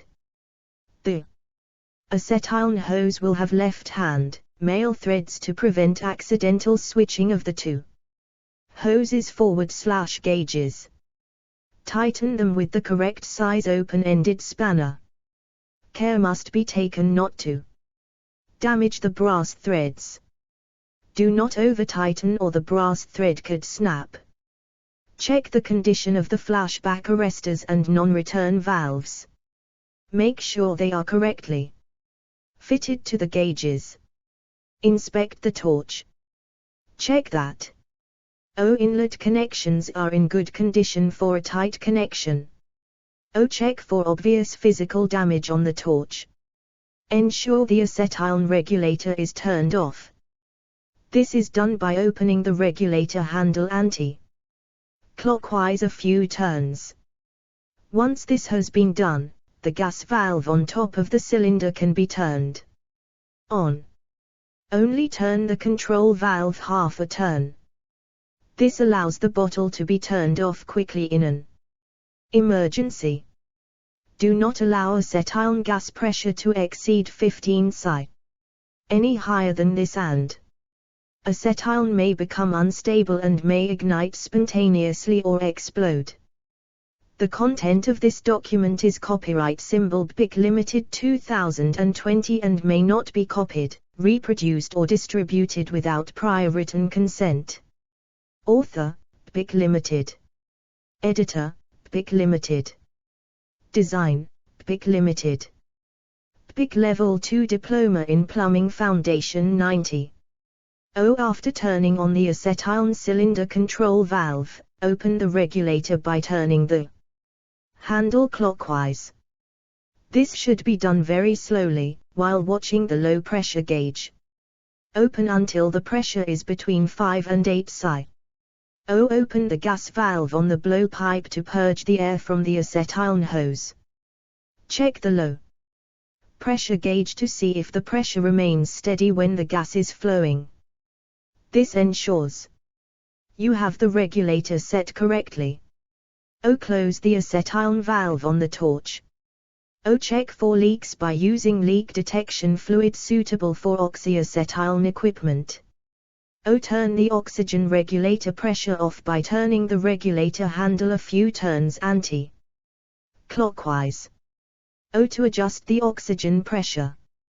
Open the oxygen cylinder control valve fully. Open the regulator valve slowly, watching the low pressure gauge at the same time, until the pressure reads between 25 and 40 psi. Open the oxygen valve on the blowpipe to allow the air to vent from the hose until the hose is purged. This takes around 3 to 5 seconds for an 8-meter long hose. Close the blowpipe valve. Check for leaks by using suitable leak detection fluid. Both acetylene and oxygen hoses must be purged before igniting the torch, otherwise serious injury to personnel and damage to the equipment could occur. Safe lighting and extinguishing procedures for oxyacetylene equipment. To light. 1. Open acetylene blowpipe valve a quarter turn and light the acetylene with a spark lighter, not gas lighter. 2. Never light the OXY/acetylene torch with a mixed gas condition. 3. Adjust acetylene flame to the correct velocity. 4. For welding mild steel, Open the oxygen blowpipe valve and adjust to neutral flame with a bright blue in a cone. This is equal amounts of acetylene and oxygen. 5. For brazing or bronze welding, open oxygen blowpipe valve and adjust to a slightly oxidizing flame with a light purple cone. This is achieved by having slightly more oxygen than acetylene. Note: too much acetylene will produce a cool, yellowish carburescing flame that produces soot. To extinguish. 6. Close acetylene blowpipe valve first, then close oxygen blowpipe valve. 7. Turn off both acetylene and oxygen control valves on the cylinders. 8. Turn the acetylene regulator handle anticlockwise until it is loose. 9. Open acetylene blowpipe valve to release the pressure of the regulator. 10. Close the acetylene blowpipe valve. 11. Turn the oxygen regulator handle anticlockwise until it is loose. The content of this document is copyright symbol BIC Limited 2020 and may not be copied, reproduced or distributed without prior written consent. Author: BIC Limited. Editor: BIC Limited. Design: BIC Limited. BIC Level 2 Diploma in Plumbing Foundation 91. 12. Open oxygen blowpipe valve to release the pressure of the regulator. 13. Close the oxygen blowpipe valve. What to do in the event of leakage. If you smell acetylene, never use a naked flame to check for leaks. Both acetylene and oxygen dangerous. Check for leaks using a leak detector solution that is compatible with oxygen and acetylene before starting work. Never use a leaking cylinder. If the cylinder leaks, immediately close cylinder valve. Label the bottle as leaking. Take the cylinder outdoors as clear of any buildings as possible and post no smoking and keep clear signs. Call the gas supplier, inform them that a cylinder is leaking and request they collect the cylinder as soon as possible.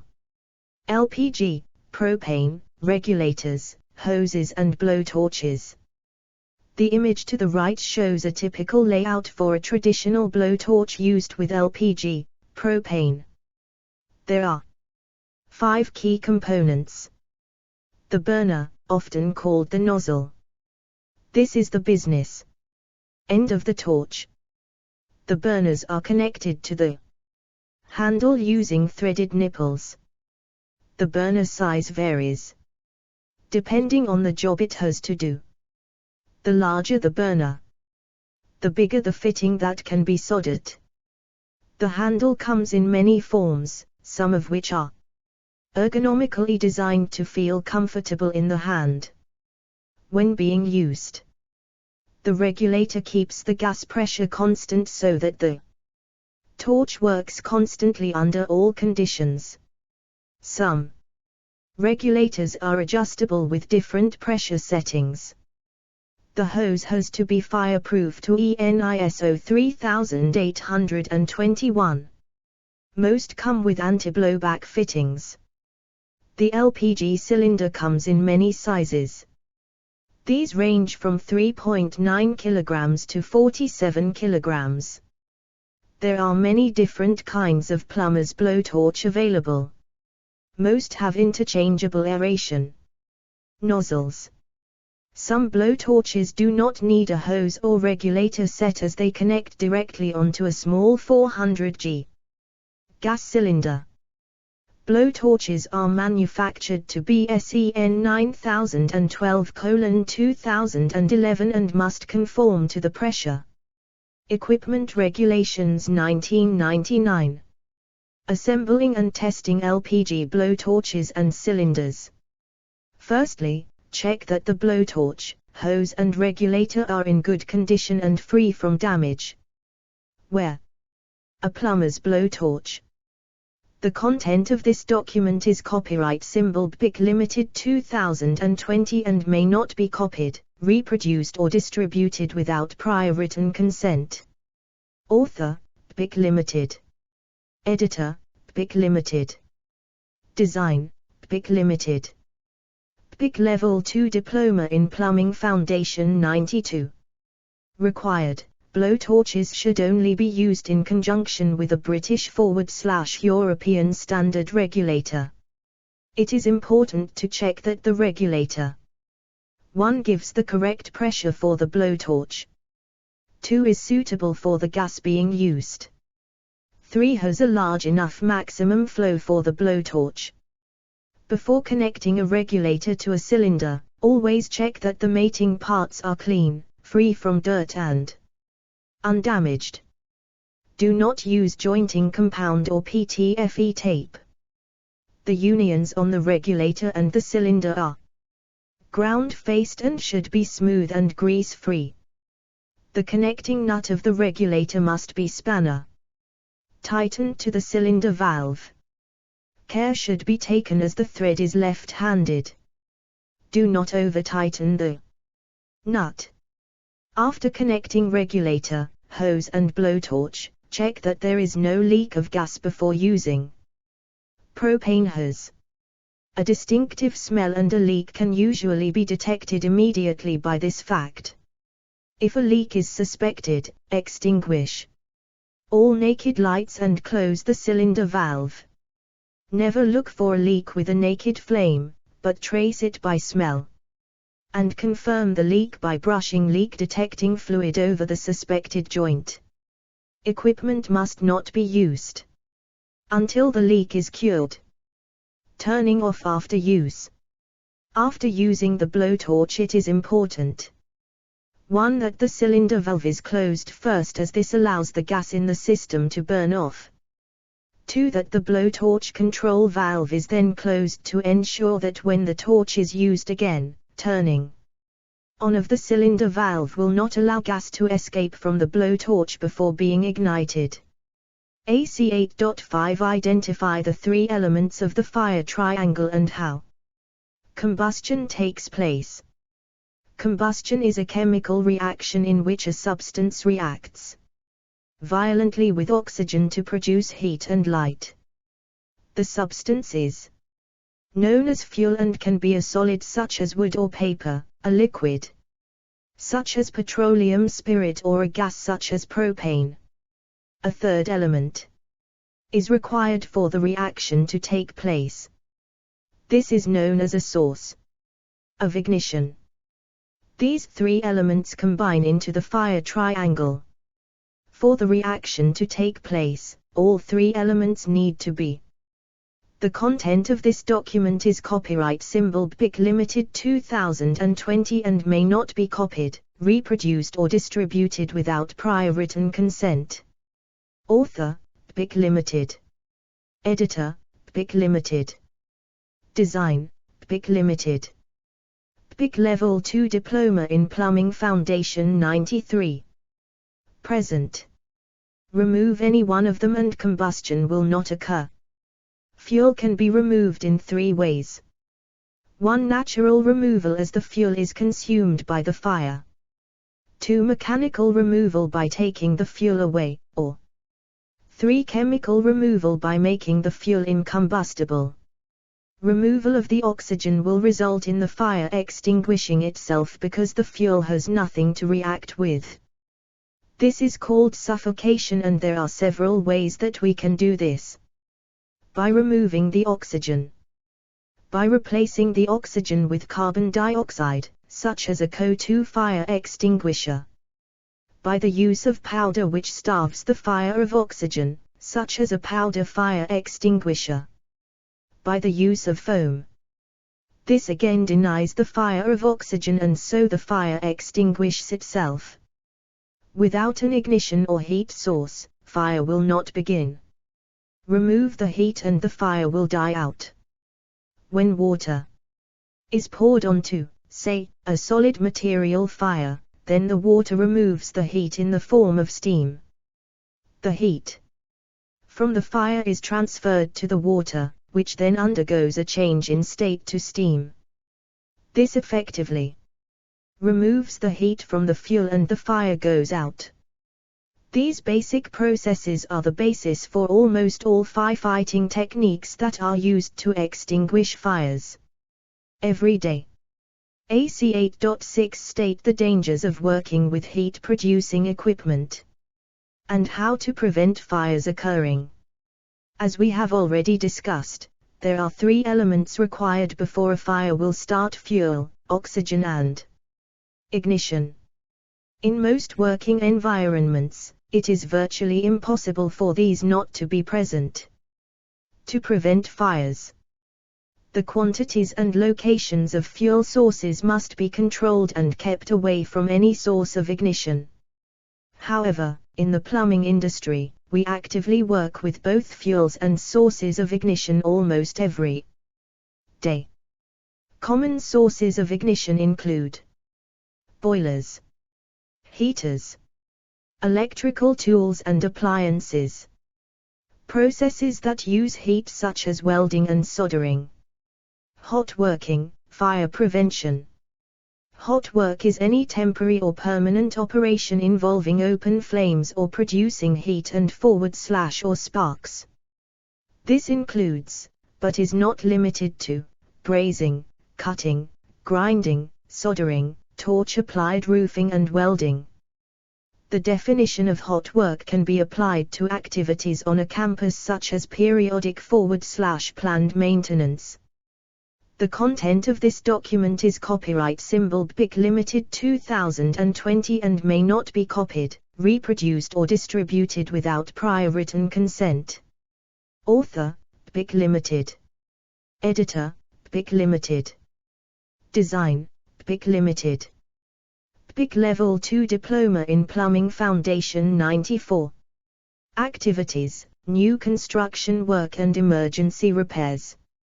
Adequate precautions and control over any hot work is paramount in preventing fires occurring.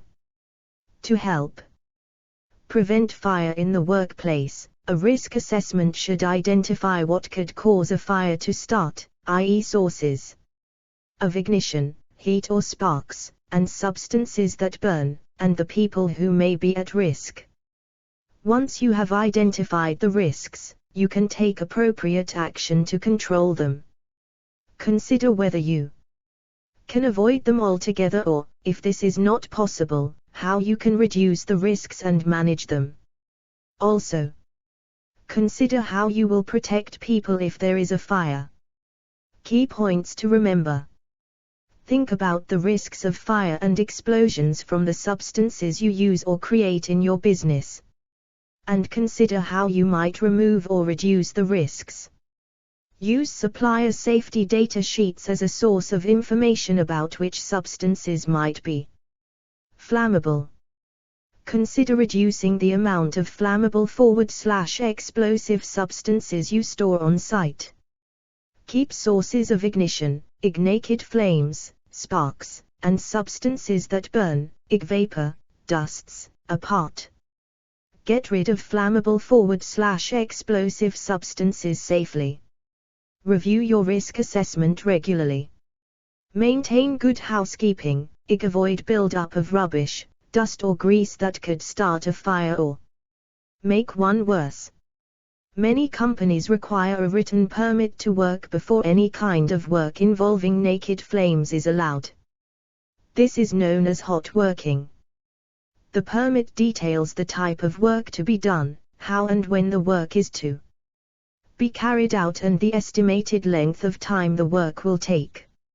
Anyone undertaking hot work must hold a public liability insurance cover for any hot work operations where combustible material exists. These are to be removed wherever possible. There may be times when a fire watch is needed when some hot work has been carried out where floors above and below the work area have been exposed to falling solder, sparks and smoke. AC 8.7 state the method for fighting small localized fires that can occur in the workplace. Within this assessment criteria, the range will cover tackling fires to aid escape, types of extinguisher, selection of extinguisher by fire type, Method of use. Evacuation procedures. The content of this document is copyright symbol BIC Limited 2020 and may not be copied, reproduced or distributed without prior written consent. Author, BIC Limited. Editor, BIC Limited. Design, BIC Limited. BIC Level 2 Diploma in Plumbing Foundation 95. Tackling fires. Workplaces must contain some method of fighting a fire. However, unless staff are properly trained in basic firefighting techniques, they put themselves and others at risk by using firefighting equipment. It is vital that all staff are made aware who is trained and when it is safe to attempt to control and contain a fire, rather than evacuate the area. As a general rule, firefighting equipment should only be used to limit the spread of a fire to enable the building's safe evacuation. In all situations, it is important that the fire alarm is raised immediately and the fire service called out. The overriding concern with tackling any fire is personal safety. Firefighting should stop if the safety of yourself and others is at risk. There is a risk of the escape route being cut off. The fire is beginning to spread. The room is filling up with smoke. The fire extinguisher is ineffective against the fire. The fire extinguisher becomes empty. The overriding message regarding firefighting is a simple one: if in doubt, get out. Types of fire extinguishers and fire type. Before using a fire extinguisher, it is vital that the type of material involved in the fire is identified. Class A, solids such as paper, wood, plastic etc. Class B, flammable liquids such as paraffin, petrol, oil etc. Class C, flammable gases such as propane, butane, methane etc. Class D, metals such as aluminium, magnesium, titanium etc. Class E, fires involving electrical apparatus. Class F, cooking oil and fat etc. Each of these classes of fire will require a specific fire extinguisher. New extinguishers should conform to BS EN 3, which requires that the entire body of the extinguisher be colored red. A zone of color of up to 5% of the external area can be used to identify the contents, and these are shown below. Class A, Class B, Class C, Class D, Class E, Class F. Water. Special wet. Chemical fire. Extinguisher. Foam foam. Powder powder powder powder. Powder. Carbon dioxide carbon dioxide carbon dioxide carbon dioxide carbon dioxide. The content of this document is copyright symbol BIC Limited 2020 and may not be copied, reproduced or distributed without prior written consent. Author, BIC Limited. Editor, BIC Limited. Design, BIC Limited. BIC Level 2 Diploma in Plumbing Foundation 96. Water-filled fire extinguisher. The cheapest and most widely used fire extinguisher. However, it is only suitable for use on Class A fires involving solid fuels such as wood, paper, fabrics etc. Dry powder fire extinguisher. Often termed the multipurpose extinguisher, as it can be used on classes A, B and C fires. It is specifically used on liquid fires, Class B, and will effectively extinguish Class C, gas fires.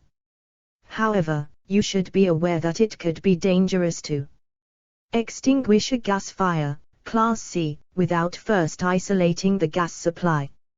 Special powders are available for Class D metal fires. Foam-filled fire extinguisher. Used for Classes A and B fires. Foam spray extinguishers are not recommended for fires involving electricity, but are safer than water if inadvertently sprayed onto live. Electrical apparatus. CO2 fire extinguisher. Carbon dioxide is ideal for fires involving electrical apparatus, and will also extinguish Class B liquid fires, but has no post-fire security and the fire could re-ignite. Care should be taken because CO2 effectively replaces the air to suffocate. The fire and their use carries an asphyxiation risk, especially in confined spaces.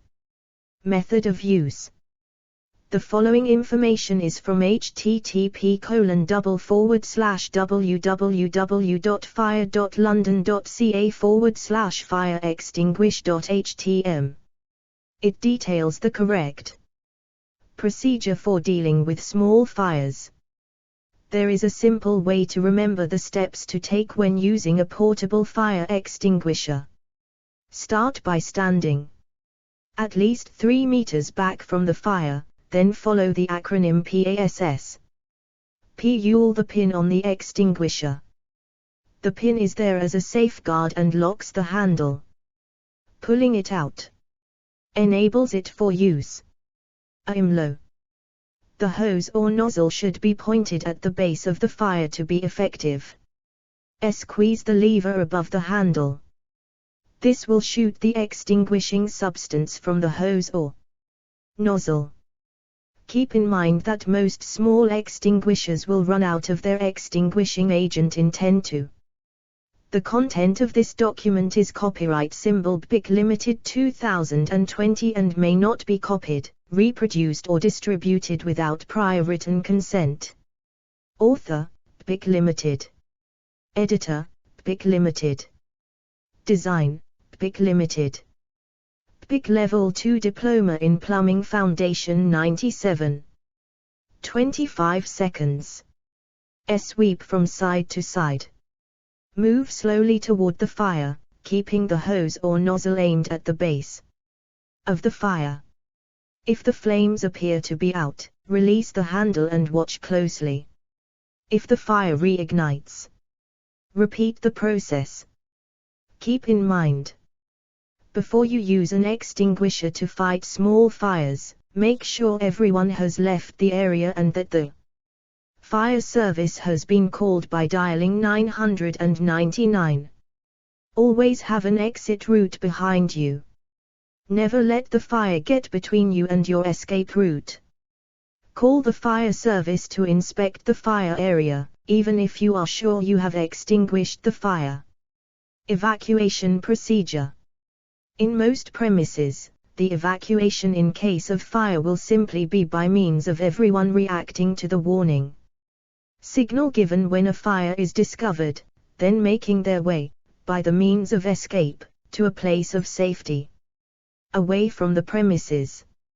In some cases, there may well be a fire emergency evacuation plan, FEEP, which is a written document that includes the action to be taken by all staff in the event of fire, and the arrangements for calling the fire brigade.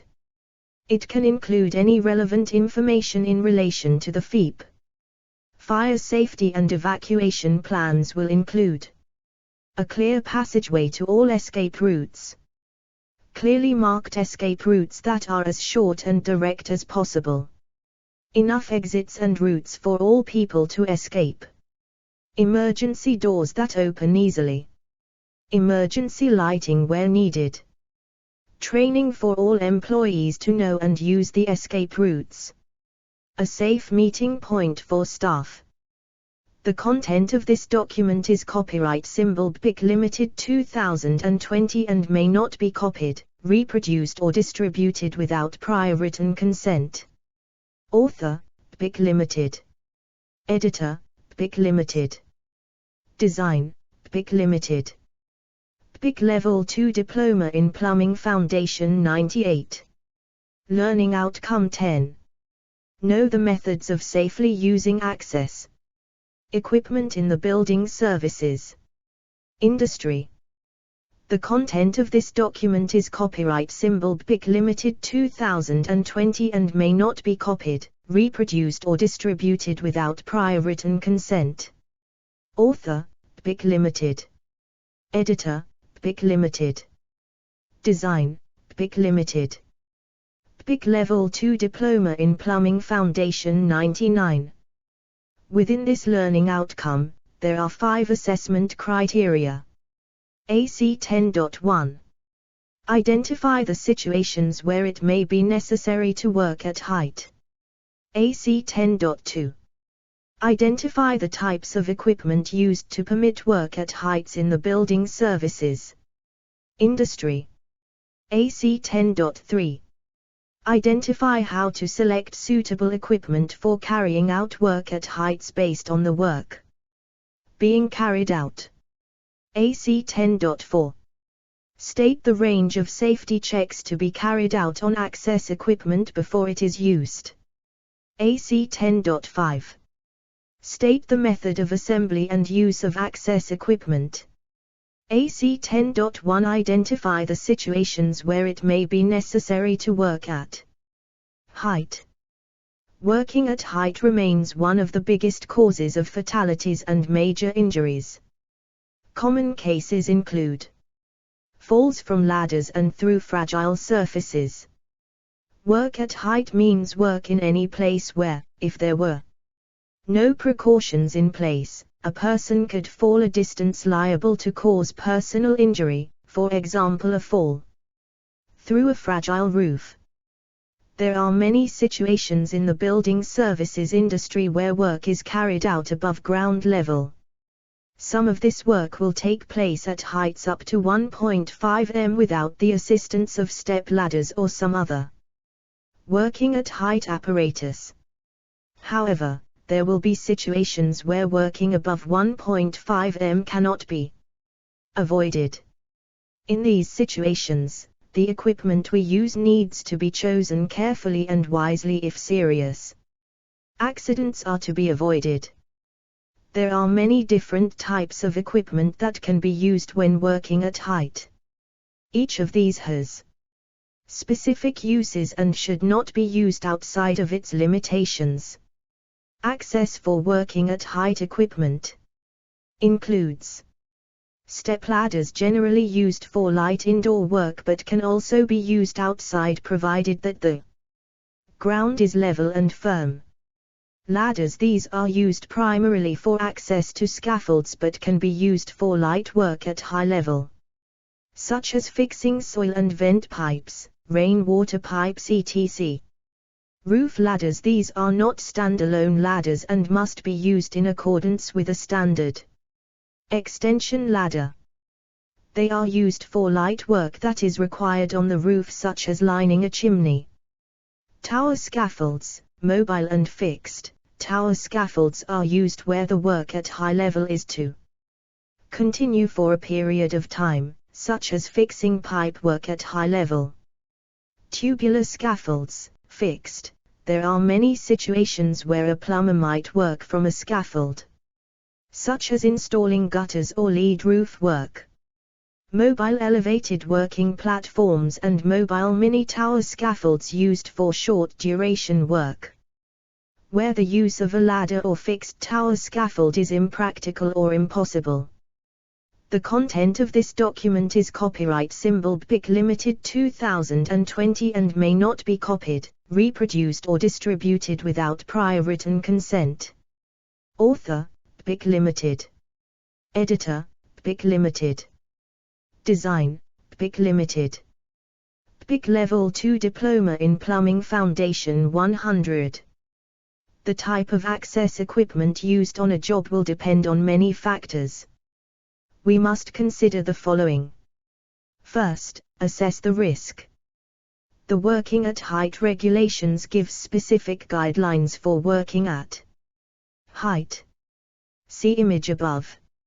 Factors to consider are: O. Has a risk assessment been carried out? O. Is a safe system of work in place? O. Is the person doing the work competent to work at height? O. The height of the work. O the type of access equipment that will be used. O how long will it take. O how often will the work be carried out. O the type and condition of the surface being worked on. O the environment. Is the work outside or inside? What is the condition of the ground where the access equipment is to be erected? O the working conditions, i.e. the weather. O the risks to safety of everyone in the area where the work is being carried out. The HSE state that wherever possible, working at height should be avoided. It recommends avoid work at height where it's reasonably practicable. This means balancing the level of risk against the measures needed to control the real risk in terms of money, time or trouble. However, you do not need to take action if it would be grossly disproportionate to the level of risk. The content of this document is copyright symbol BIC Limited 2020 and may not be copied, reproduced or distributed without prior written consent. Author, BIC Limited. Editor, BIC Limited. Design, BIC Limited. BIC Level 2 Diploma in Plumbing Foundation 101. Where work at height cannot be easily avoided, prevent falls using either an existing place of work that is already safe or the right type of equipment.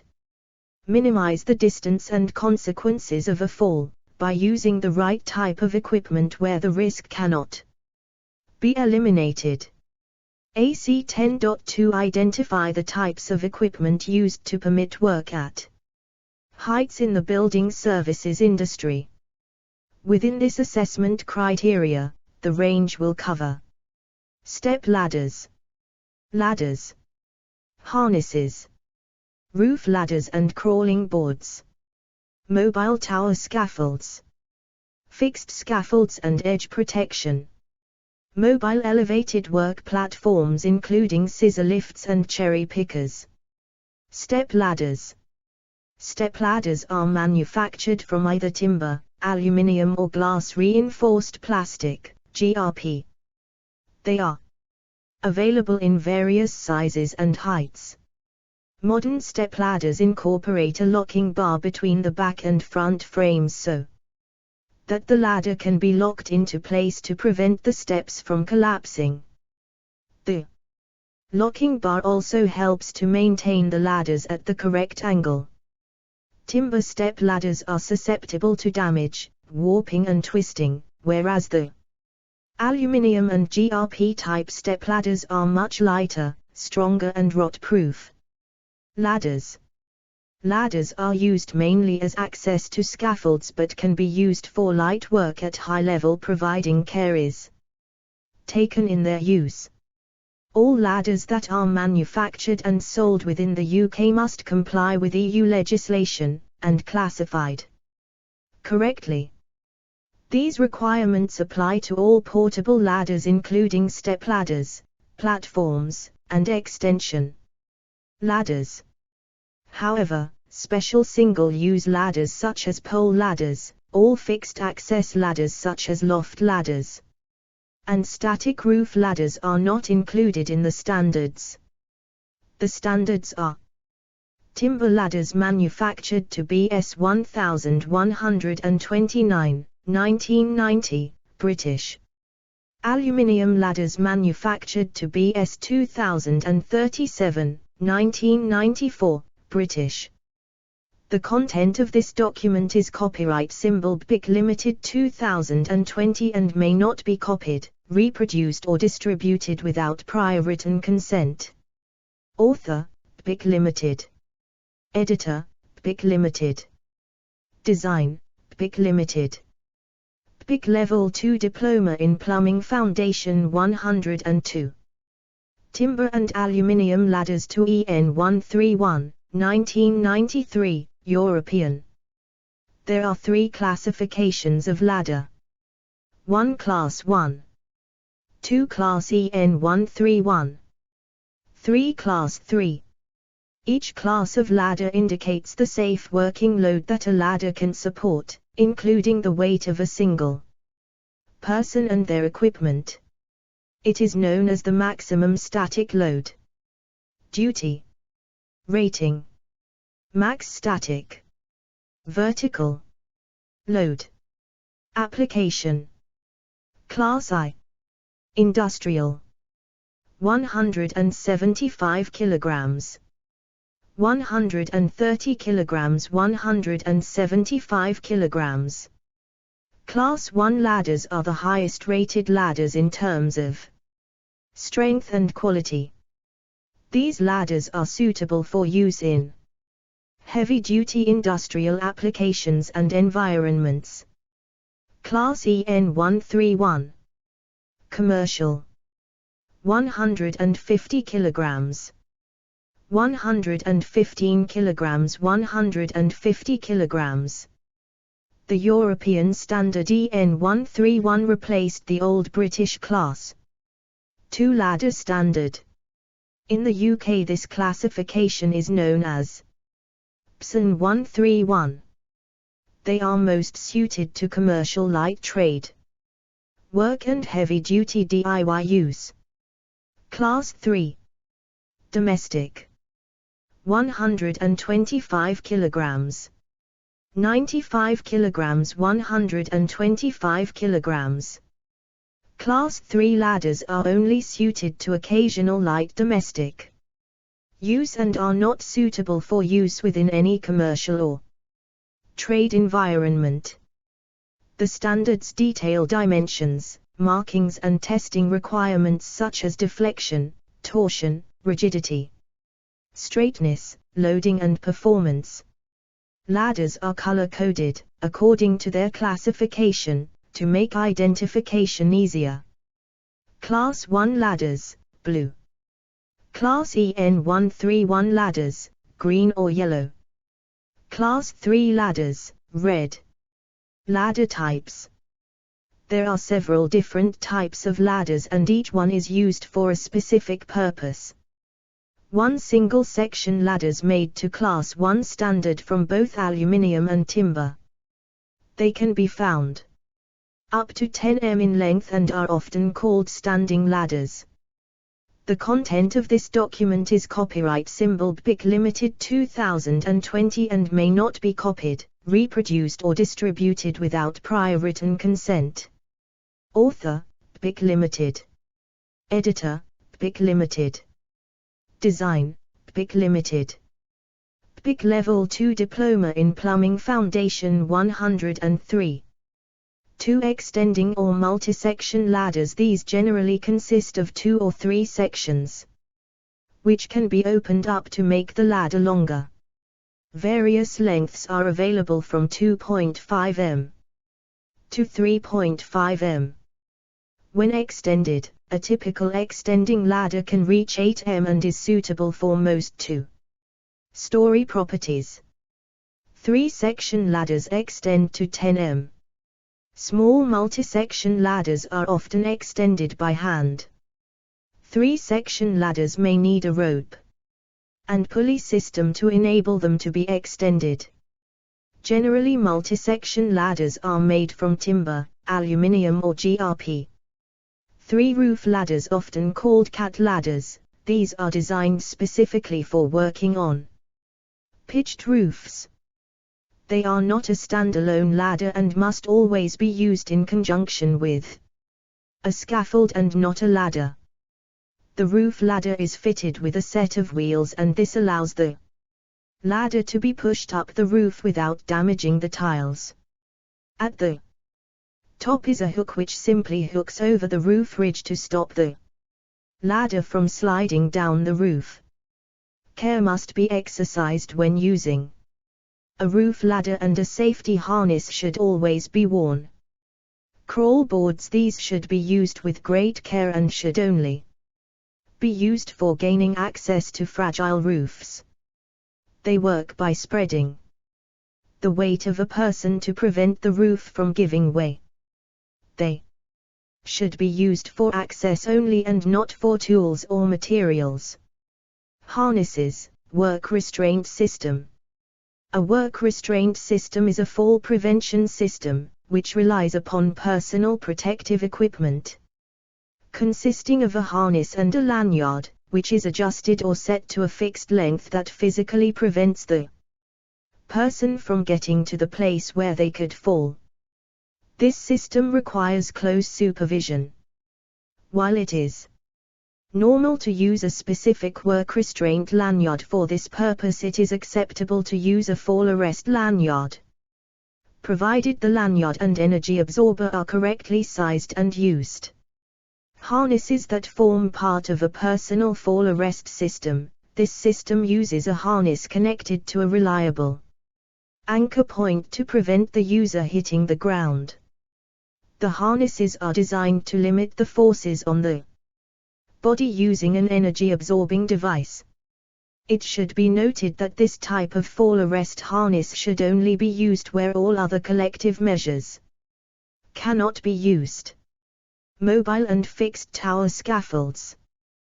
There are two types of tower scaffold. These are 1. Mobile towers. These can be moved to different locations when required.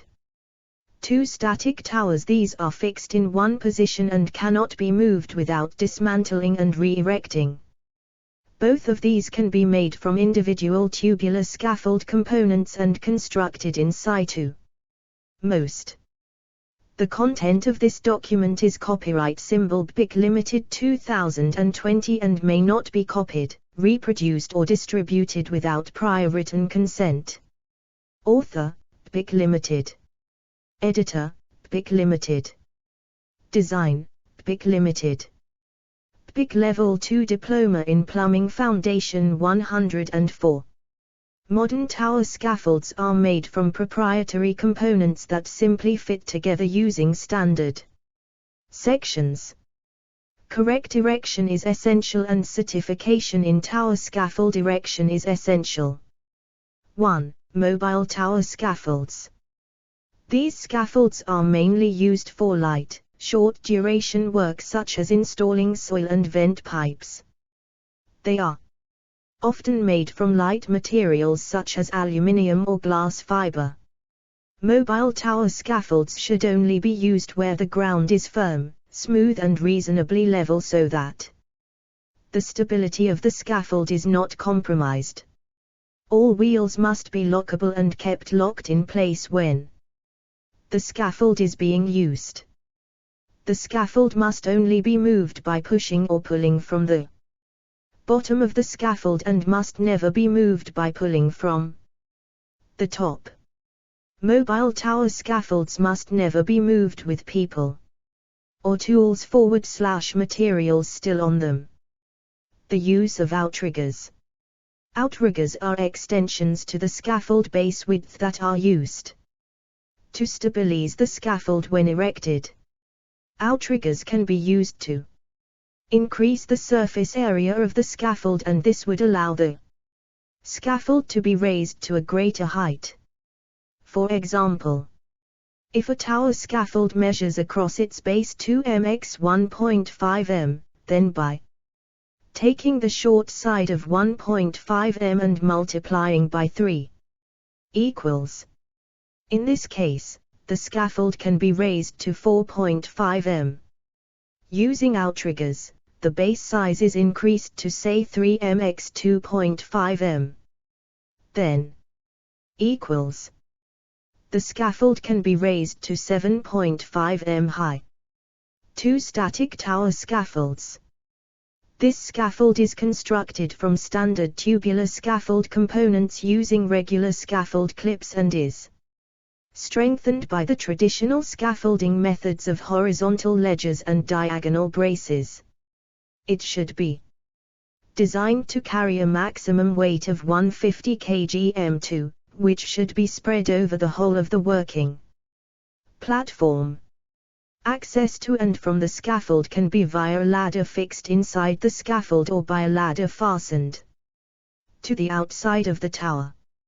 However, care must be taken when using external ladders that the stability of the tower is not compromised. As an alternative, proprietary static tower scaffolds are available. These are constructed using H-shaped, welded steel or aluminium sections that simply interlock together to form a strong tower. These scaffolds. The content of this document is copyright symbol BIC Limited 2020 and may not be copied, reproduced or distributed without prior written consent. Author, BIC Limited. Editor, BIC Limited. Design, BIC Limited. BIC Level 2 Diploma in Plumbing Foundation 105.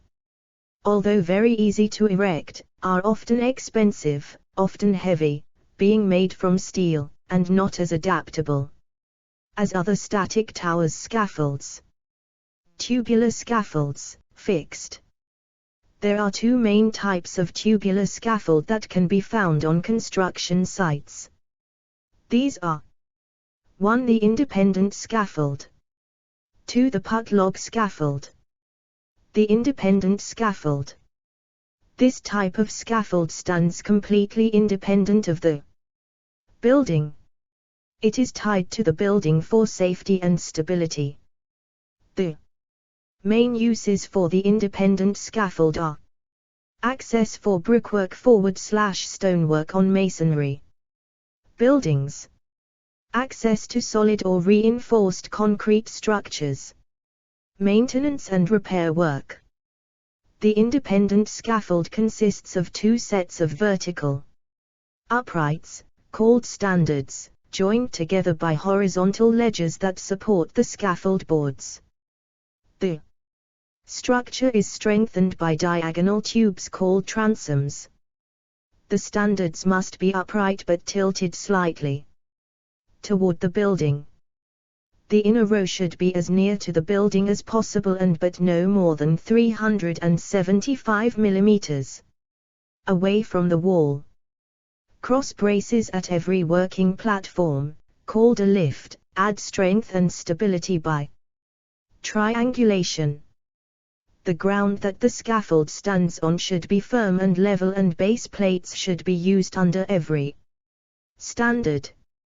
Wooden sole plates 225 mm in width x 38 mm thick should be used under the base plates. The scaffold is usually tied to the building through windows and openings.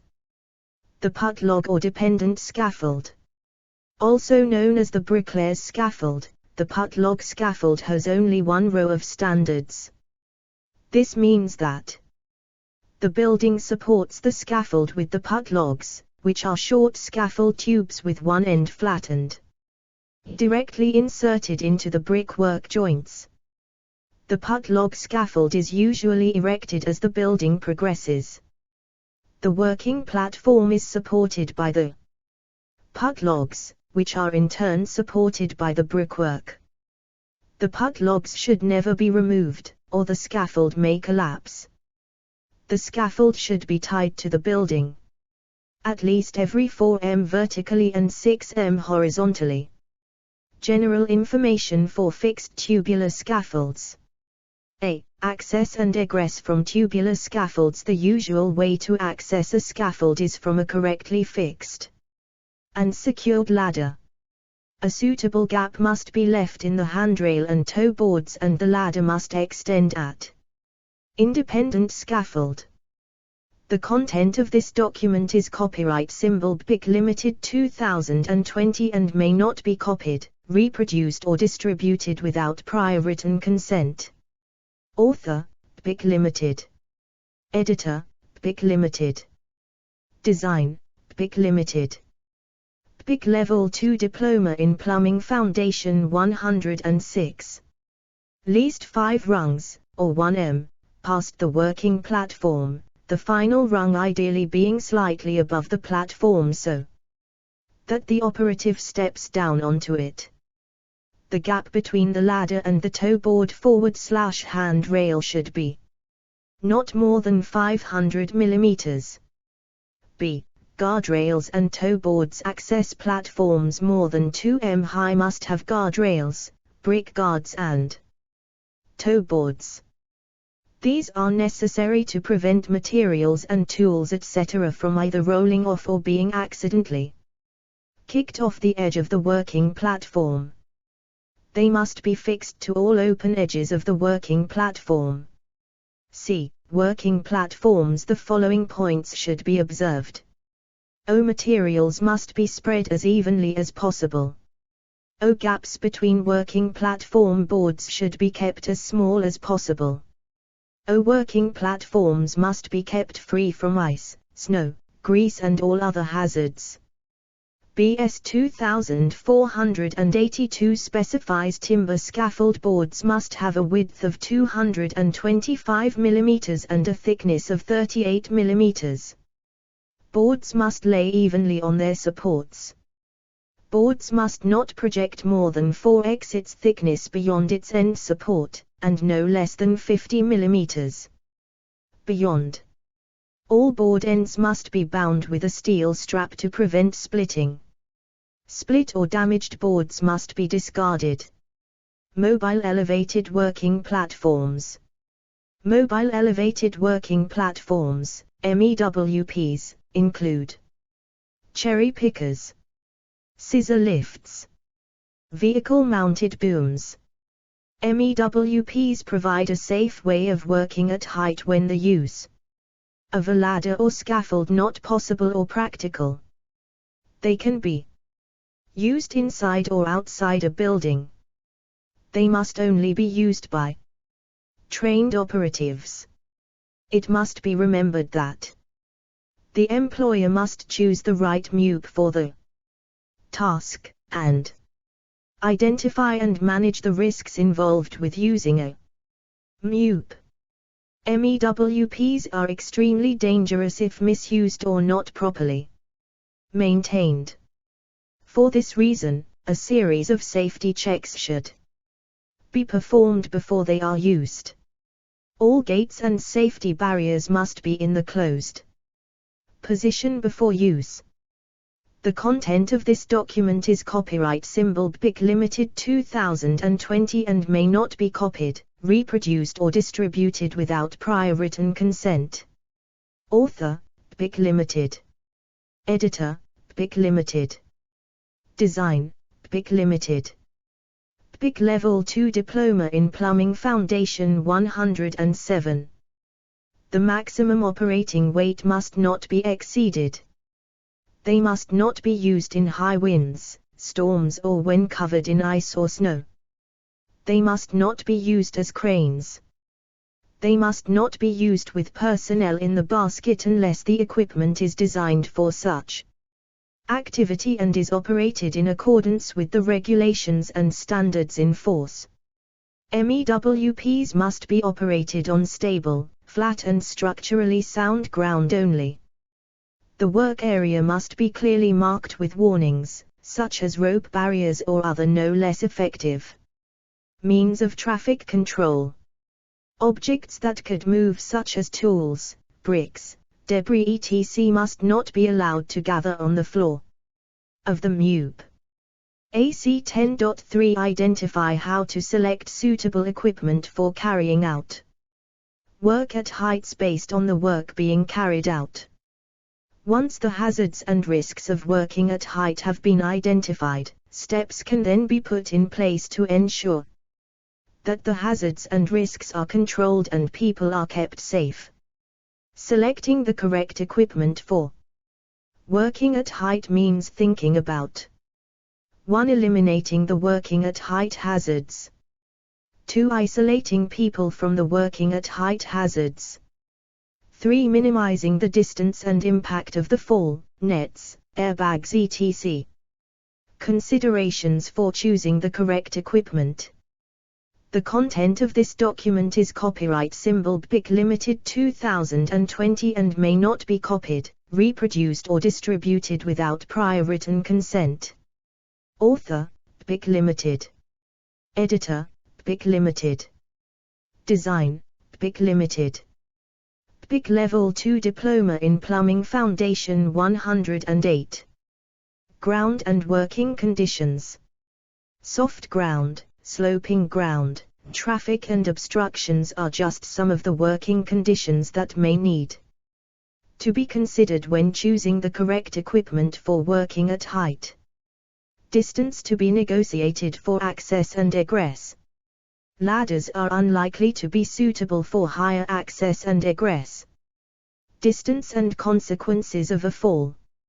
A safety harness would be ineffective if the deployment length was greater than the fall height, because the user would hit the floor before the system could deploy. Duration and frequency of use. Long duration, high frequency of use work may require a safer working platform, a tower scaffold rather than a ladder. However, ladders may be suitable for short duration, low risk work. Evacuation and rescue. If evacuation from a fixed platform, such as a tower scaffold, is going to be difficult, choose other work platform, for example a mobile elevated working platform, MUP. Additional risk posed by the installation and removal of work equipment. A mobile elevated working platform, MUP, used by a single person may be less of a risk than 2 or 3 people erecting a tower or scaffold for one person to work safely. AC 10.4 state the range of safety checks to be carried out on access equipment before it is used. Within this assessment criteria, the range will cover step ladders, ladders, harnesses, roof ladders and crawling boards, mobile tower scaffolds, fixed scaffolds and edge protection, mobile elevated work platforms including scissor lifts and cherry pickers. Every employer shall, so far as is reasonably practicable, ensure that the surface and every parapet, permanent rail or other such fall protection measure of every place of work at height are checked on each occasion before the place is used. The Work at Height Regulations 2005. Before using access equipment such as ladders, scaffolds, harnesses and any working platforms, they must. The content of this document is copyright symbol BIC Limited 2020 and may not be copied, reproduced or distributed without prior written consent. Author, BIC Limited. Editor, BIC Limited. Design, BIC Limited. BIC Level 2 Diploma in Plumbing Foundation 109. Be checked to ensure that they are fit for use and suitable for the job to be done. Step ladders. These must not be used if they are broken, damaged, show visible signs of repair or have parts missing. They should be checked to ensure that they have not been painted. Painting can hide defects. They are showing no signs of wood rot. They have not warped or twisted in any way. They are stable when erected. That the rubber feet are intact and in good condition. If defects are found, then a notice should be displayed and the defects reported to a manager or supervisor. Ladders. Ladders, roof ladders and crawl boards should not be used if any of the following points are found prior to use. Broken, missing or makeshift rungs. Broken, weakened or repaired stiles. Broken or defective ropes, guide brackets, latching hooks or pulley wheels. They must not be painted. Paint can hide defects on wooden ladders. If they have missing safety feet. Ladders must be erected properly with a ratio of 4:1 or 75:0. Ladders must be properly lashed or secured to prevent slipping. They must be checked to ensure that they are of the correct classification for the work to be done. Harnesses and lanyards. There should be a regime for the inspection of harnesses and lanyards that is drawn up by a competent person.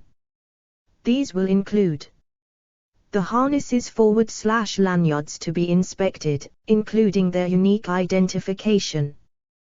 The frequency and type of inspection, pre-use checks, detailed inspection and, where appropriate, Interim inspection. Designated competent persons to carry out the inspections. Action to be taken on finding defective lanyards. Means of recording the inspections. Training of users. The content of this document is copyright symbol BIC Limited 2020 and may not be copied, reproduced or distributed without prior written consent. Author, BIC Limited. Editor, BIC Limited. Design, BIC Limited. BIC Level 2 Diploma in Plumbing Foundation 110. A means of monitoring the inspection regime to verify inspections are carried out accordingly. All harnesses and lanyards should be subject to O pre-use checks. O check for small cuts of 1 mm in the edges. O softening or hardening of fibers. O ingress of contaminants. O detailed inspections. O interim inspections, as appropriate. Static tower scaffolds. Points to remember. Towers must be inspected annually by a competent person and must be correctly erected. Scaffold tubes and boards must not be painted. Tubes must be straight. Tubes and fittings must be undamaged and corrosion-free. The ground that the tower is erected on must be firm and even, if possible. Base plates must always be used.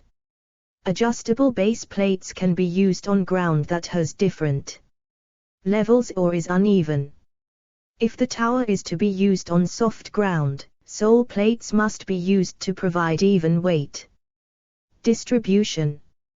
All couplers must be load-bearing. Horizontal members must be fixed to uprights with the exception of transoms under the working platform. Towers must be diagonally braced. Foot ties must be fitted as low as possible. The working platform must always be close-boarded. Overhanging boards must not exceed 4x the thickness of the boards and must not be less than 50 mm past the support. All working platforms must have toe boards and if working above 2 m these must be at least 150 mm high. Working platforms above 2 m high must have guard rails between 920 mm and 1150 mm high. Access ladder must be lashed vertically, preferably on the inside of the tower. The minimum base measurement for any tower scaffold is 1.25 m. When erected indoors, the height of the tower must exceed than 3.5 times its smallest base measurement and when erected outdoors, the height of the tower must not exceed 3 times its smallest base measurement. Towers higher than 6.4 m must either be tied to the building or have adequate outriggers fitted for stability. Always use towers on firm even ground. The content of this document is copyright symbol BIC Limited 2020 and may not be copied, reproduced or distributed without prior written consent. Author, BIC Limited. Editor, BIC Limited. Design, BIC Limited. BIC Level 2 Diploma in Plumbing Foundation 111. Never use tower scaffolds on sloping ground. Never place step ladders on a tower scaffold. Never sheet out a tower with tarpaulins. Casters must only be fitted to the standards, mobile tower scaffolds only. Casters must have locks to prevent unexpected movement, and be of the swivel type, mobile. Tower scaffolds only. Casters must be able to be fixed into the standards to prevent them from falling out, mobile tower. Scaffolds only. Fixed scaffolds. The requirements for fixed scaffolds are as follows. Scaffolds must be inspected annually by a competent person and must be correctly erected. Scaffold tubes and boards must not be painted. Tubes must be straight. Tubes and fittings must be undamaged and corrosion-free. The ground that the tower is erected on must be firm and even. Base plates must always be used. Adjustable base plates can be used on ground that has different levels. Sole plates must be used to provide even weight distribution if the tower is to be used on soft ground. Any couplers used must be load-bearing. Horizontal members must be fixed to uprights with the exception of transoms under the working platform. Scaffolds above 2 m high must have toe boards fitted at least 150 mm high and guard rails between 920 mm and 1150 mm high. Access ladders must be in good condition and unpainted. Working platform to have edging protection. Roof ladders and crawl boards. Like all access equipment, roof ladders should be thoroughly checked before use. Check for general condition. What is the general condition like? Does it look fit for purpose? Has it been repaired in any way? Has it been painted? Painting hides defects. Has it been checked by a competent person? Are any ropes /pulleys fitted, in good working order? Are any of the rungs missing or damaged? Is it showing any signs of rot or corrosion? The content of this document is copyright symbol BIC Limited 2020 and may not be copied, reproduced or distributed without prior written consent. Author, BIC Limited. Editor, BIC Limited. Design, BIC Limited. BIC Level 2 Diploma in Plumbing Foundation 112. Mobile Elevating Working Platforms. A program of daily visual checks, regular inspections and servicing schedules should be established in accordance with the manufacturer's instructions. Prior to use checks will include: machines have full charge for use. All tires are in good working condition. All operational controls are in working order. Safety handrails are in place and in good condition. Operators should be encouraged to report defects or problems. Reported problems should be put right quickly and the MUP taken out of service if the item is safety critical. AC 10.5 state the method of assembly and use of access equipment.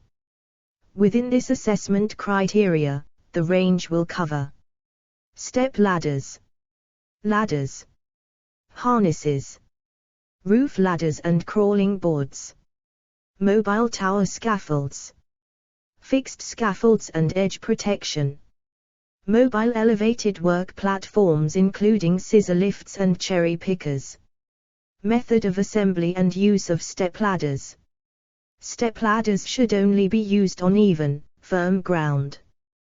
They must be inspected before use, from http://www.hse.gov.uk/pubns/inc455.pdf. Check the styles, make sure they are not bent or damaged, as the ladder could buckle or collapse. Check the feet if they are missing, worn or damaged, the ladder could slip. Also check ladder feet when moving from soft /dirty ground, dug soil, loose sand /stone, a dirty workshop, to a smooth, solid surface, paving slabs, to make sure the foot material and not the dirt, soil, chippings or embedded stones, is making contact with the ground. Check the rungs if they are bent, worn, missing or loose, the ladder could fail. Check any locking mechanisms if they are bent or the fixings are worn or damaged, the ladder could collapse. Ensure any locking bars are engaged. Check the step ladder platform if it is split or buckled, the ladder could become unstable or collapse. Check the steps or treads on step ladders if they are contaminated, they could be slippery. The content of this document is copyright symbol BIC Limited 2020 and may not be copied, reproduced or distributed without prior written consent. Author, PIC Limited. Editor, PIC Limited. Design, PIC Limited. PIC Level 2 Diploma in Plumbing Foundation 113. If the fixings are loose on steps, they could collapse. When using step ladders, from http://www.hse.gov.uk/pubns/inc455.pdf right parenthesis. Check all 4 stepladder feet are in contact with the ground and the steps are level. Only carry light materials and tools. Don't overreach. Don't stand and work on the top 3 steps, including a step forming the very top of the stepladder, unless there is a suitable handhold. Ensure any locking devices are engaged. Try to position the stepladder to face the work activity and not side on. However, there are occasions when a risk assessment may show it is safer to work side on, in a retail stock room. When you can't engage the stepladder locks to work face on because of space restraints in narrow aisles, but you can fully lock it to work side on. Try to avoid work that imposes a side loading, such as side-on drilling through solid materials, bricks or concrete. Where side-on loadings cannot be avoided, you should prevent the steps from tipping over, by tying the steps. Otherwise, use a more suitable type of access equipment. Maintain 3 points of contact at the working position.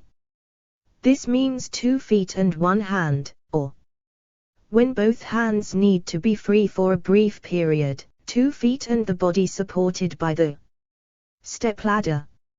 Method of erection and use of ladders. Before using a ladder, a pre-check should be carried out, from http://www.hse.gov.uk/pubns/inc455.pdf right parenthesis. By the person using it.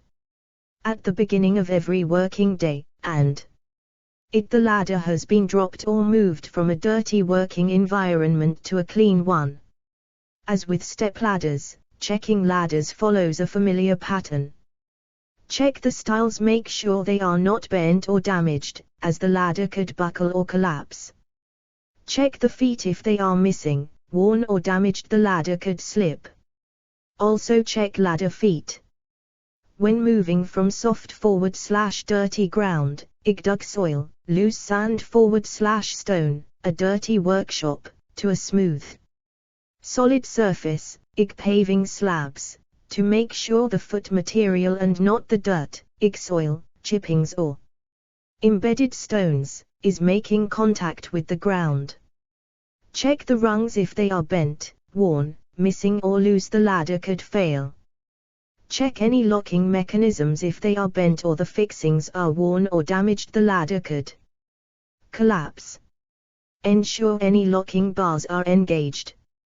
Check the steps or treads on ladders, if they are contaminated they could be slippery. If the fixings are loose on steps, they could collapse.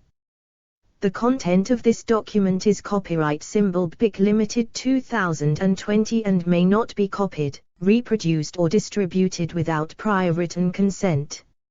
Author, PIC Limited. Editor, PIC Limited. Design, PIC Limited. PIC Level 2 Diploma in Plumbing Foundation 114. The task.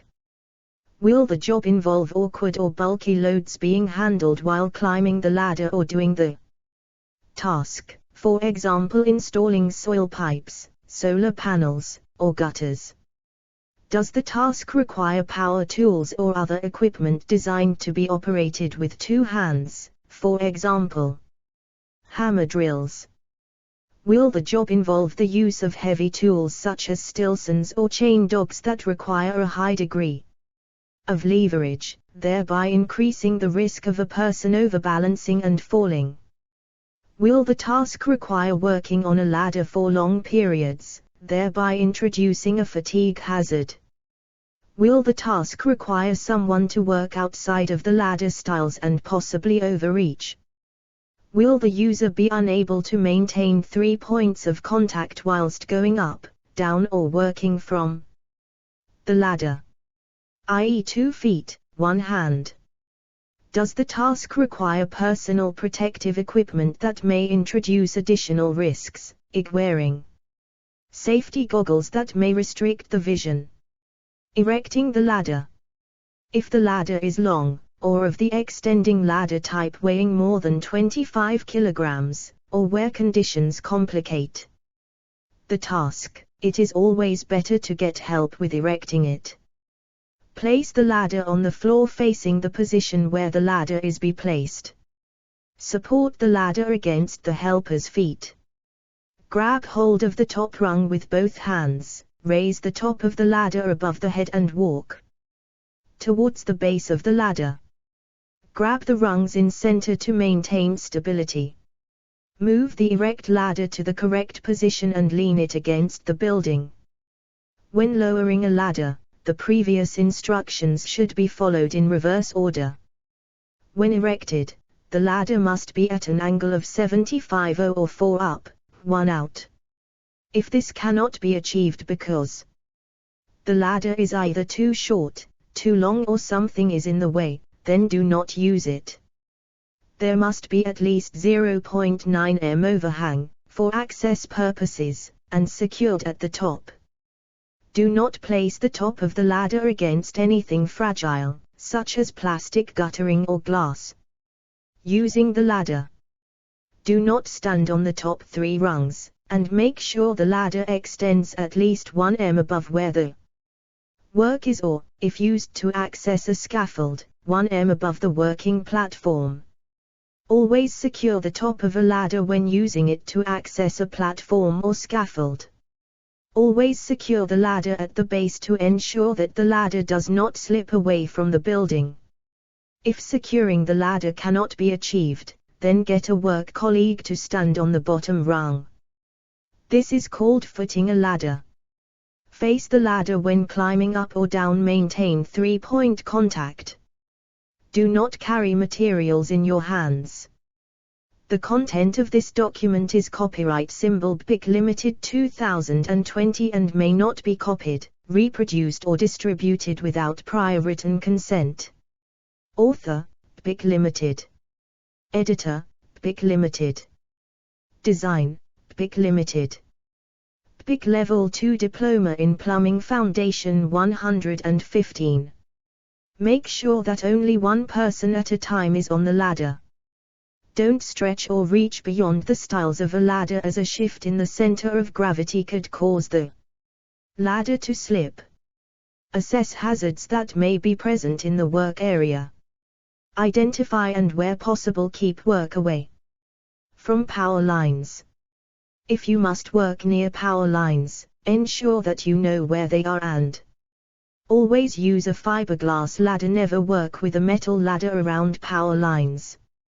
Using mobile elevating work platforms. The most common mobile elevating working platform dangers arise from operation and use of the machine. Risks associated with each mobile working platform have to be taken into account. These will include confined overhead working, ground conditions, outriggers, guardrails, arresting falls, falling objects, weather, handling materials, nearby hazards. Mobile elevating work platform operators should have attended a recognized operator training course and received a certificate, card or license listing the categories of mobile elevating work platforms the bearer is trained to operate. Planning to work at height. Is a tower scaffold the most suitable means of access for working at height? Conduct a risk assessment and seek advice from a supervisor or manager. Tower construction. Anyone erecting or dismantling a tower scaffold should be competent to do so and should hold a relevant qualification. Erect and dismantle the tower scaffold in accordance with the manufacturer's instructions. Site the tower on firm level ground wherever possible and always use footplates and sill plates. Ensure adequate edge protection at platform level. Secure handrails at approximate 1 m height, with midrails and footboards. Prior to use, thoroughly inspect the tower to ensure it meets the supplier's design instructions. Inspect it regularly thereafter to ensure this remains true. Ensure that wheels are locked, if the tower is the mobile type. The content of this document is copyright symbol BIC Limited 2020 and may not be copied, reproduced or distributed without prior written consent. Author, BIC Limited. Editor, BIC Limited. Design, BIC Limited. BIC Level 2 Diploma in Plumbing Foundation 116. Ensure that outriggers are in place where possible.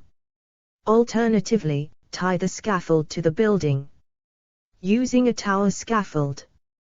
Position the tower away from pedestrian rights-of-way, vehicle routes and overhead power lines, if possible.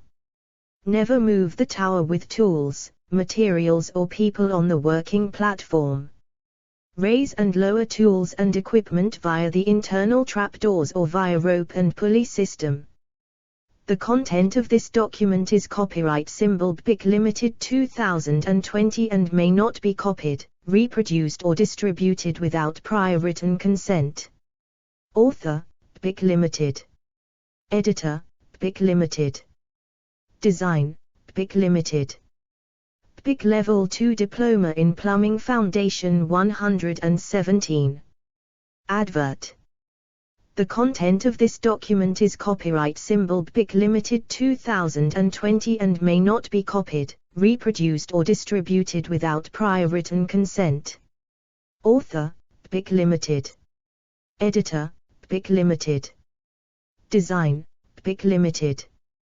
BIC Level 2 Diploma in Plumbing Foundation 118. Learning Outcome 12.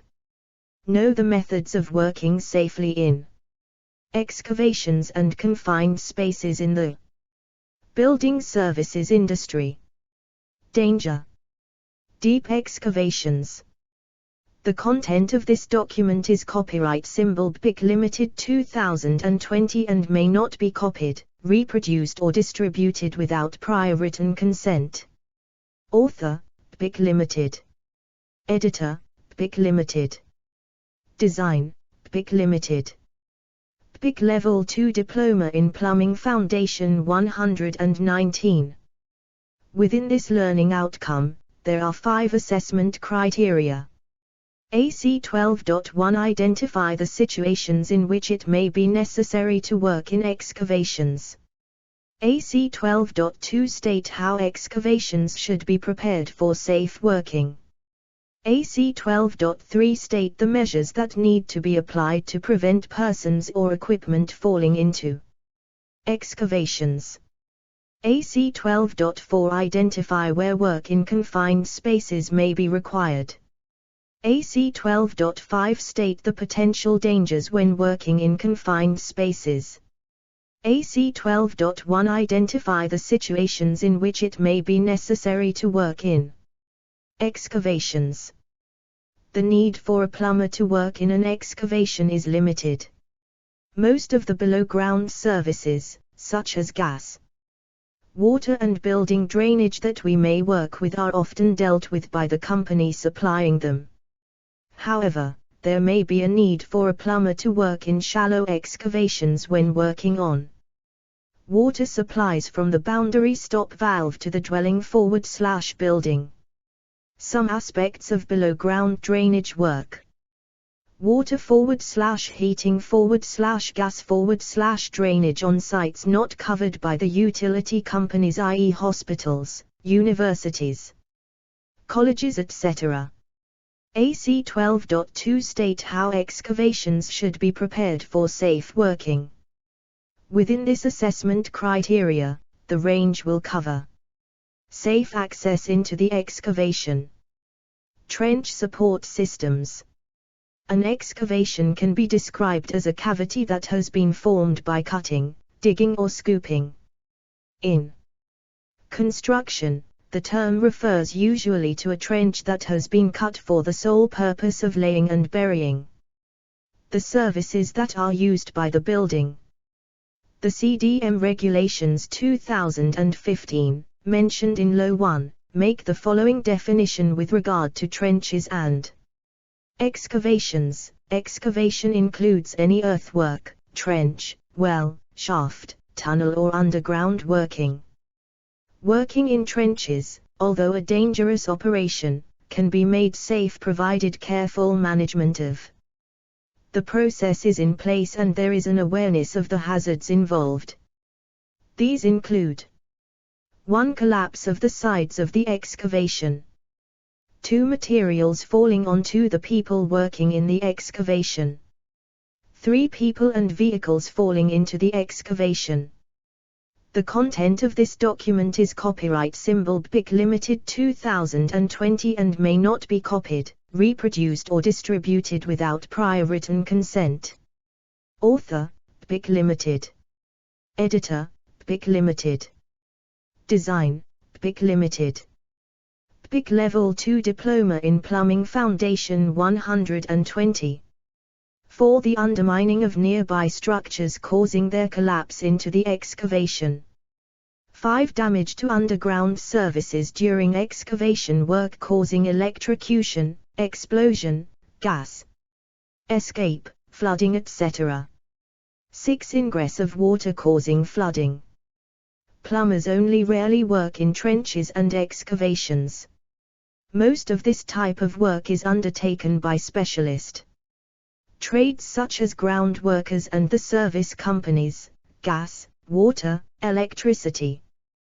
The maximum depth that a plumber is likely to work is 0.750 m to 1.35 m when laying a mains cold water supply to a building. In some instances, construction workers may work in deep excavations, especially when working on street sewers and drains, mains gas and mains electric supplies. The maximum depth that a trench can be dug without the need for support is 1.2 m.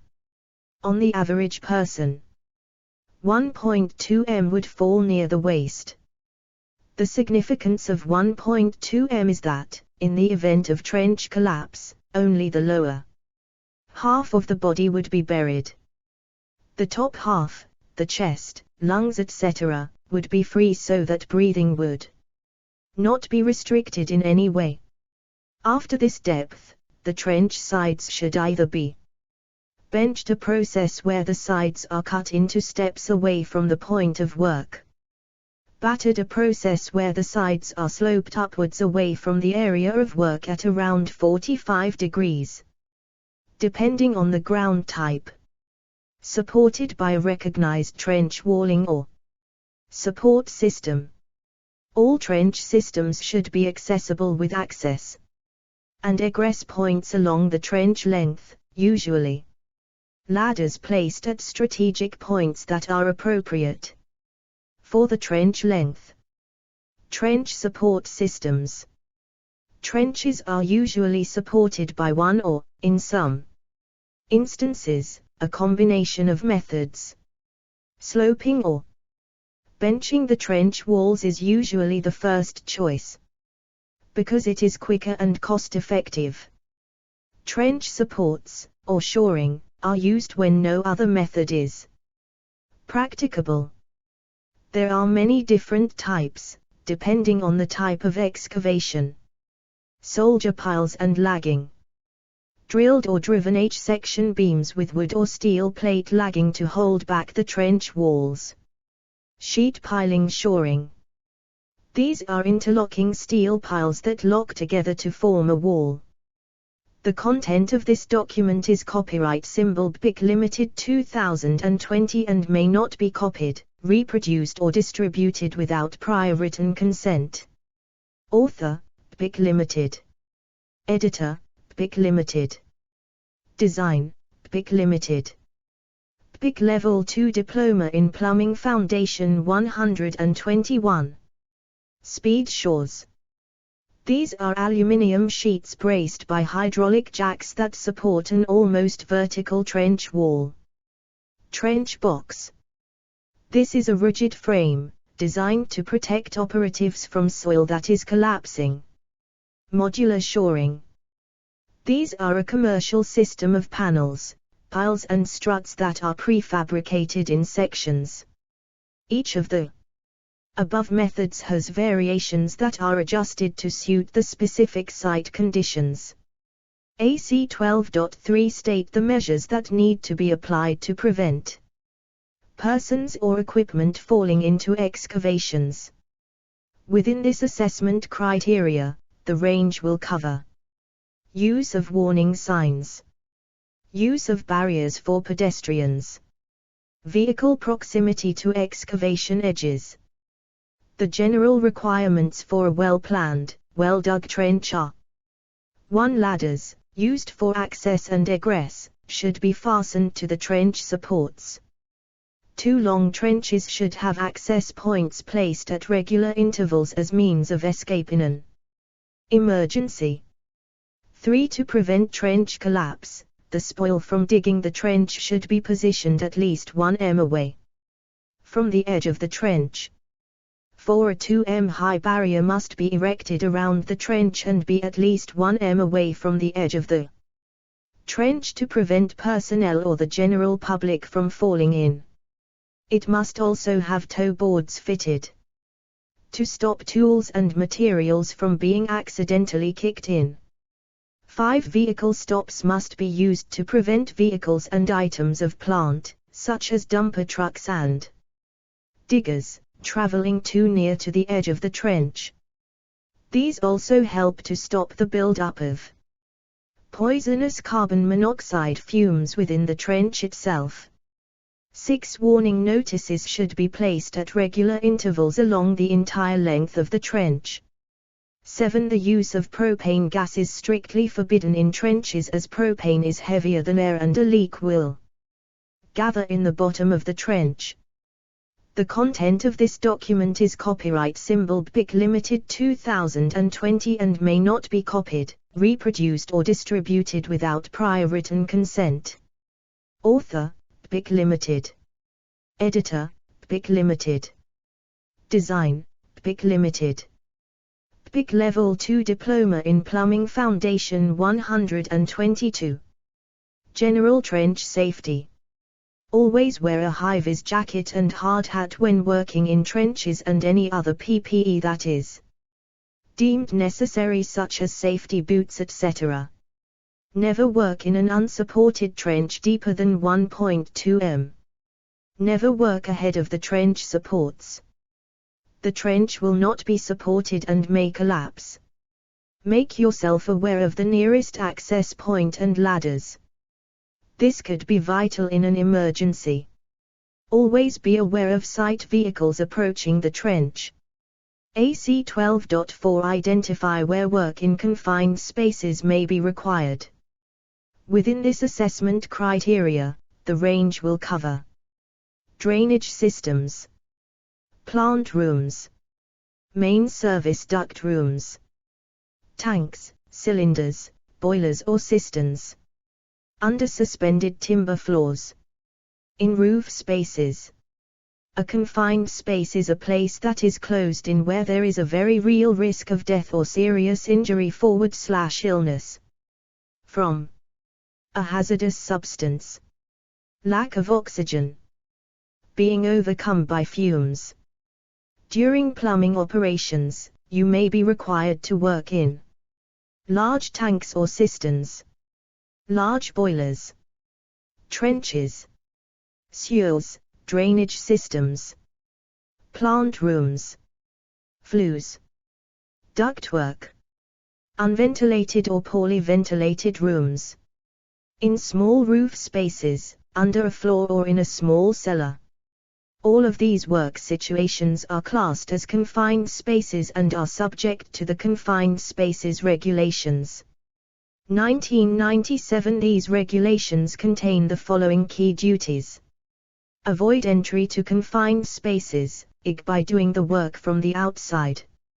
If entry to a confined space is unavoidable, follow a safe system of work, and the content of this document is copyright symbol BIC Limited 2020 and may not be copied, reproduced or distributed without prior written consent. Author, BIC Limited. Editor, BIC Limited. Design, BIC Limited. BIC Level 2 Diploma in Plumbing Foundation 123. Put in place adequate emergency arrangements before the work starts.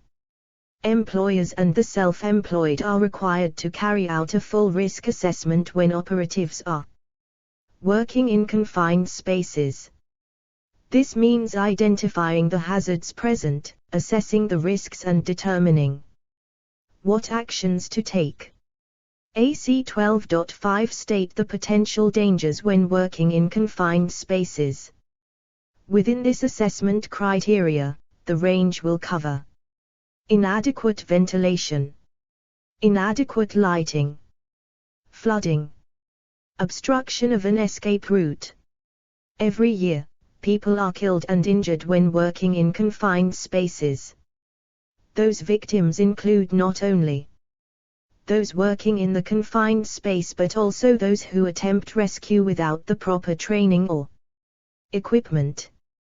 Dangers occur because of lack of breathable air, inadequate ventilation, inadequate lighting, flooding, poisonous fumes and gases, liquids or solids suddenly entering the space, fire, explosions and smoke inhalation, leftover residues from previous works or as a result of chemical reactions which give off toxic vapors, hot working conditions, obstruction of an escape route.